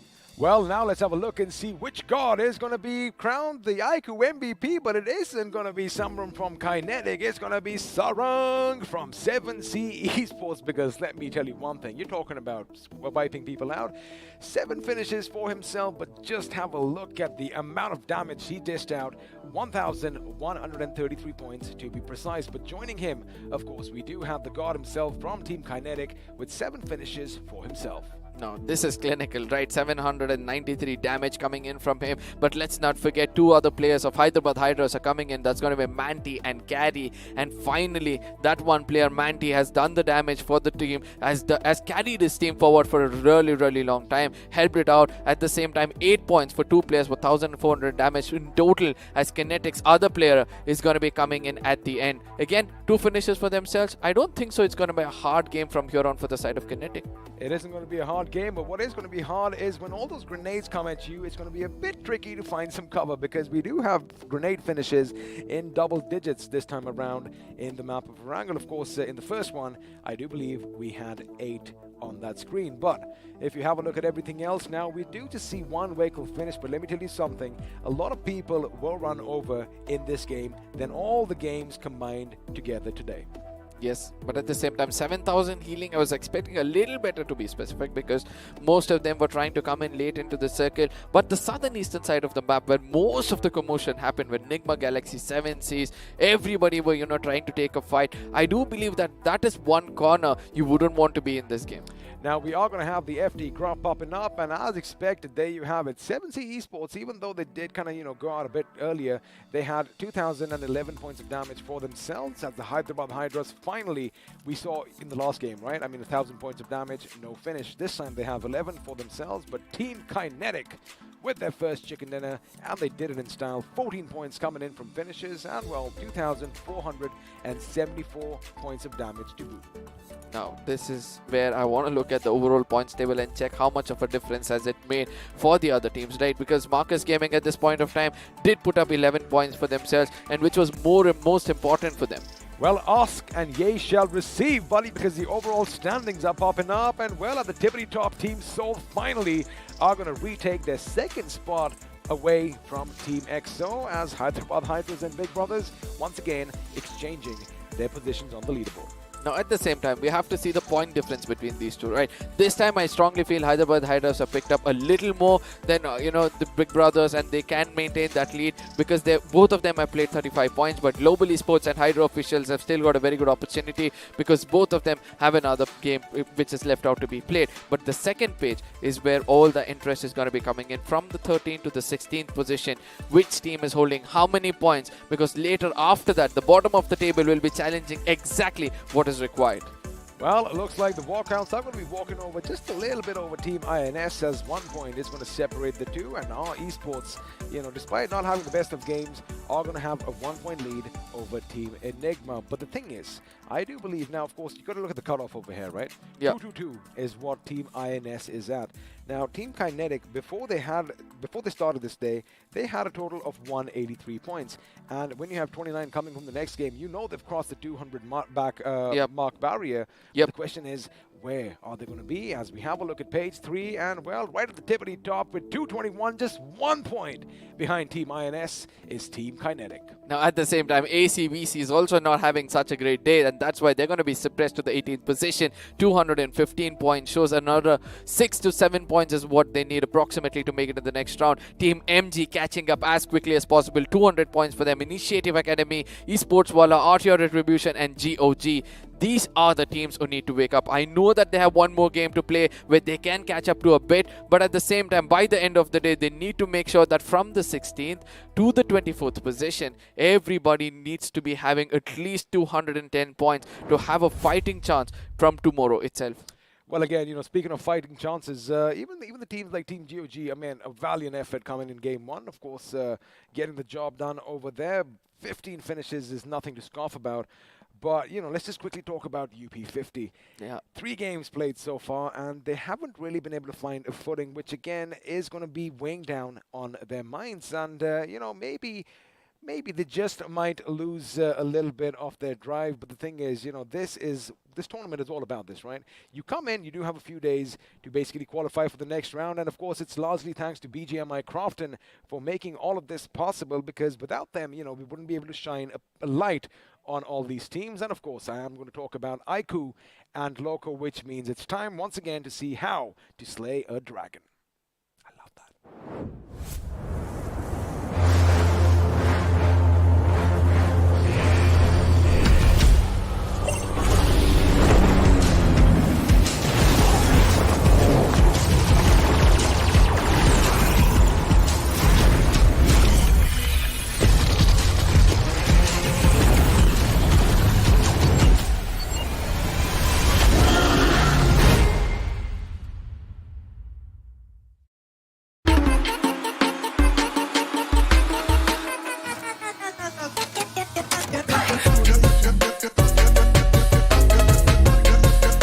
Watch it, earn it.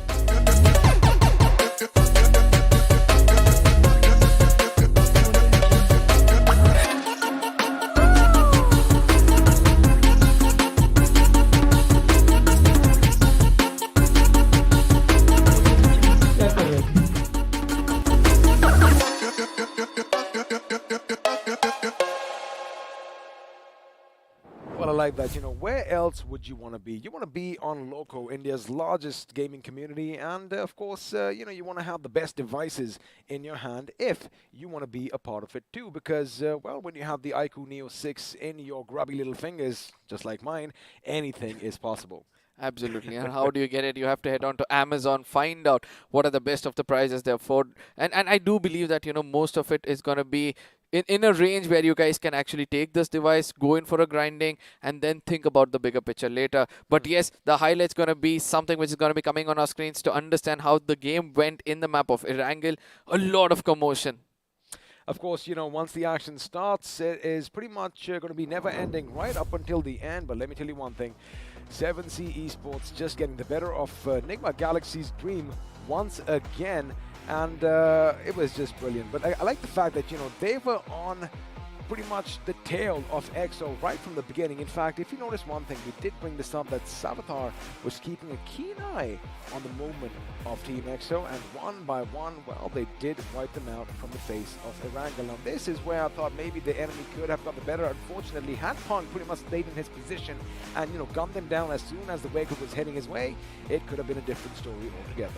Now, OR on the other side were caught up in a very bad, corner and eventually had to get taken down. But this was the moment where, that one knock, that one vehicle finish is going to be something which we have witnessed on the side of 7Cs. But ACBC, the kind of retaliation they showed was also really good. At Beard Baba sitting in one corner, making sure he takes down players until Hitman found him and eventually put an end for him as well. But of course, another end was coming in from Ace Black's grenade, which did go boom, and with that, well, the opponents were going to be taken down. But now this is where Manti was pretty instrumental in his team's success over here. Team Soul coming in hard on our Esports, do get the job done. Unfortunately, they were caught in a little bit of a kill zone over here, as Carey was going to be raining death upon them courtesy throws grenades. And let me tell you one thing, once he started, he did not stop until he got the job done. But this at the end was where Team Kinetic did capitalize on it. Have a look at the reflex. He gets out, does lay down a few shots. In fact, maybe had he just used his ADS just a little bit over there,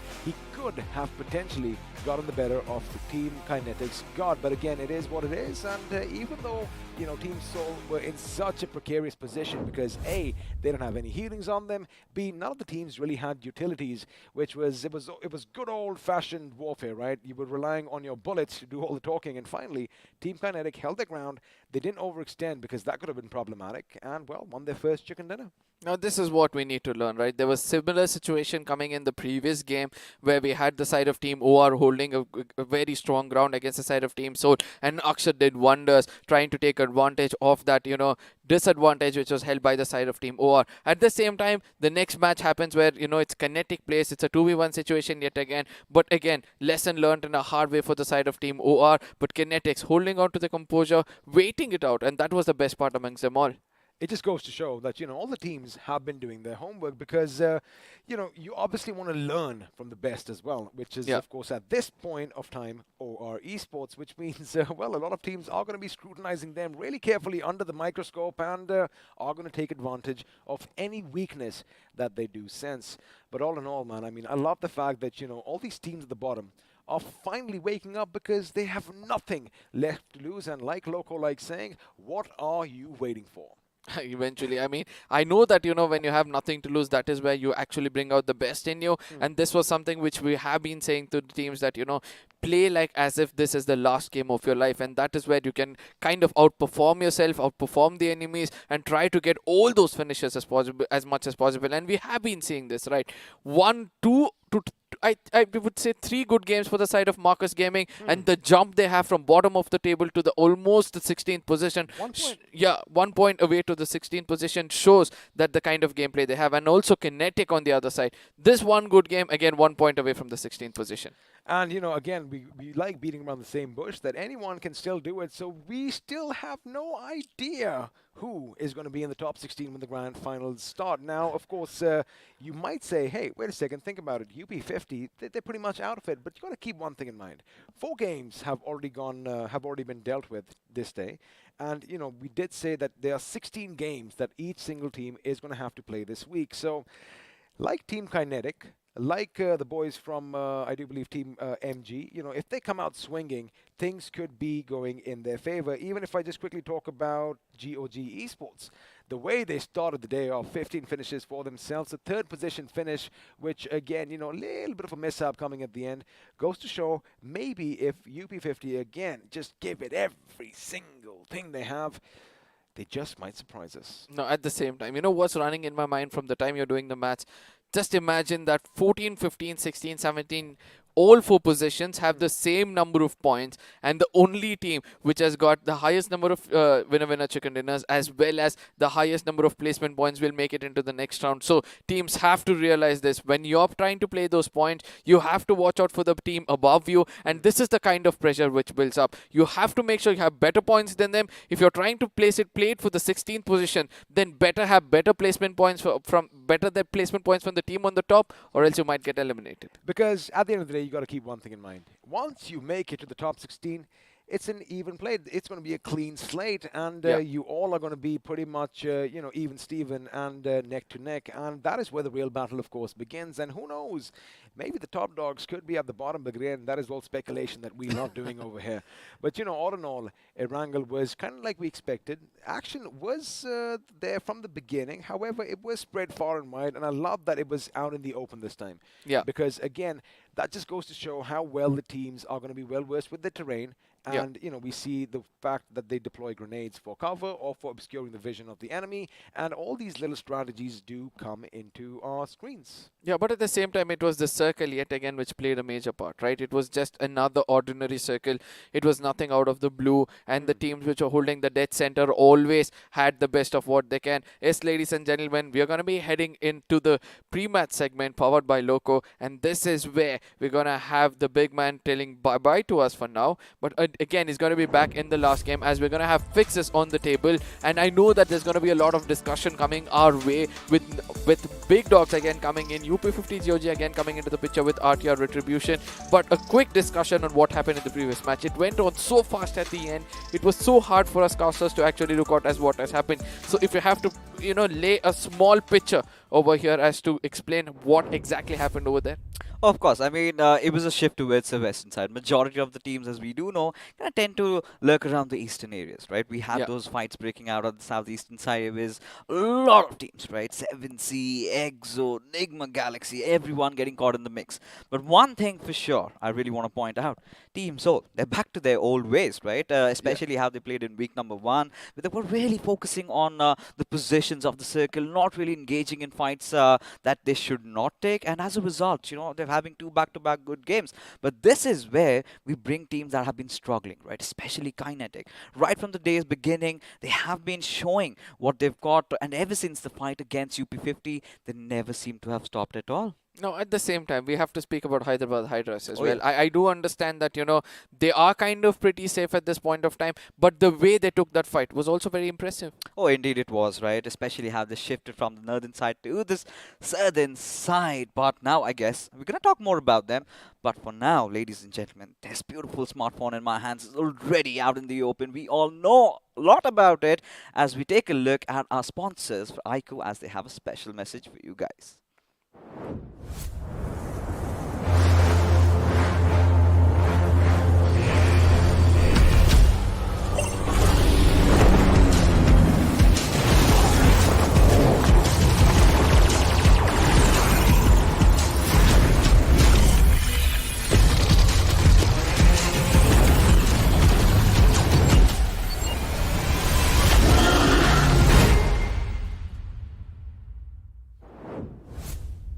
90 FPS coming in. I mean, I just can't get my head off it because we all know how much we were wanting those FPS to come into play, right? When you have the right ping and the perfect FPS supporting you, you can do wonders in this game. And ladies and gentlemen, head on to Amazon right away to check out the best prices of this, as well as, you know, the few giveaways which was available over there. iQOO Neo 6, type it out, search for what you can get. And I do believe that, you know, those lucky winners would have received messages from the side of iQOO itself. You know, dream from playing in 90 FPS, right, currently is finally real. But we do have a few substitutes being made out. We do have Kinetic coming in finally for our esports, but I think it's going to be instead of Gunu. But lately, I think our esports have been having a decent time as well. This time around, they were holding down the southern side of the circle just to be obliterated by the entirety of Team Soul. But coming back into the discussion that we were just having before the ad came up, it was Hyderabad Hydras, right? Yes, They were exactly. struggling through the initial phases of the day, finally seemed to have woken up from their slumber.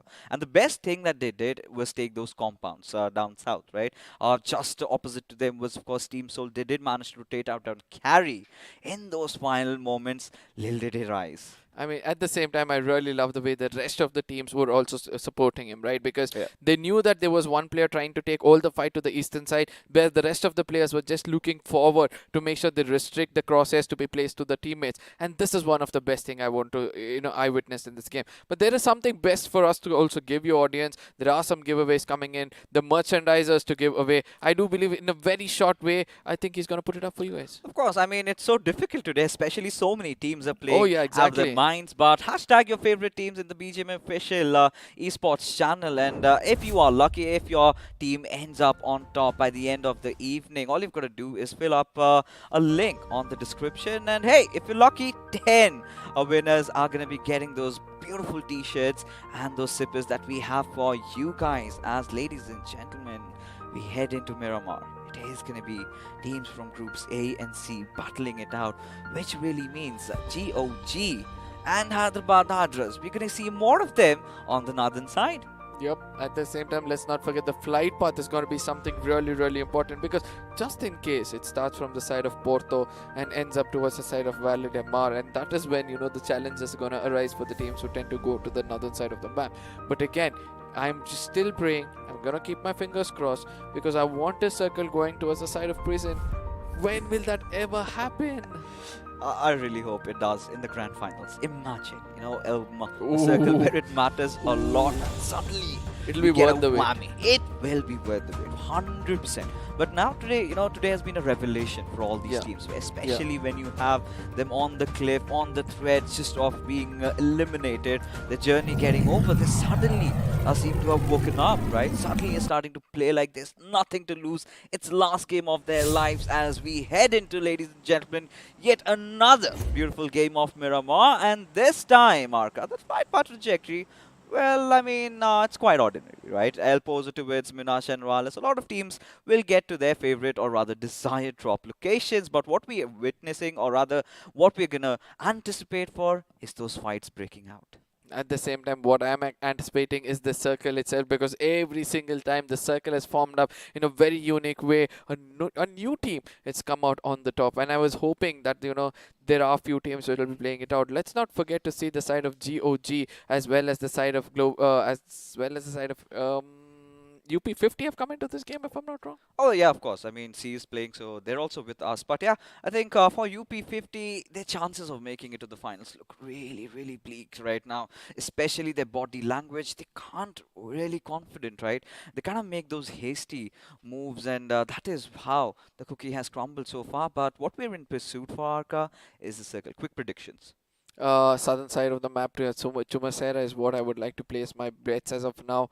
But I do believe that I'm going to disappoint it. But still, the drop locations and the early skirmishes, which I'll be looking out for. As I said, you know, sometimes I just shouldn't go in for the predictions. Lately, it's not working out for me. I mean, again, predictions really do not come. It was just, you know, what you wanted, a desire, but it's fine, you know. But this is one of the circles, Arka, we've seen even in the past, right? One of the circles where teams like OR loves to thrive. But good news for all the other teams, they're no more in the lobby. As UP50 pretty early to take a fight and poke the bear in the form of Team Soul.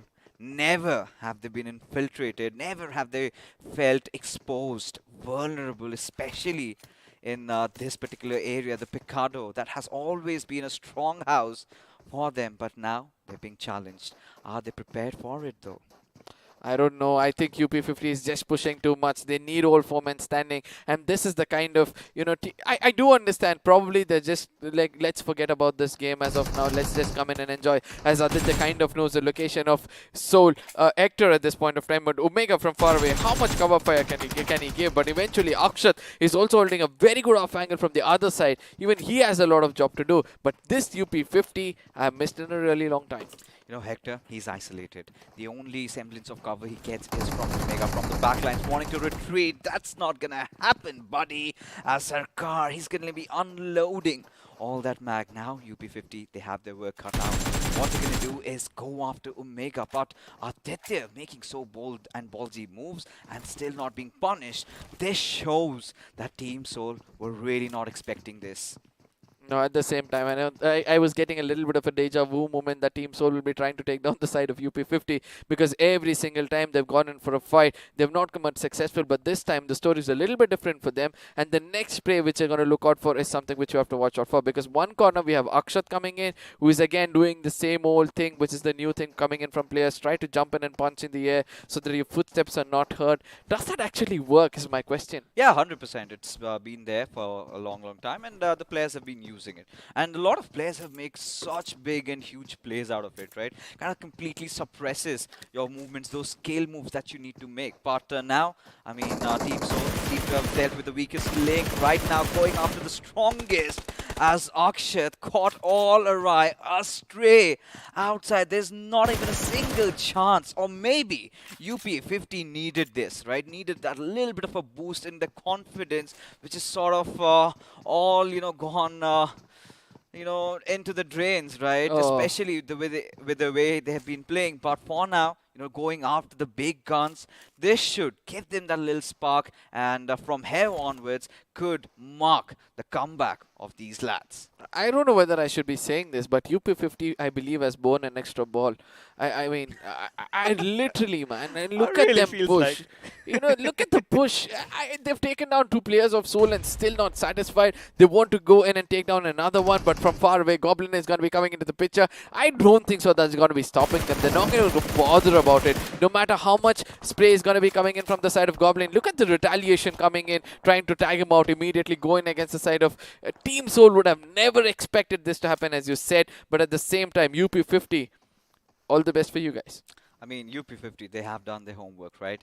They knew that they can infiltrate in Soul's territories, because never has this ever happened. Any team went on to contest them and come out standing, right? It was just the fact that Team Soul over here were caught off guard. Now, moving like a pack of hyenas, Omega has to somehow hold this push, because Goblin, his position has been compromised. UP50 are the smarter ones, right? They're not going to make any of those movements, would not want to expose them from that southern side, as Omega, the moment his position gets compromised, well, he's done for.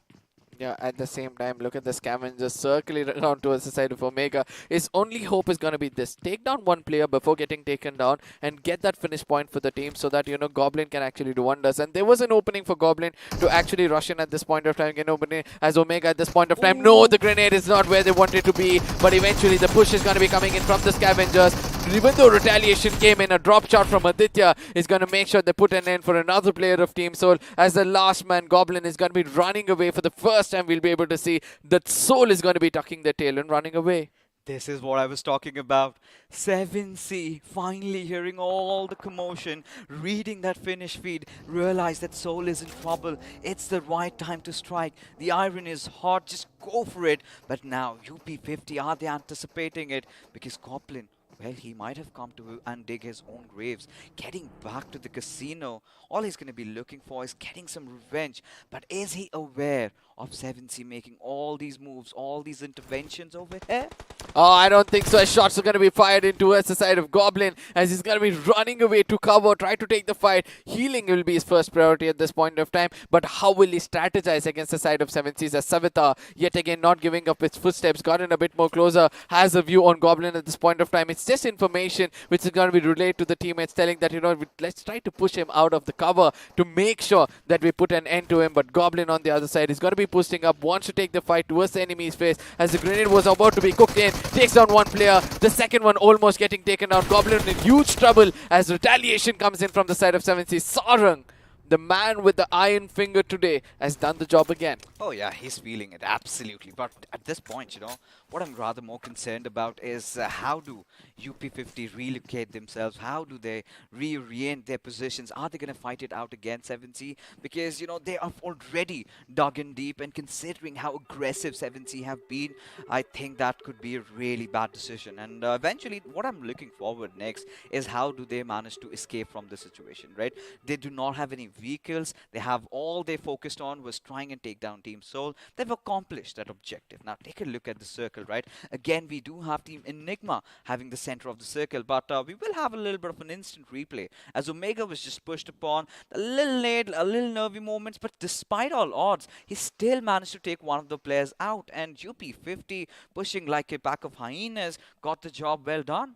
At the same time, Sarang, the way he went back, changed the gun and came back was one of the best, or one of the most clever move, I would like to say, because eventually he knew he has to lure out the last player standing, and when he stepped out, it was easy for them to take them down as UP50. Now, this is the fight to watch out for. UP50 have got 3 finishes for themselves. They look like they're a little bit greedy at this point of time. They need to get at least 20 points in this game to kind of have a little bit of a hope as they take shots against the side of SprayGod. You know, SprayGod, he's already out on the flank. Well, one of his teammates for sure is. They know they want to pick fights, and Sarang just luring the players of UP50, baiting them out in the open, forcing them to reveal. But I believe Rage God, his position has been compromised, but KSR still lies in the dark.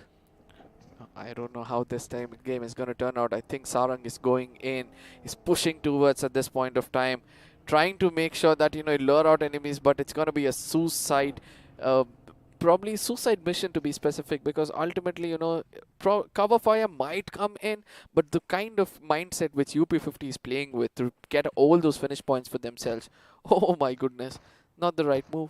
This is something that UP50 never really anticipated, right? They knew they're going to go after Soul. Whatever happens, they kind of were accepted with the fate, right? How down below can they go? But look at them. They want to fight back. They want to retaliate. As Sarkar, finally, you know, getting some control over the gas station. But is Savitar aware of all these movements being made? Could be really an interesting fight. The circle still favoring both these teams out here. Only one can survive as Sarang just goes in for the ram in. He wants to fight it out, but before that, he needs to patch himself up. Sarkar on the other side with the right kind of instrument to be used over here against Sarang. Puts that molly, puts him down, and this is what happens when you become overconfident against a team like UP50, because finally coming back to their senses, they're going to be very, very happy with the free kill which is going to be coming in towards them. But at the same time, let's not forget 7Cs are going to be rotating around, trying to get that, you know, off angle against them, as GE might be the right key as a blessing in disguise to take down the side of 7Cs. Oh, look at Aladdin. Does manage to give that perfect cover, but pretty much too late for Sarang to get himself back on his feet. Rage God has his attention focused at them, but Ronnie from afar, he's going to be unleashing all that lead. Now 7C, they have nowhere to run and hide. Aladdin needs to find some means of escape, as KSR is well aware of Savitar's position right now. UP50, I have no clue. How on earth are they still keeping themselves alive in this battle? I mean, I just love the way this is what happens when your sense get heightened and you're going to be looking at every look and corner, listening to every small footsteps is going to be moving around you, as at this point of time, G is going to be trying to tag out Savitar, and in case he gets taken on, we all know how hard it's going to be for the side of 7Cs to come back into this game. But, you know, one other thing which I love is how G is also getting into this fight, right? So, could they be the next prey for the side of UP50? it was quite an interesting day, right? Especially how the day started off. Teams were taking it very slow.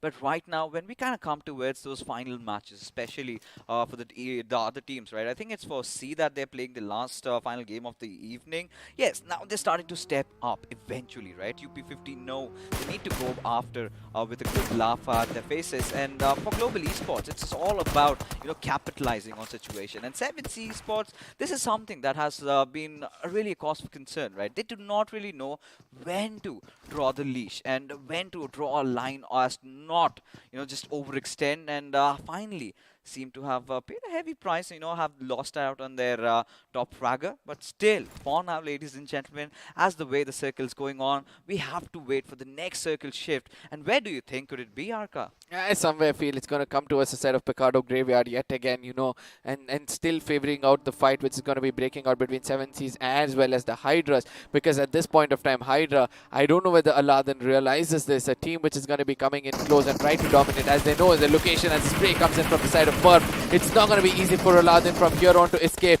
But if he does, oh my goodness, have Hydra lost a very good opportunity to get a free finish for themselves? I think they might have. I do not know how could they not take down that McLaren. I mean, it's such a delicate darling. And now he knows. Aladdin is all by his lonesome. Jackson, he's making those moves. Getting really close and personal over here. We'll start cooking up that grenade. Does spot out that car. We'll try to toss it in that direction, but somehow gets a little bit of a damage done, but a little too short to get a knock. On the other side, GOG is picking up at this point of time, which is most important for them as they've got one for themselves. But prediction coming in from the side of Jackson to perfection, as the finish is going to be stolen away from far away from UP50. Yet again, UP50 standing out in this game. 5 finishes, but the rotation right now is going to be something very, very important for them. How do they get out, ladies and gentlemen? Look at the circle shift going all the way towards that eastern side. So many teams cluster up on the south. EXO making their move, but FS seem to have been caught in a really awkward position as GOG. They want to make this game count. They have a little bit of a high ground, but can they get the better of them? The trades are coming in. They need to go for the revives. Absolutely. Now, Leader on the other side has got a very good angle to actually push in. I don't know why he's holding back. As Bullet on the other side, this man is on fire today as he gets another finish. In the previous game they played, I mean, in the map of Erangel, he was the man with 7 finishes for himself. And here, he's trying to do things right for the team as INS is coming a bit more closer. 2 finish points of FS is what they're going to be getting up at. Cyan is going to be very happy with what he's got. But at the same time, how much more is going to this take fight up as GOG has heard all the commotions as it's going to be coming in closer to this fight. Oh my god, FS just caught in a crossfire. INS and GOG making good work out of them as Crazy Soul, the best player of INS so far, has started cooking up a grenade. FS right now, they're shaking, they're shivering, they did not really see this coming. Such an important game for them, such an important day for them, and they seem to be falling out. But somehow, Hitman wants to move out from this location, but can he make it out alive? That's the big question. At the same time, Crazy Soul's location is going to be compromised because of the footsteps coming in. At the same time, one good grenade cooked in from the side of Crazy Soul. Can it do the difference? But I know that, GOG is actually so happy that this is happening. They're going to be just on the lookout, waiting for some finishes to be getting in. RTR on the other side is also coming into this picture, right? We can see that Chono is driving right to the commotion which is happening over here. 2 different directions. The one to leave the hard compound will be in the crosshairs of the others. But there you go, Joker just burning the life out of Clutch. He knows he's the lonesome player. Crazy Soul needs to be the one who leads the charge, pushes it before the revive comes out, and there you go, the rest comes out. Clutch gets a knock,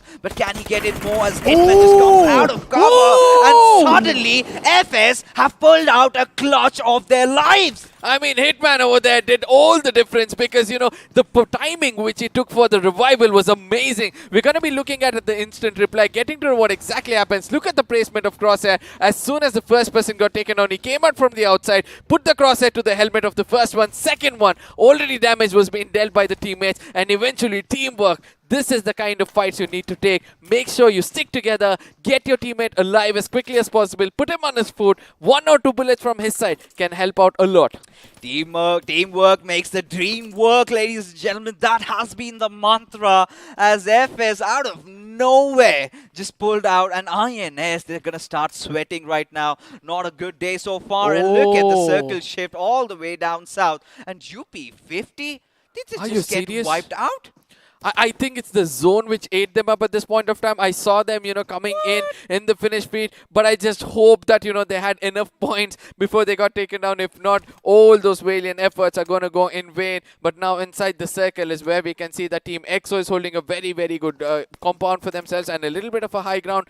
GOG needs to be very, very careful, because from here on, in case they do not dominate from one corner, which they've started to do against the side of Enigma, and the right team to go against will be really happy to get more finish points for themselves. GOG at this point really need to watch their backlines, because it is not just FS, it is RTR Retribution. I think they have an idea of where FS the players are located, but now this is where they're going to make their moves, right? Get inside the circle, and that is where they need to thwart them off from that. But Team Kinetic, they're on a whole different high, right? They have that higher ground as Hyderabad, Hydras and Global Esports engage in a little bit of a fight over here. Maxi trying to get the better out of Ronnie, who's in turn is cooking up a grenade, but decides against it as Maxi looks to reposition. I mean, I really loved the positioning coming in from the side of Maxi. He did not go in blank, but rather he went into hard cover thinking that, that is where I can actually give an opportunity. In case I get taken down, my teammates can actually come in and help me out. But at the same time, they can come in and dominate against the side of GE as well, right? But Manya coming in from an off angle, completely making sure that he closes down towards the side of HH at this point of time. As we can see that, he's in the crosshairs. Shots are going to be connected. He's going to be jiggling around. But there was an opportunity for Manya to strike. I think he's lost it because of the lack of scope. This is where resources come into play. Just bobbing and weaving in that situation. How on earth did he make it out alive? But this is where, right, Hyderabad Hydras are kind of stuck, are kind of limited, because look at how GE are spreading out, right? Look at their spread over here. But at the same time, they have also opened up to a few palaces. If Mania gets shot from the backlines, could be devastating, as Ronnie, still having that buggy for a cover, he is trying to put pressure on Ace Black. Now, this is a very pivotal fight. If Ace Black can get this knockout, maybe Hyderabad Hydras in this game. No, at the same time, the crosshairs is working out for the side of GE, and I hope that it continues to do so with the next circle coming up. The team to hold the center mountain, the team to hold the center of the circle will obviously have a very good chance to get that winner chicken dinner for themselves. And let's see who's that going to be, as Sensei has already gone into the move. We are speaking all this courtesy to the map feed we have over here, but at the same time, this one fight is going to be very, very different, as the circle shifts completely away from all these teams, which is that one team to come in from the left corner to hold that ground for themselves. And let's see, I think it's going to be GOG, as they picked up already. Esports Walla WSF do have a really promising position as well, but Manya getting a beautiful knockout on carry. Now he's going to be making the move. Now Ace Black has no idea that he's already made it pretty close and personal over here. Now does get the info though, but how is he going to stop this push from coming in, especially when Joker and his teammates, both of them are pushing from a different position. Ace Black is under a whole world of trouble as Manya pulls out yet another knock. I mean, this is beautiful work coming in from a flanker, I would say, because this is the kind of moves you need to you need to do at this point of time. It's going to be Ronnie coming in a bit more closer. Maisie is trying to hide out inside that. His location is going to be compromised. Eventually, sprays are going to be coming in. A jump shot is more than enough at this point of time, but retaliation at the right time. If Joker hadn't taken cover behind, I don't know, Ronnie. I think this would have been an end of the story for them. I think Manya was the MVP of this fight. Yeah, absolutely, right? absolutely. Especially getting those two knocks, giving the players of GE sort of trying to regroup and then go in. But for now, RTR Retribution on the move. Sensei just stepping out of his cover a little bit, showing his head, trying to fire a few shots. But Duty, does he respond? Or maybe Chonu. But regardless of that, EXO need to get inside the circle. At the same time, Sensei did not make it completely inside the circle, as GOG have already made it. And it's going to be retaliation coming in from the side of RTR, as one person gets taken down. Sensei is concentrating on all those finish points which are going to be walking in. He does see Chono at this point of time, as Molly is going to be tossed right to this rock, but the cover coming in from the rock. But eventually, a little bit of it, he does catch fire, but I do believe this is more than enough for him to get knocked out. But for the boosters, every single time we have seen, the person who is boosted is always surviving with the fire. But he just escaped pretty much soon, but could not escape the shrapnels coming out from that. in as Craniac spotting out the final player. Will do the finish, get it, and this is how Team EXO get deleted from the server. I mean, Craniac being the loose cannon at this point of time. I don't know where he was all this while, and suddenly all these big gameplays are going to be coming in from those unknown teams. As Canary at this point of time is trying to push in towards the side of last player of GE, I believe. He's going to be firing some shots, who's the pretty much closest one, I would like to say. Let's see whether this is the end of the story for the side of GE as well. I think Canary wants to get a little close, right? Wants to find that perfect angle because he know he's got Ronnie pinned over there, just behind that rock, but finally coming out of the open. Ronnie, he is gonna meet his makers as he also is out of the lobby. Now that being said, our Esports, they know they've got a monumental task right ahead of them, especially with WSF keeping a watch from the hills from such a high ground position. I think this is the game that Esports Wala WSF were looking out for. At the same time, how long can GOG survive is going to be the next big question, because right now they're going to be walking into the crosshairs of WSF in case they grab the attention far away from the side of GOG. That is where it could be a blessing in disguise. But let's not forget, at the same time, it's going to be RTR also trying to make it inside the circle, and Karan has got his eyes set on them, and also to the other corner where Autobotz, Kinetic and Hydra are making it inside the circle. Which team is going to be taking all those finishes for themselves as evenly distributed? We have RTR on the top with 5 finishes for themselves. GOG, they're so helpless at this point. What do they do? Where do they run? Where do they hide? So many questions. But again, getting those 2 finishes, I do not think it is going to be enough for them right now. They need to make it somehow into the top 5 as Esports Wala WSF pull off something really great. Want to get that knock? Indeed they do.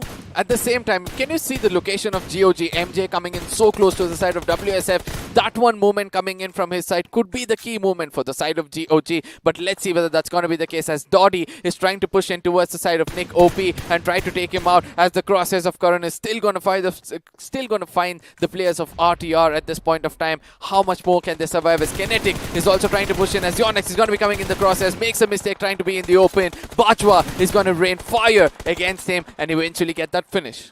Oh, Onyx, I was just wondering if he could get away with this, but eventually was just punished. Autobotz making the move. They have all risen, and now they want to get something out of Team Kinetic. 2 of their players getting knocked out. KU going up for the revive as Honey from above is dishing out so much damage. Somehow GOG have managed to enter inside a good spot, but now this is where Honey comes in, steps down below, gets yet another knock with his arm as Bullet falls down. It all comes down to MJ. How does he respond? But seems like he wants to hide. Yeah, I mean, eventually MJ is pretty strong at that, right? Try to hide it and play it out. His health is pretty low as well, as WSF Honey kind of had a vague idea as to where this player is going to be cooking up a grenade. This is going to be obvious for him to stay as he sits on the buggy as the molly comes in. This grenade is going to be more than enough to say goodbye for the side of GOG. I don't know, 7th position with 2 finishes was the least expected thing from them.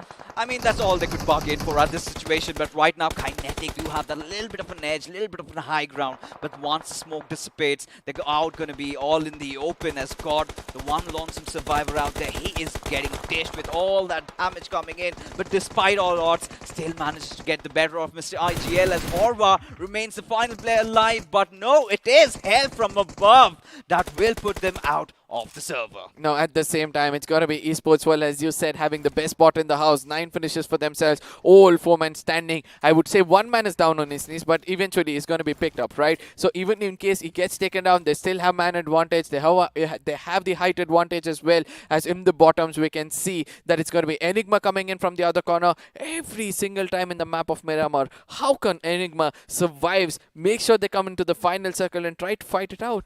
Still on the prowl for the chicken dinner though.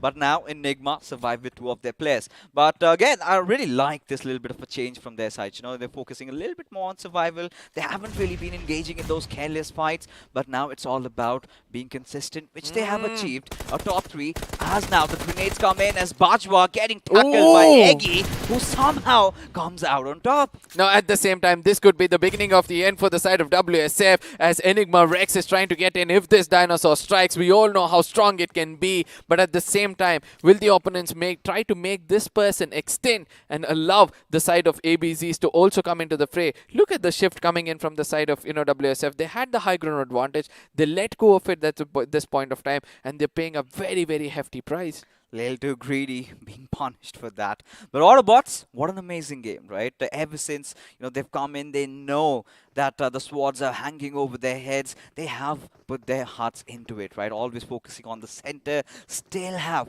one of their players alive. But Team Enigma, could this be the first chicken dinner? Finally, after so long, can we get it? Because look at Eggy does spot that MG3, and we know the amount of damage this weapon can dish. Absolutely, but at the same time, there is one curse which comes in for the teams which holds the high ground. The circle is going to eventually shift away from them, and when they drop in from the top, they don't have the crosshairs set to a certain specific location. But still, MG3 we all know is a very important gun, is a very highly, damage dishing gun. Can they make it to the best use, as the circle at this point of time is going to be forming in, and WSF, hopefully, they have the enough number of medkits to go in for a heal battle. Oh. There's that stark possibility of that happening also. But a little bit of an eerie silence. Everyone sort of trying to respect the circle. But where has it shifted? Away. Right into the jaws of Esports Wala WSF. And this is where Tango has got to make his best moves, right? Along with Honey. A little bit of a sugar and spice. Maybe Esports Wala WSF can come out as the victors. I mean, you would water lemonade with a little bit of a honey, right? It's going to be Tango coming in. Let's see whether it's going to be making it count for the team. As I said, the curse still continues for the team trying to hold the upper ground. As, WSF thought a little different. They're going to be blessed with this, right? At the same time, let's not forget, they're trying to put up some smokes over here, which Enigma can actually dominate on. The smoke screen can be something against them. As Hell at this point of time, trying to punch in the air to make sure his footsteps is not given away. Gets a bit more closer to both of these teams. And eventually, if L sees one player on the top and gets that knock, again WSF will be on the winning end. A 2v1 situation is all we have, and Hell could be the one up for mischief, as Tango does lob that grenade, does not get anything out of it, but still he's not going to give up. He's going to be persuasive in that particular situation. But Eggy, ever so patient, but he needs to move 10 meters inside the circle. All they are looking out for is that perfect one opener, and we're still yet to receive that. Absolutely, as Hell is trying to come in closer. It's going to be Honey puts him to an end as both the teams try to retaliate against him. But eventually, Eggy took that chance, came down, strike against Honey, and he's going to be pushing in. But eventually, retaliation comes in as, oh my goodness, wrecked from the top does the impossible. And for the first time ever in this game, Enigma is going to be so happy with the first ever winner chicken dinner. Least expected time, the curse has been rewritten. Oh yes, ladies and gentlemen, as we head into the post-match segment powered by Loco, Team Enigma Gaming, against all odds, finally breathe a sigh of relief. There you can see the smiling faces coming out. But what a game has it been for Esports Wala WSF as well. 23 points from this one particular game. Team Enigma also breaking that curse. But Autobotz again being so consistent. And what a much needed game even for Retribution RTR. Absolutely. I mean, this is where I would like to go to the overall points table again and check out what things have happened, because 4 points for GOG, 5 points for UP50, 5 points for R Esports, Kinetic 9 points, Retribution with 11, and Autobotz, they're pretty much on the safe side with 17 points for themselves. But WSF, as you said, now has again taken the bar a little more higher for the teams in the bottom to actually run them out. Oh yeah, of course, and especially with still one more game remaining to play, I'm so excited to see what's gonna come out of them. And majority of the first part of the game was all about that UP50 versus Soul 7C intervening in that particular fight. But how did it end out? None of those teams did live for long. But UP50, I mean, well, they're finally just shooting in the dark. If it hits, it hits. But now let's take a look at who the iQOO MVP is going to be, and it is going to be nobody else than Autobotz, Mr. IGL. Oh, they're going to be so happy, right? Because they're getting finishes today. They're getting themselves some winner chicken dinner as well. So they're going to be very, very happy about it. WSF on the other side have done most of the damage. And also Sarkar coming in from the side of UP50. That's a sigh of relief. So eventually, when one of the players of UP50 starts to outcome like this in the MVP board, it's going to be easy for them to concentrate on those finish points as well. But Eggy, oh my goodness, what happened at the end? Enigma, I really thought WSF had that game, but again, the smokes which was not required for the side of WSF, as I said, Enigma took advantage of it. I think they wanted to do that to deal against Autobotz, but either way, they kind of dug their own graves doing that, ladies and gentlemen. As we take a look at the match summary, well, the healings were clearly not there. Not a lot of teams did get, enough chance to loot, but what really comes out on top of it is the 3 airdrops having been looted, out of which 2 we did get to see in action, an AUG, another one of those MG3s. But anything else that really catches your eye over here? Nothing much. 319 distance finish, something which is kind of normal in the map of Miramar, giving the terrain it's designed in. But at the same time, let's not forget to look at the FD graph, as it's going to be so different. WSF is going to be the only team dishing a lot of damage, kind of getting half paid for all the hard work they did with just 11 finishes. But at the same time, Autobotz is also having the same kind of fate, as they get 7 for the 1563 damage they've done. But for me, the clever ones obviously are going to be coming in from the side of Enigma Gaming, because look at that, 1000 damage for 7 finishes, a good one. Well, I mean, the lobby assassinators, I might call them, right? Nobody saw them coming. They were ninjas in hiding. And, well, Esports while WSF, maybe just kicking themselves in the feet, thinking, why did we let go of that higher ground? Had they had one of their players on the high one on the lower? But I think it's all time, right, ladies and gentlemen? The moment has come. The overall standings, as we see, take a look at the top half. I mean, the upper echelon is going to be pretty much fixed over there. No changes so far till the top 8. But what happens right after? Well, you're going to be shocked. Oh yes, and not only that, let's not forget 10 points away from 500 marker is where OR is standing. We have to give credit for all the hard work they've done so far, but ultimately, as you said, from the 16th position, our eyes are going to start, looking out for the small numbers, the difference. There was just 1 point difference from 14-15, and then 1 point difference from 15-16, another 1 point difference from 16-17 until now, right? So how many points difference have they raked up, as INS is going to have 224, Blind Esports with 228, Kinetic, oh my goodness, the way they're equipped up today. They have come up to the 14th position with 230 points for themselves, and Autobot again shooting off to 240 points. What a climb has it been for these two teams, and cannot really rule out FS, the way they played, the clutch of their life, just wiping, annihilating the entire horde of INS pushing at their direction as we head into the territories which are under heavy danger. Of course, Retribution RTR finding some respite over in this game, do climb up, and Esports Wala, well, the distance, the margin sort of starts diminishing.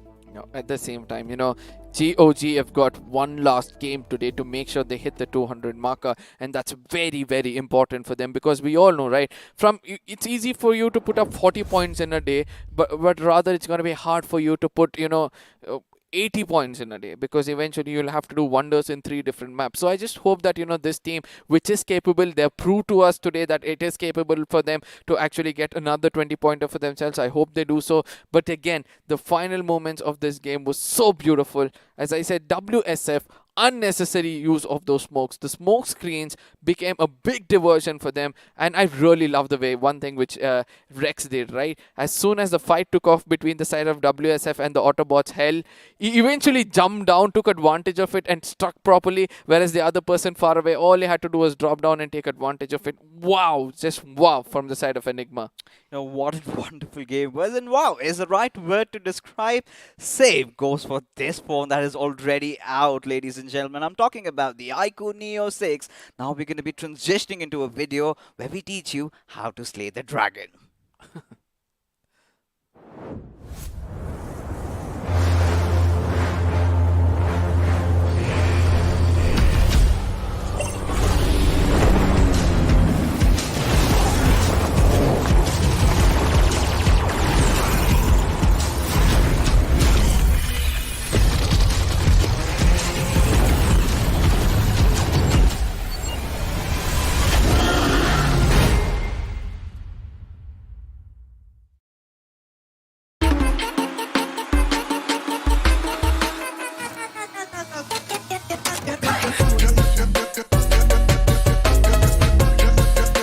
Watch it, earn it.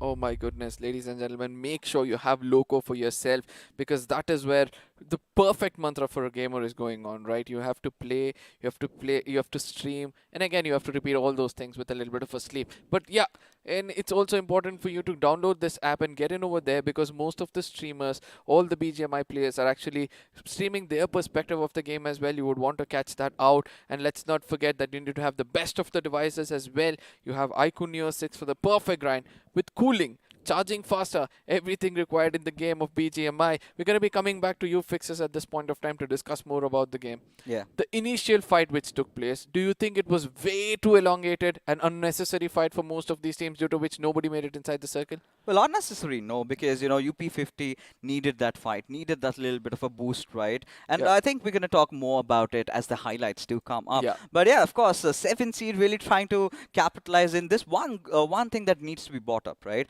UP50 did not have enough time to loot, right? They were pretty much out of meds. They had nothing. They finally managed to find some vehicles, but that was all about it. The moment they tried to get inside the circle, they could not really do much. As Soul, one after the other, they just get picked off. And 7C wanted to capitalize, but eventually we know what fate awaited them.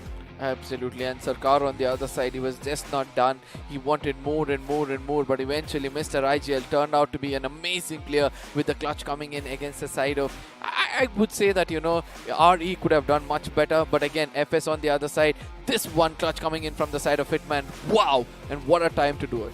And more than that, I think that was one of the beautiful fights, but this was my favorite of the lot, right?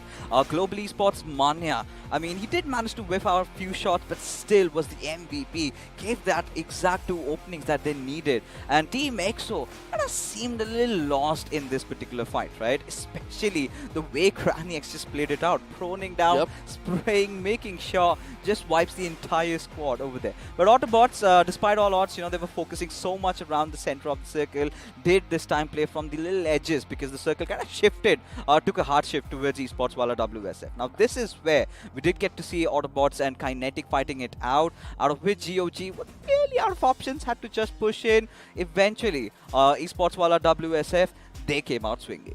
At the same time, GOG, I think they, you know, they played it really safe over there. If they were a little bit of an aggressor, taking the fight towards the face of Honey, things would have been much more different for them, right? Because there was no fire coming in from the top, but Enigma did the right thing, you know, they struck in when the time was right, and then eventually, this was the moment where he jumps down, Eggy comes in a bit more closer with the deadliest of the gun to have in the hand, does the damage, and also Tango on the other side who's busy retaliating. Eventually, Rex jumps down. Look at that crosshair placement, lovely. This is what I was saying, right? Every single time you jump from the top, you need to have that crosshairs exactly to that enemy.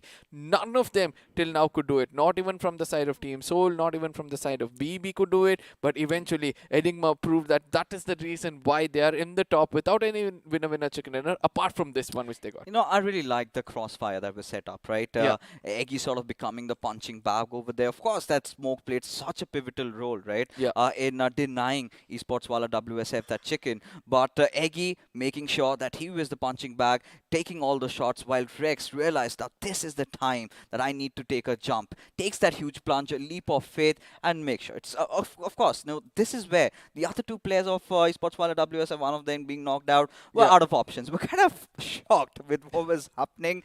Did not expect that, and eventually got taken down, and that is how the cookie crumbled. But more than that, right? What a game for all those teams down in the bottom, right? Retribution, RTR, Autobotz, Kinetic, everyone just picking up the pace along with Esports Wala WSF. Now this was the chicken dinner that was written in Esports Wala WSF all over it, but kind of threw it, right?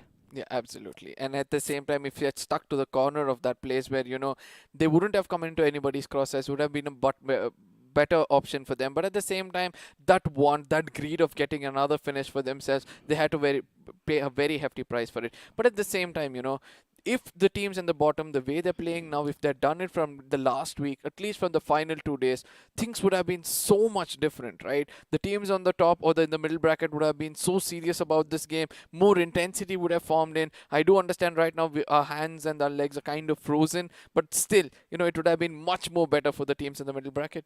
I think, considering still that we do have 3 more days remaining, if they can keep their head straight, focus on what's important, anything is possible. A miracle is possible. But for UP50, man, I mean, it was good what they did initially in the start, how they followed it all up, but clearly being out of meds, clearly being out of options, because it was just not a 7C that did come to intervene there. It was, again, global esports, even from the far away, were trying to cause trouble for them. Now, global esports had their tensions redirected at Hyderabad Hydras later on, which I really felt, HH kind of messed it up a little bit, because the way they were kind of clustered, they were kind of being engulfed from every single direction, especially Manya making those big boy moves out there sort of became the reason why HH were out of the lobby. Now, at the same time, Manya's location was already given away from before, but I still don't understand how HH did not look towards him and try to retaliate, or probably have one person concentrate on him. If he had got taken down, we all know GE could have been a little more vulnerable at that point of time. They certainly could have, but one final game remains, ladies and gentlemen, as we're going to be transitioning to the pre-match segment powered by Loco, where Arca is going to be calling it a night as a lot of teams are experimenting, and we will have the experiment with us as he's settling down. We're finally done with all the games of Group C, XP, and now it's just for A and B. But my first question does come down. How do you think the teams from Group C have played so far? Well, I mean, let's talk about the elephant in the room, and that, of course, is UP50, as you guys were talking about earlier. Day one in week 3 has really not been their best so far, but again, is it too late for them? Well, we are going to have to wait and find out. But again, as far as Group C is concerned on a whole, they've had a good day. A couple of teams making a little bit of an impact today. But again, 3 more days, I'm still saying this.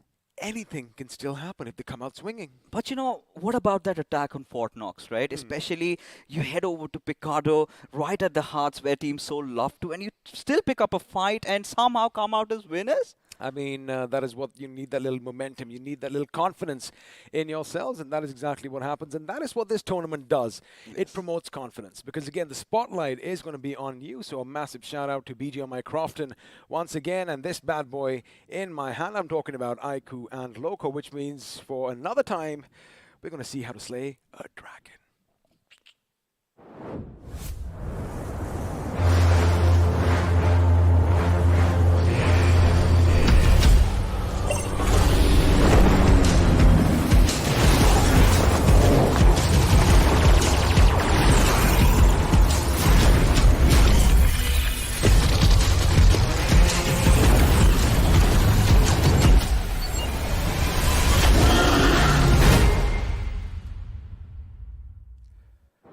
That, of course, is the iQOO Neo 6. 90 FPS in BGMI means that you're going to have a clear advantage over everyone else. And, well, that is something that does help every now and again. But remember, it is going to be sold exclusively on Amazon. So if you guys want to grab yourselves one, well, what are you waiting for, as our other partners would say? But again, Fixus, boy, oh boy, last game, Enigma Gaming finally getting that elusive chicken dinner, which has been so close, yet so far away.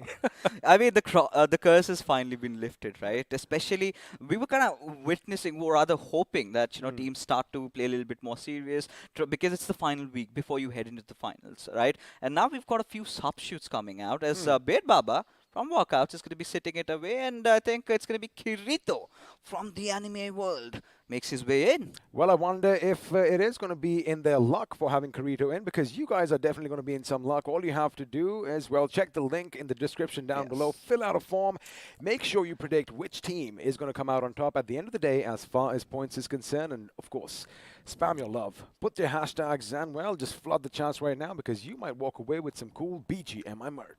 I think today is going to be the hardest day of it all to predict really who comes out on top. Too many ups and downs. So many ups and downs, and especially when you sort of imagine that it could be just Team Soul, the next game they get eliminated pretty early on.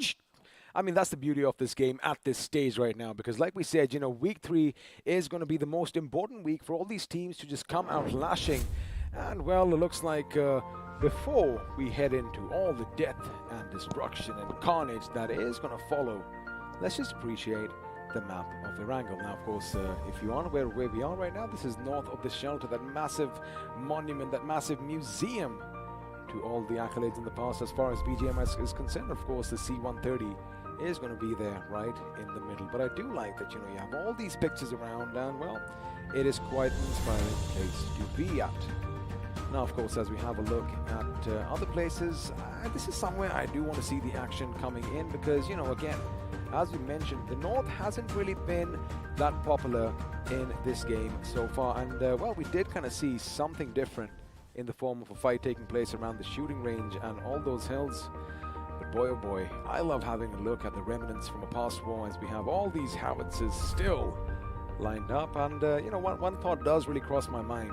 I wonder if they're still operational. I wonder if someone's actually tried to go in and let them loose. But once again, because we have the minimap on our screens for display at all times, GOG are going to be playing this game. And once again, the entire team is going to be on the main island already. It looks like they are eager to step in the action. And I wonder if they can do what they did in Game 1. Now, they did just shy away from that chicken dinner. They did end up in third position, but thanks to the fact that they had 15 finishes, oh boy, they were pretty much neck to neck as far as global esports were concerned. But now, ladies and gentlemen, for the last time on day one, in week 3, the Big Bird is going to take to the skies, as this time around we have a little bit of a switcheroo. If you have a look down below, you might just see the shooting range coming up because we are going to be heading in the northeastern direction, which means Rozhok is going to be pretty much under the flight path, as are the places of prison. And, well, things are finally going to end up at the Milta power plant. Of course. Now, this is where we would love to see a Southern Circle break out, right? As military-based circle, what an end to the evening would it be? Now, it's team groups A and B battling it out, right? A lot of teams have really stepped up. GOG, I think they've kind of buried all the grievances of the past and getting over things. They've been playing pretty well. But in the game of Miramar, they were out of options. And again, it was similar to the previous Miramar that they had played as well, because even at that stage, you know, they were, like you said, out of options, right? Because yes, they did get one of those squad wipes early on, but Enigma were a thorn in their side at that time. So again, they have to make sure that they don't find themselves in that similar predicament once again. But now, the question, buddy, is going to be, where is that circle going to form? Because I want some drama. I want something down south, and I hope the entirety of the Sosnovka military base is going to be in play, because boy, oh boy, that's going to throw a wrench in all their gameplays. But, hey, I'm happy. Zarki. Finally. And Team MG has dropped over there. Now, if they make some early movements around the northern side, maybe around the shooting range areas, or maybe the little hill just behind the S of shooting range, maybe this could be the game that they were searching out for. Now, we've talked so much about all these teams, right? But we've missed out on one XP, and that has to be Team Walkouts, right? To be honest, have they given reason enough for us to talk about them? Well, listen, I mean, they were in a decent position at the start of this week. However, today they seem to have been walking away rather from their own game plans. And let's see if they do something different, because again, they aren't too many points away from making it back into the top 16. And if you have a look at how they have done in Erangel, 14th position finish for them, 122 points is nothing to scoff about. But again, you know, the pressure is going to be mounting on them. And speaking of pressure, one team that isn't going to be feeling any are the boys from Hydra Official. Yeah, but haven't really seen a lot out of Team Hydra today as well, right? Especially how good they were in week number 2, figuring out how to crack the code of the circle. This time, wanted to maybe go a little aggressive, engage in a few more fights, but that hasn't been visible from their side. Somehow, global esports have always been a cause for their demise, and could be today as well. But right now, considering how the circle has really panned out, there's so many teams on the eastern side. So do you really think that we're going to have some fights breaking out in the early phases of the game? See, here's what I believe is going to happen. We might this time see a lot more drive-bys happening, and, you know, people just stopping their vehicles, alighting from them and shooting, because I do believe a lot of these teams are going to try and go north of that fjord, just north of Yasnaya, because, again, you know, Severny's going to be open. You have a lot of hilly terrains, and the best thing is, it is so hilly that sometimes it can get a bit difficult for teams to basically lock down on you and, you know, shoot as you drive past, as compared to, say, if you're coming in near the school or if you're coming in through Zrazog, because, again, so many buildings means that, well, you have a lot of angles to look out for. But again, OR Esports, they haven't really been doing what they do best today, but again, do they really need to worry about anything? I mean, no.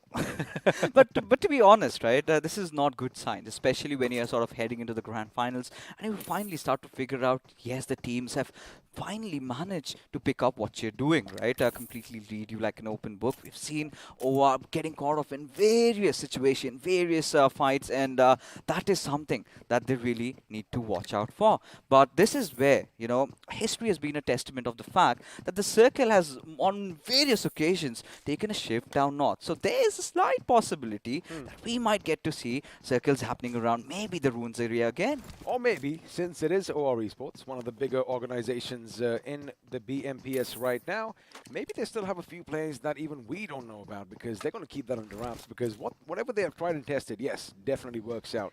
But you got to keep one thing in mind. Yeah. When the grand finals do start, they might still do what they do best, but again, will any team actually lock horns with them, because everything is going to be on the line?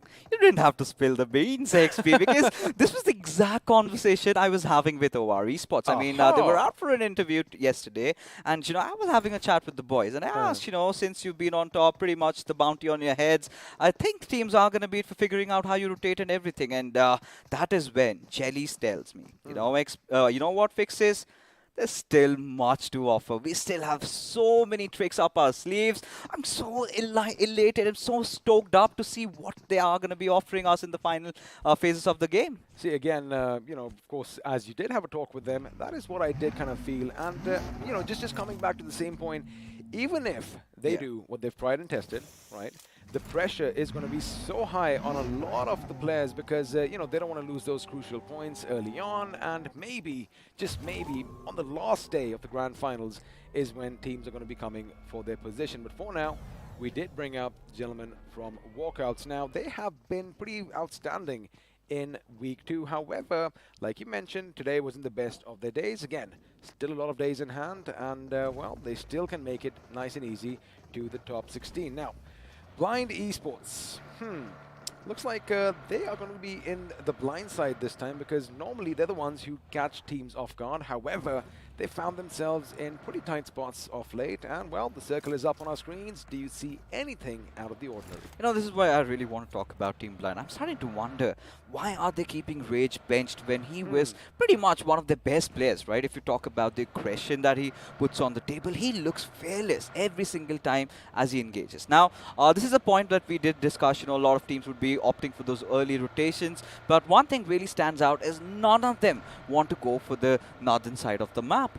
Well, again, it is the case right now, but looks like we might just have a few teams charging past Yasnaya, because Enigma are going to be probably one of the first few who are going to think that, wait a second, you know, I mean, there's a massive landmass over there, which a lot of teams, like you mentioned, don't really traverse that often, and they might find themselves in a nice little spot, you know, up top a hill maybe, just waiting for the enemies to walk, or rather drive, their way. But as we have a look at Blind finally transitioning, INS over here, again at a place that they do like, anticipating that ACBC once again probably is going to come, you know, via that bridge, and they've been locking horns time in and time out. And they don't want to be on the receiving end this time around. For Team INS, it's been a rather funny day, right? Just getting eliminated in mere seconds every single time they come in. Even in the last game, XP, FS, they were outnumbered. They were cornered to one position, and all 4 of their players just charge it from same direction, and suddenly, in the blink of an eye, the whole squad gets eliminated. Now, that was not the first time. Even in the previous Wrangle games, if you've seen it, it was a fight against Enigma and INS, where they also got wiped out in a jiffy. You know, speaking of Team INS, it looks like they might be lying in wait for ACBC, but last time around they didn't really do anything, because what they are going to try and do is basically loot every single thing that they can while they make their way into the circle, but chances are someone could be coming up from behind. Now, I'm pretty sure we might in fact just switch over to their POV, because there you have it. Capron is going to be the first one, but this time Crazy Soul, even though he does lay down some lead in his direction, he isn't going to hit its mark, but it looks like he might be getting ready for something else to come over that bridge. You know, we've seen this countless Go for number it. of times, you know. INS just being the watchdogs over here, watching out for ACBC, but this time they're here to pick fights. Now Joker does spot out Evil Sky, does manage to land a couple of sprays, but nothing really connects. Nothing connects, but this is also going to be opening them up to a little bit of a backstab, because now Team INS are going to be between two members of ACBC at one end and two members of ACBC at the other, which means, well, the Predators might in fact become the prey as Circle is going to implode on itself, and looks like Olympus is still going to be the epicenter for all the action to come.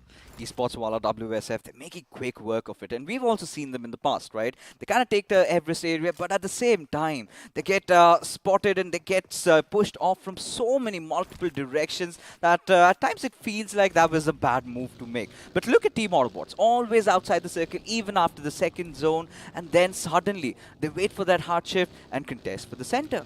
They do indeed, and as usual, you are going to expect them to be coming along the Western Highway, and you know, I don't blame them, because they aren't going to have any opposition right up until they get deep into the city of Georgia Paul. And well, speaking of Georgia Paul, looks like Initiative Academy do see some movement in the distance, as they are going to take a few shots off towards Walkouts direction. Now, ooh, this is interesting. Alrighty, Blazy has the M24 in its hands. He does have an 8-time scope, and wait a second, maybe had he looked a bit longer, he could have spotted someone in the distance, as I do believe Loki has an idea that someone could be lurking in that Wizardar, as an MG3 is going to fall from the heavens above. Is it the first time that Loki's in, I think Blazy's gone for a bolt action? Because I have never even seen him try to do something like that. But I think it's the confidence that speaks out. But Initiative Academy do need to understand the circumstances that they are in, right? This is dire times. They have to find a game. They have to find a chicken dinner. And so far, hasn't really been a game, or hasn't really been a day that they could be really proud of today. Well, that is, of course, something we are going to have to see if they can do something later on. But something interesting is happening. Now, we did kind of expect the Autobotz to head over from the west. And, of course, as expected, Enigma Gaming, they went all the way north of Yasnaya, went south of Siverny, somewhere around the shooting range. And let me tell you something, buddy. They are now in the city of North Georgia Paul. But for now, ACBC, they do see another team go by. But it's not INS. It's the boys from Big Brother Esports. Again, 11 minutes on the clock right now. Shots are going to be fired, but nobody has hit the ground on their bloody knees yet.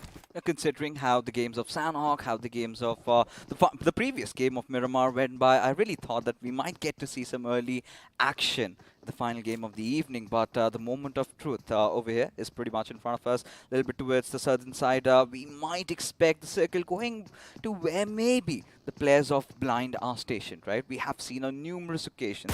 Now this is where I love what players of Global Esports are doing, but I hear gunshots, and I think it is ACBC going up against the Autobotz. Well, ACBC up against ABZ, quite a mouthful when you have to say that all together, but again, they're just going to make sure that the enemy is kept at bay. But again, the most surprising maneuver for me thus far has been Enigma Gaming. They've cemented their position north of Georgia Paul, and well, they still have that massive bridge to come down on. But, you know, if we could have had the map feed, right? If we could have the map feed in front of our screens, maybe we could have shown something. But right now, Rain at this point spots out that Jelly was in the fray, but did take some damage from the back lines, and now has to run for cover. In fact, I do believe it was possibly the members from BB who were shooting at his position, but now the circle, oh boy, this is where it's all going to be. I like this. I like this. We have a lot of bridges in play. We still have Everest in play. We still have the north of the city of Georgia Paul in play, which means, again, Enigma, they're going to be coming along that coastline and, well, cementing their position in one of those high buildings over there. But Global Esports, they're, in fact, going to be heading a bit towards the periphery. Now, two of the members, Ronnie and I do believe AJ, are north of the river already, right? So they are going to have a nice fortified position. And speaking of fortified positions, although this is not going to be any concrete around him, he does have the higher ground, as Duty does see a lot of movement down below, and looks like trees once again. might be the first person to be knocked down, but this time that M4 ran out of bullets. Look at the splash of colors from down south, right? So many teams stationed, and everyone needs to find a concrete cover. As finally, OR seems to have stepped up, and Jelly gets the first blood inside the game. And it is already 13 minutes, and well, we've been sticking to times, but Mr. Spray getting the better out of Haxer, having entire coverage from up top. This grenade is certainly going to land. And in fact, it was cooked a bit too much, which means Evil Sky is still going to be on his feet right now as the second grenade is going to go in. Is it going to connect in the nick of time? Yes, it does, and he's going to get a double knock as Haxer and Evil Sky are going to be brought down. But this is problematic. They have no idea where the shots are coming from. Of course, now his position is given away, which means the rest of the Cuba and the boys are going to be moving. But how about about Capron making sure he's going to thwart that attack as Mr. Spray is going to be on fire as Capron knows the enemy is right in front of him as Rain is going to go in from the side and, well, finish off the remnants of WO. Now, the problem for WO here, buddy, is that they have a man up on the tower. However, oh boy, it's going to be a bit difficult coming down. Indeed, especially when he's started laning so much lead down below. And I'm starting to get scared for him because it's Autobotz coming from the backlines. If they take over the water tanker area, then maybe Abroad might find themselves in a little bit of trouble as Big Brothers. They made a dash for the containers. Now, we haven't really seen quite often that this is where the circle forms, and this is what I was talking about. Well, it's not going to be ACBC, but BB Scream, who's going to be laying down lead in his direction. And again, now he is in a tricky and precarious situation because he does have to lay down low. But if he gets up, chances are Scream is going to be sending a barrage of bullets his way. And again, you know, coming down from the tower at this position is going to be a bit problematic. Elsewhere, I do believe Global Esports might just be laying down shots on RTR. In fact, we might see a little bit of action breaking up because INS, buddy, well, he does make it. He does make it. He loses some HP, but he made sure he passed himself up. And oh my goodness, that is going to be the save of this day. He doesn't even have a pixel of HP, but from the distance, it is going to be Enigma's Avi, who is going to be playing a little bit of spoil sport. Well, that little victory, that mini victory is definitely short-lived. Of course, indeed it was. And a friend for life. He was a keeper there, but they go out pretty early, and Walkouts doesn't really seem to go their way. They need to go back to the drawing boards and pick themselves up. Mind you, those shots came north of the river. Have a look at where Avi's position. Again, you know, the fact that he was high up in those buildings. Yep. I do believe that team thought that, wait a second, we put a back secure, but from the distance, it is going to be problematic. And what is going to be problematic is for all the teams from the south to make it into the circle. Now, Esports are going to be one of the last few as Shane doesn't empty an entire magazine in Initiative Academy's direction. However, for now, they are going to be in a safe spot. INS, on the other hand, well, they are going to have a little bit of a problem because more teams are coming in, but looks like Mr. IGL from the Autobotz is going to make quick work of Hellgod and, well, send him back to the depths of hell. You know, I really feel this is the game that Team MG were looking out for, right? Get a chicken dinner yet again, finish the day on a good note because they have the perfect spread throughout the lobby. No one on their backlines. It could be Enigma, Galaxy, Retribution, RTR, maybe fighting it out. But if the circle takes a little bit down shout shift, it could be again Team Enigma's game to win. Well, it could be. What is interesting is, however, we did see that, you know, Esports, while we're atop the mountain, I'm going to hold on to my thought right now because it looks like Palkillo is going to be raining down a little bit of shrapnel in Global Esports' direction. However, they are a bit too spread out to be taking any damage, but it looks like his teammate, well, it's not his teammate, it's going to be Nigma Galaxy coming in from the other hand, who is going to be bringing down Manya early on as Blazy is going to be picking a fight. Ooh, Dawn with the interesting weapon over there, the VSS Silent Death, as I love calling it, as Wixie does spot somebody else coming in. He might just think it's a teammate, but no, it's going to be RTR who are going to be coming in, and Manya is going to be, well, finished, but before Chonu could put him in the ground, well, they can have a nice little chat now. But you know, Global Esports, they're in a whole world of trouble, right? Especially two of their players being taken down, and Blazy finally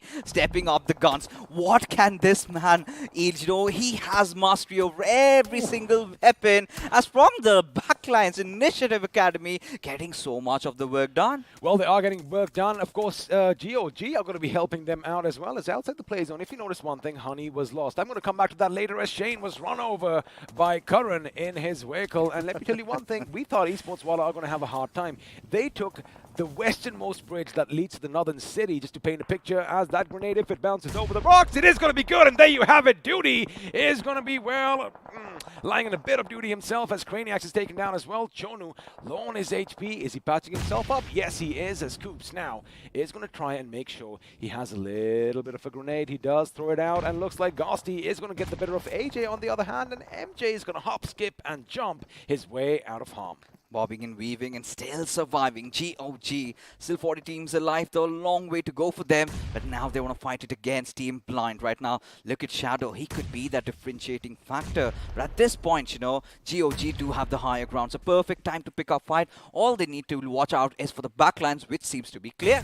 They do seem to be clear for now. However, Shadow, I mean, he is literally lurking in the shadows right now as Karan is going to be taken down by iQOO from IE. There you have it. He gets a little confused. Wait a second. Where was he shooting? Of course, that smoke just obscuring his vision a little bit, but now grenades are going to be rained down on his position. And, well, the blue zone coming in from behind isn't going to be helpful as well. There you have it. One big boom, and leader OP is going to open things up. And now he's going to go in for the molly, making sure that his prey is burned to a crisp and it's going to be nice and charred. The thing is, GOG, they are going to have to back off just a little bit, because if they let Blind take that little hill up top, well, it could be a different story altogether. The circle has already shifted away from them, but seems like they want to get the fight, you know, getting that second pick. They want to go in for the push, and Leader, he's been such a pivotal player for his team, but looks like it, he wants to get inside the circle, and this is where RTR are holding to the centers. All these teams are going to be making a dash, and there you go. Now keep in mind, have a look at the position over there, right? Now we did just bring it up that they were in a precarious situation. I'm talking about Blind Esports over here. From the north, about almost 300 meters away, it was Nigma Galaxy who got the knock, and, well, they couldn't really come over here, which means, well, GOG, they can make it to safety. Now, Leader OP is going to be all by his lonesome, and Blaze, he does have that big bad gun in his hands. Question is, can he pull off something over here and showcase his sniping prowess? But for now, I guess the main thing is how to cross that road, and looks like, luckily, they are going to be going in towards Leader's position. But they've got to be careful here, Fixers. If they just come over the summit, well, everyone can see them. Leader has been a sacrificial lamb over there, letting his teammates pass, making sure they landed safely. But elsewhere, Esports Wala and Team MG, they are in a little bit of a tango out there, getting those knocks, opening the fights up. It is going to be so spicy and heated up as the final fights are going to start beginning, as Paukilo trying to squander around the area. Have a look at your mini-map, though, because Team MG are now going to be caught between, well, a giant rock on one side and another bigger rock on the other, as they do have a few teams on either side. But meanwhile, Blind Shadow is going to get the better of Coops.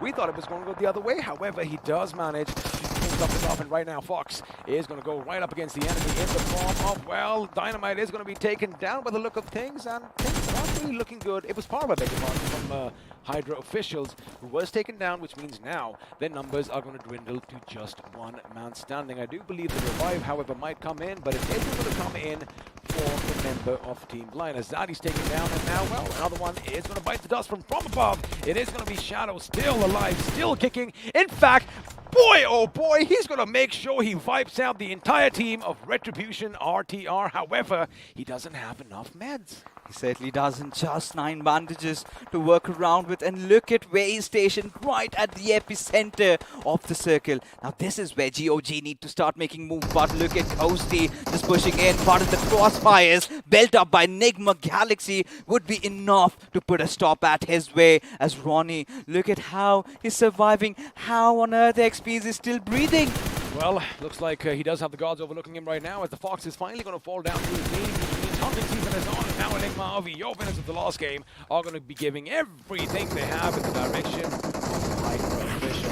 Grenade over there, all 4 members still alive, 6 finishes to their names, and now they are vying for a few more. Mr. IGL from Autobotz, on the other hand, is still going to be standing outside. Looks like finally the play zone is going to catch up, and Jackson, oh boy, he has no idea where the shots are coming from, as they only have this buggy for cover, as MJ is going to be doing something, but Avi comes in and, well, seals the deal with a massive grenade of his own. 8 finishes for the boys from Enigma Game.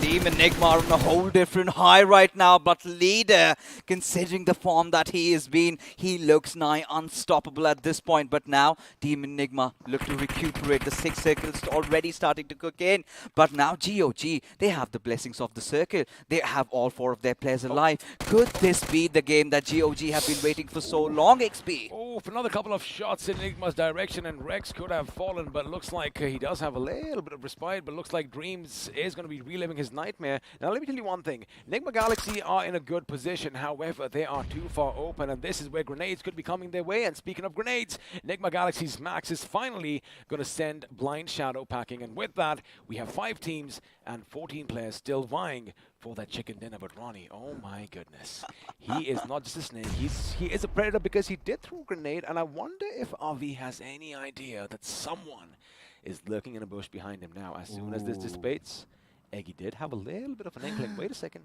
someone could be here, but I think he might have an idea. Has he spotted him though? Has he spotted? One with the nature completely. Rex cannot be so blindsided. Ronnie, he's just waiting. But look at the people coming in from his backlines. Nobody seems to have appeared. But Ronnie, he's got to play the clutch of his life. He does indeed. He is going to be biding his time. But what I'm worried about is there is someone to the right as Enigma Gaming are going to be basically just focusing all their fire on members of Enigma Galaxy. They know there's someone behind that car, and any second now it could go boom. It does, however, it is thrown just a bit too far away. Now, Enigma Gaming, although they've finally been spotted, and wait a second, Ronnie, you couldn't really do that because they had an idea. Wait a second, someone is going to be behind us, and now Eggy is going to make sure that Global Esports are sent packing. 4 teams remaining, ladies and gentlemen, 12 players still alive, and Initiative Academy, all they have to do right now is hold down the fort and get all those position points. Such a big game for Initiative Academy, you know, DG making it to the top 4, but GOG, they need to seal this, they need to win this, as Enigma almost on the precipice of pulling off a back-to-back over here, as Enigma Galaxy do have Max indeed, and I think he's replaced Apollo, and I think there have been few changes and it's sort of working out right now. Well, they are working out, but now Enigma could be racking up all those finishes, but from behind it's going to be Leader OP who comes in and brings down Avi, and of course he is going to be bringing down Rescue now. Bullet can't live up to his name. Is he really overpowered? But he gets taken down. MJ going on a bit of a back foot right now. One good grenade could spell trouble. It does get shot from the other end, but now the vehicle is going to come in. Boom! He's going to be driven over, as Evo is still going to make sure that he's the last man standing, but is he going to go out in style? And wait a second, this was just a bit too cray, because from behind, one thing, I do believe Blazy also got a last-second finish, but Enigma Galaxy, oh my goodness, coming down to the last man, making sure they had that aggression, come in from the other side, and well, are going to make sure GOG and Enigma both pay the heavy price. Let me just tell you one thing, as we are going to be heading into the post-match segment powered by Loco, well, have a look at that. It is going to be Enigma Galaxy who, well, did get that chicken dinner. They're going to be in the 3rd position, but what a game from Enigma. 14 finish points to their name. Wow. I mean, back-to-back consistent plays, but look at the cojones on GOG, right? Especially Leader in those final moments. Just charge is in like a madman, and they were not expecting. And the next moment is they get picked off, and suddenly, you know, when 2 cats are fighting, the dog comes up and takes the food away and runs. I'm thinking, if I just quickly talk about Enigma Galaxy, they were basically like lambs at the slaughter, right? Because at one end you had Enigma atop the hill just raining down death, destruction, and bullets at them. On the other hand, you had GOG, as we are going to find out who is going to be crowned the iQOO MVP. And of course, it is going to be Enigma Gaming. Have a smile on your face, because Avi is going to be at the tippity top. 4 finishes for himself, 680 points of damage. But once again, I like how Enigma took advantage of all that chaos, because as soon as GOG and them locked hands, oh my goodness. I mean, it's so hard to process right now, but Avi, well-deserved MVP, considering, you know, from the very beginning, held on to the higher grounds, took advantage of situations where walkouts were caught in the mix. As we take a look at the top 5 players, and I was wondering, when do I get to see Leader? Maybe because he was my clear MVP in this game. He'd been doing so much. Amazing. But MJ, look at the damage numbers. I mean, that is just phenomenal. 818 to be precise. And let me tell you one thing. Another good game coming in from GOG. A 2nd position finish. Yes. 9 finishes for themselves is going to be something that propels them further, as we have a look at the match summary. And this time around, of course, thanks to that last little drive coming in from GOG, 3 vehicle finishes from this game. and 8 grenade finishes, pretty much standard, but yes, the 3 vehicle finishes really steps out. And are we getting those far distant knocks? I'm pretty sure it is the final player of Walkout who had been taken down. But what a way the circle played with our hearts, right? Especially when we thought for a moment it was going all the way down south, a little hard shift towards the north, and every team, they were all in a riot. What did they want to do? They were out of options, and that is where, I really felt even teams like MG could have really capitalized, but they did not do much. Speaking of every team, the finished damage graph is up on our screens, and it looks like once again they did get a taste of blood. However, the big dogs in the form of Global Esports, OR, well, they didn't really have the best of games, but GOG Esports once again the hardest hitting team in this round. This is so better. This is so much better, especially when you are GOG right now, especially when you know that's what could fall any moment on your heads, could wipe you out of this tournament, could end your dreams. But here the boys are still, keeping it alive, the flames still lingering somewhere. But now is the moment. Alrighty, let's have a look and see what the last game does to the overall standings, because, well, I do believe we are going to have a few shuffles, especially at the bottom of the table. But once again, Nigma Galaxy are going to be coming a little bit up top. They are going to edge past Hydra Official with a 7-point deficit, as Enigma Gaming, again, we did see them in the 8th. They have kind of, skirted around Hyderabad Hydras, who are going to slip down by 7 points. Finally, that one chicken dinner icon coming up for Enigma Gaming. Hmm. That's something to be proud of. After playing 35 games, they managed to get the first spot. I would have still liked if they didn't have a chicken dinner, but still we're on the first page, because that is something that is going to make them stand apart. And, it's going to instill fear in the teams of, in the other teams. But now, the second page is where the excitement is going to be. Blind Esports making a little bit of comeback with a 6-point lead on Team Kinetic. And, well, except the fact that Big Brother Esports are now back on page 2, everything else looks tickety-boo. Indeed, and I'm really intrigued to see how much have GOG climbed up, right? INS, I think, has been probably their worst, especially every single time they get into few fights, they get picked off. But this time, few position points here and there. But now, the moment arises, the moment that we've all been waiting for, as Walkouts are on the 17th spot. But look at GOG, 202. Of course, the gap seems to have diminished, but they still have work cut out for day number 2. Well, they finally hit the big 200, and Retribution are going to fall down to the 23rd position with 195 to their name. And, again, we're not going to count them out. Now, let's just, again, address the elephant in the room. UP50 Esports did not have a good day. Yeah.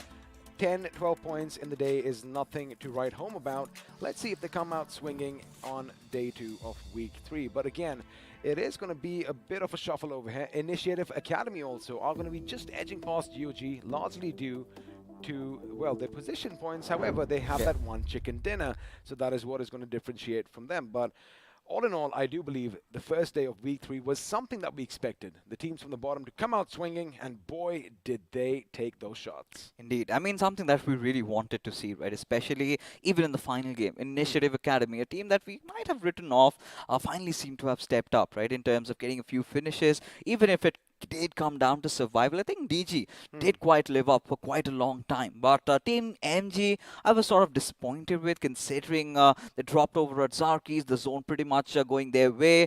Could have done so much from this game, but did not survive for long. It was the positioning, and it was the fact that, a couple of teams, like we kind of were even surprised by, did come in from behind. And, once you think that you are at, say, the northernmost point, right? Just for example, and you're going south, you're always going to feel that you have your backs against the wall, because you will never imagine someone taking such a long migration out of the blue and coming in. Of course, I'm talking about WSF, and they came in and basically took them by surprise.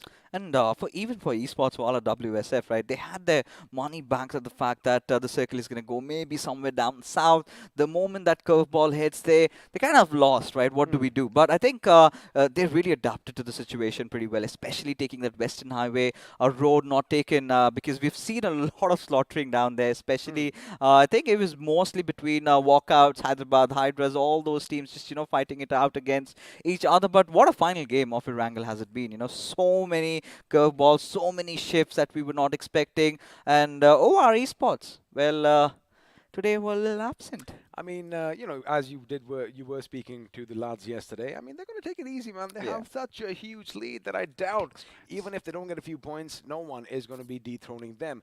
But for me, the thing that stood out the most was, again, Enigma Gaming winning the last game. Yeah. They had that momentum, and they did that in style too, as he jumped off and was shooting mid-air, did get the job done. I thought WSF were going to take it.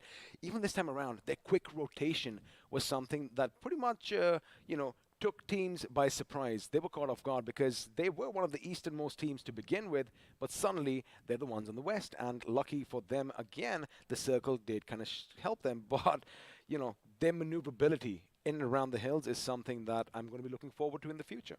Me too, indeed. Because, again, Esports Wala WSF, the way they've been playing today, I think so far has been pretty much a successful day, right? But they still know they are men on a mission. And same can be said even for Autobotz. Now, the only contrast that does build up is if Esports Wala WSF make those quick rotations towards the center, Autobotz come in pretty late. But somehow, they've had a really successful day so far.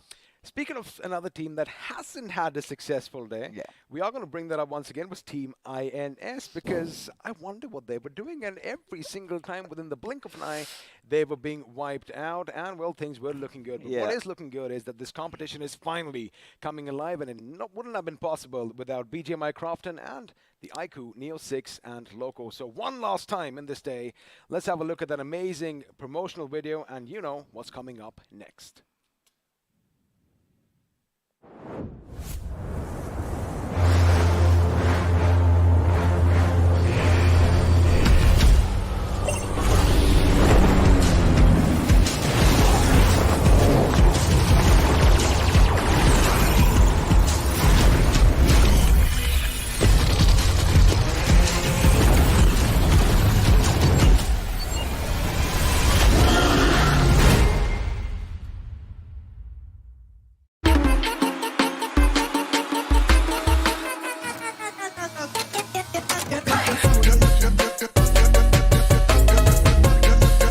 Watch it, earn it.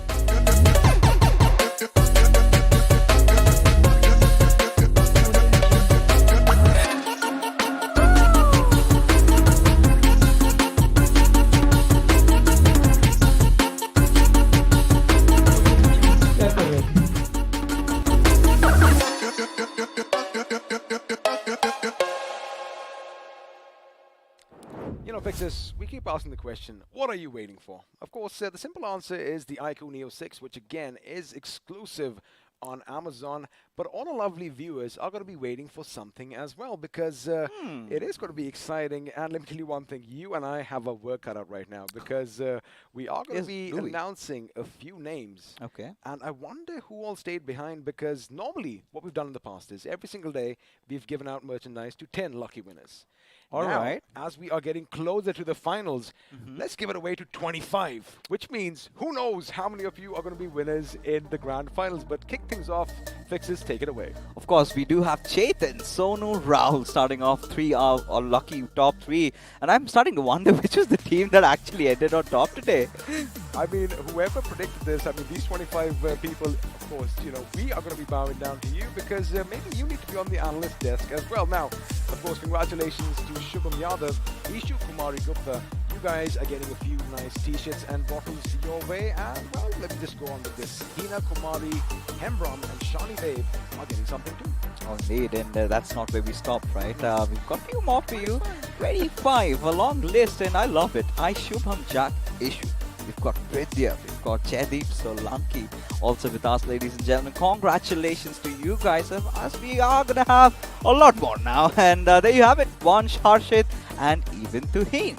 Well, I mean, we are going to have a lot of names we battle off right now, but the question is, are you still here watching? Because maybe you wouldn't find out. And speaking of a few more, we are going to have Sahadev Parab, Mehek Ganeriwal, not bad, I got that right, and Aditya Bhakat, who are going to be walking away with some merch as well. And once again, we're going to add a few more names to the tally. Oh, I love this. I love this. So many winners. Karan, Praveen, and Manish Kumar. Also, our 3 more that we do have. But, we're going to have few more XP. I think the numbers are starting to reduce. Well, Rana Mahir, Sheikh Zakir, and Just Pavla are going to be getting some t-shirts and bottles heading their way. And once again, Fixes, let's add a few more names on the screens. Krishna Raj and Amanjot Singh and Santosh Mahato. I mean, I'm loving all these names that do come up, right? Especially considering it was 10 before 25. I think we have few more surprises up our way, and I think the announcements are going to be made pretty soon. I'm going to be surprised if this is what week 3 is going to be like. Yeah. I wonder what's going to happen tomorrow, and then I wonder what's going to happen during the grand finals, because we might know a couple of things you don't. And let me tell you one thing. Oh boy, there are so many goodies coming on your way. But day 1, Fixes, what an amazing affair. We expected, we wanted, and we were hoping for the teams at the bottom to finally, bare their fangs and sharpen their claws, and looks like they finally did that. And they certainly are. Most of the teams have finally stepped up. Now the middle order is completely in shambles. It's all out in the open till the 22nd spot right now. And even teams on top right now, they've started to play seriously. For example, Team Sol. They have, because again, we all were kind of just wondering, wait a second, what happened to Team Seoul in week 2? But looks like they are going to try and make a little bit of move. But again, like I said, none of this would have been possible without iQOO and Loco. And did you know? Of course, you did know one thing, that Loco is India's largest gaming community, where you can catch all your favorite BGMI streamers streaming exclusively. And, well, you stand a chance to win some BGMI UC as well. Let me quickly ramble this off, because all you have to do is head over to Loco, participate in a little in-stream quiz, and who knows, you might get all those delicious skins. But Fixes, it's been an amazing day, and I think we might just bid our lovely viewers adieu for now. But remember, the action is going to continue once again tomorrow. So from Fixes, I and everyone here, bye-bye. See you tomorrow.